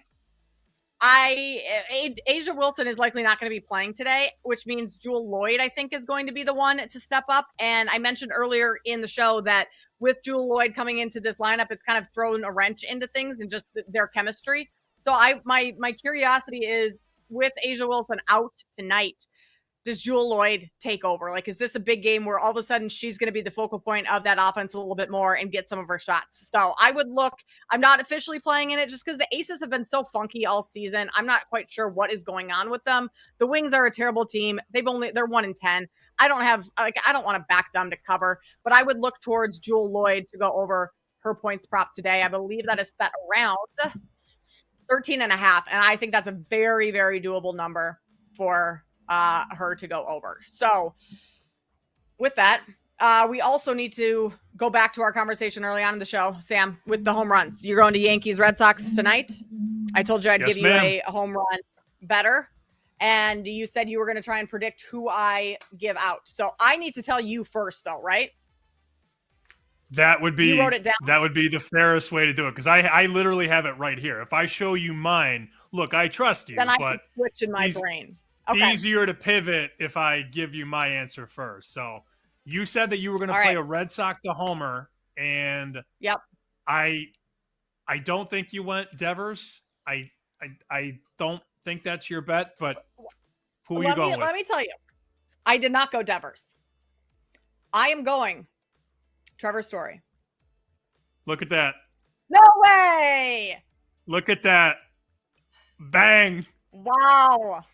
Bang. Wow. Look at that. You should just win the bet for that, Sam. You are Sam the Mentalist. No, not all the time. Tell me your thought process of me picking Trevor Story. That's what I'm going to find most intriguing. Come on. I'm not telling you anything. No way. I would continue complaining with you, but I know you're not going to budge. All right, fine. Trevor Story, 7-1, is the best price I'm seeing right now. I will do some shopping on that, but he's been good against Yarborough. You are so flustered right now. I love this. I don't like it. What I don't like happened? it. I know. I don't like it because you are handicapping as Kate. So you are clearly trying to decide how I look at games and look at stats for this to happen. I had it down to 2, and I went with the guy that I would bet. So I wasn't necessarily handicapping. Because the other guy was Ref Snyder, one... but I thought there's no way you go Rob Ref Snyder. Yeah, I didn't think you'd go. No. Of the two, and you guys know my baseball knowledge. Like, I'm not a hardcore baseball person. Of the two, like, Trevor Story is the more notable name in my mind. So, like, that makes sense that you would then go there. But he's faced Yarborough before. He's done very good against him. Hits lefties really well. And Yarborough has not given up too many home runs to lefties. So I went with the righty. So Trevor Story, 7-1, Sam. You can thank me later. One more time for the boys and girls. That's pretty impressive. That's pretty impressive. I mean, you can't do that every day. Sometimes it's better to be lucky than good, and there was a lot of luck in there. As for lightning bets, okay, so I fundamentally look, you're supposed to bet the right number. And yesterday we talked about Hartenstein over 5.5. They clipped it. They posted it. I did beat the books yesterday, which is all over the country on our Odyssey stations. And it was over 5.5 minus 110. You look at the prices now. If you want to go 5.5 over, you're laying $1.30, $1.38. I would not do that. I'm not laying $1.30, $1.38 on props. Let's, for the sake of the show, stick with it. I'm also very pleased that the room is shorting Hartenstein. So whatever. Let's get weird. BetMGM right now has over 6.5 points for Hartenstein at plus 110. If it lands 6, I'm going to be very sad because I will win mine and everybody that chases will lose. But this is about the community and it's about making bets together and cashing tickets together. So let's go Hartenstein over 6.5 points at plus 110. Please land 7 and not 6. Please 7. I don't think he's going to fly over it, but I promise you at the Red Sox game, I'm going to be counting 1, 2, 3. That's all I need. 3 buckets. 1, 2, 3. 3 dunks, 3 layups, 3 floaters, whatever. And then the rest of us will need a free throw that pile on today. So that's my favorite look. And then in baseball, I am going to the game. I like the under. I think Yarborough is going to be a little bit better than he was in the last start. How about a 3-2 final with a Trevor Story walk-off in the bottom of the 9th? Under 8.5. Wouldn't that just be magical? That would be phenomenal. And then I got to quit while I'm ahead. 2 homers, 2 games. We'll see if it can happen. I like the under, and I think you're muted, Sam.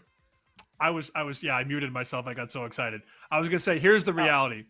This is our most listened to segment usually in downloads because people do love bets.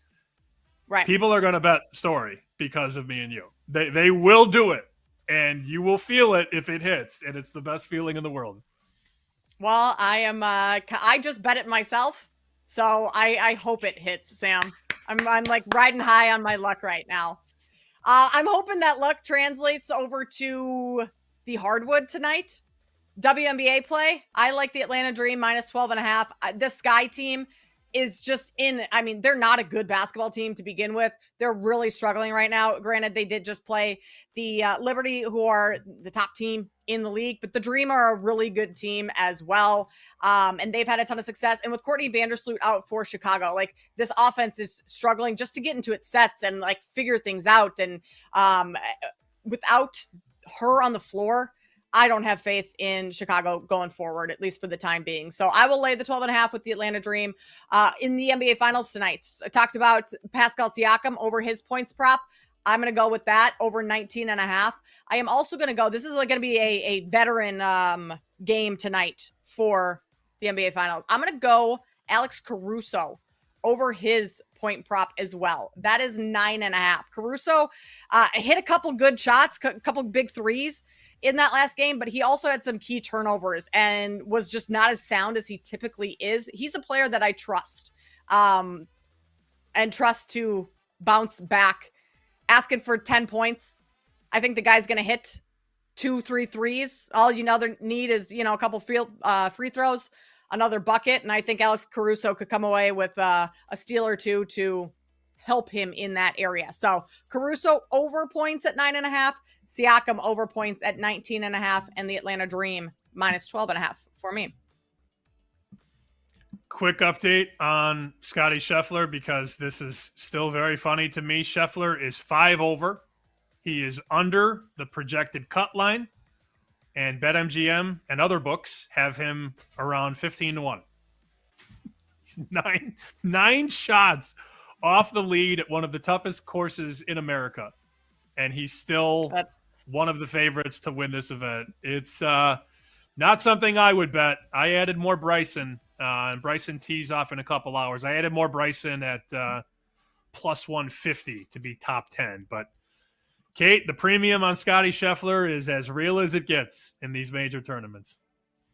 And Sam, Scottie was +7 off the lead going into today. No one has ever won the U.S. Open when 7 off the lead after the first round. At least since, I guess I should caveat that, since 1998. So it's been quite some time. Something tells me this is not Scottie's tournament. U.S. Open, a win there, not happening for the good old Scottie Scheffler. Sam, make a couple Jello shots before your game tonight. Go enjoy it. Have a great weekend. We will both be back on Monday. Joe O back in on Tuesday. Thank you all for joining us. I hope you have some winning tickets tonight. Have a great weekend. We will see you next time. This has been Bet Sweats on the BetMGM Network.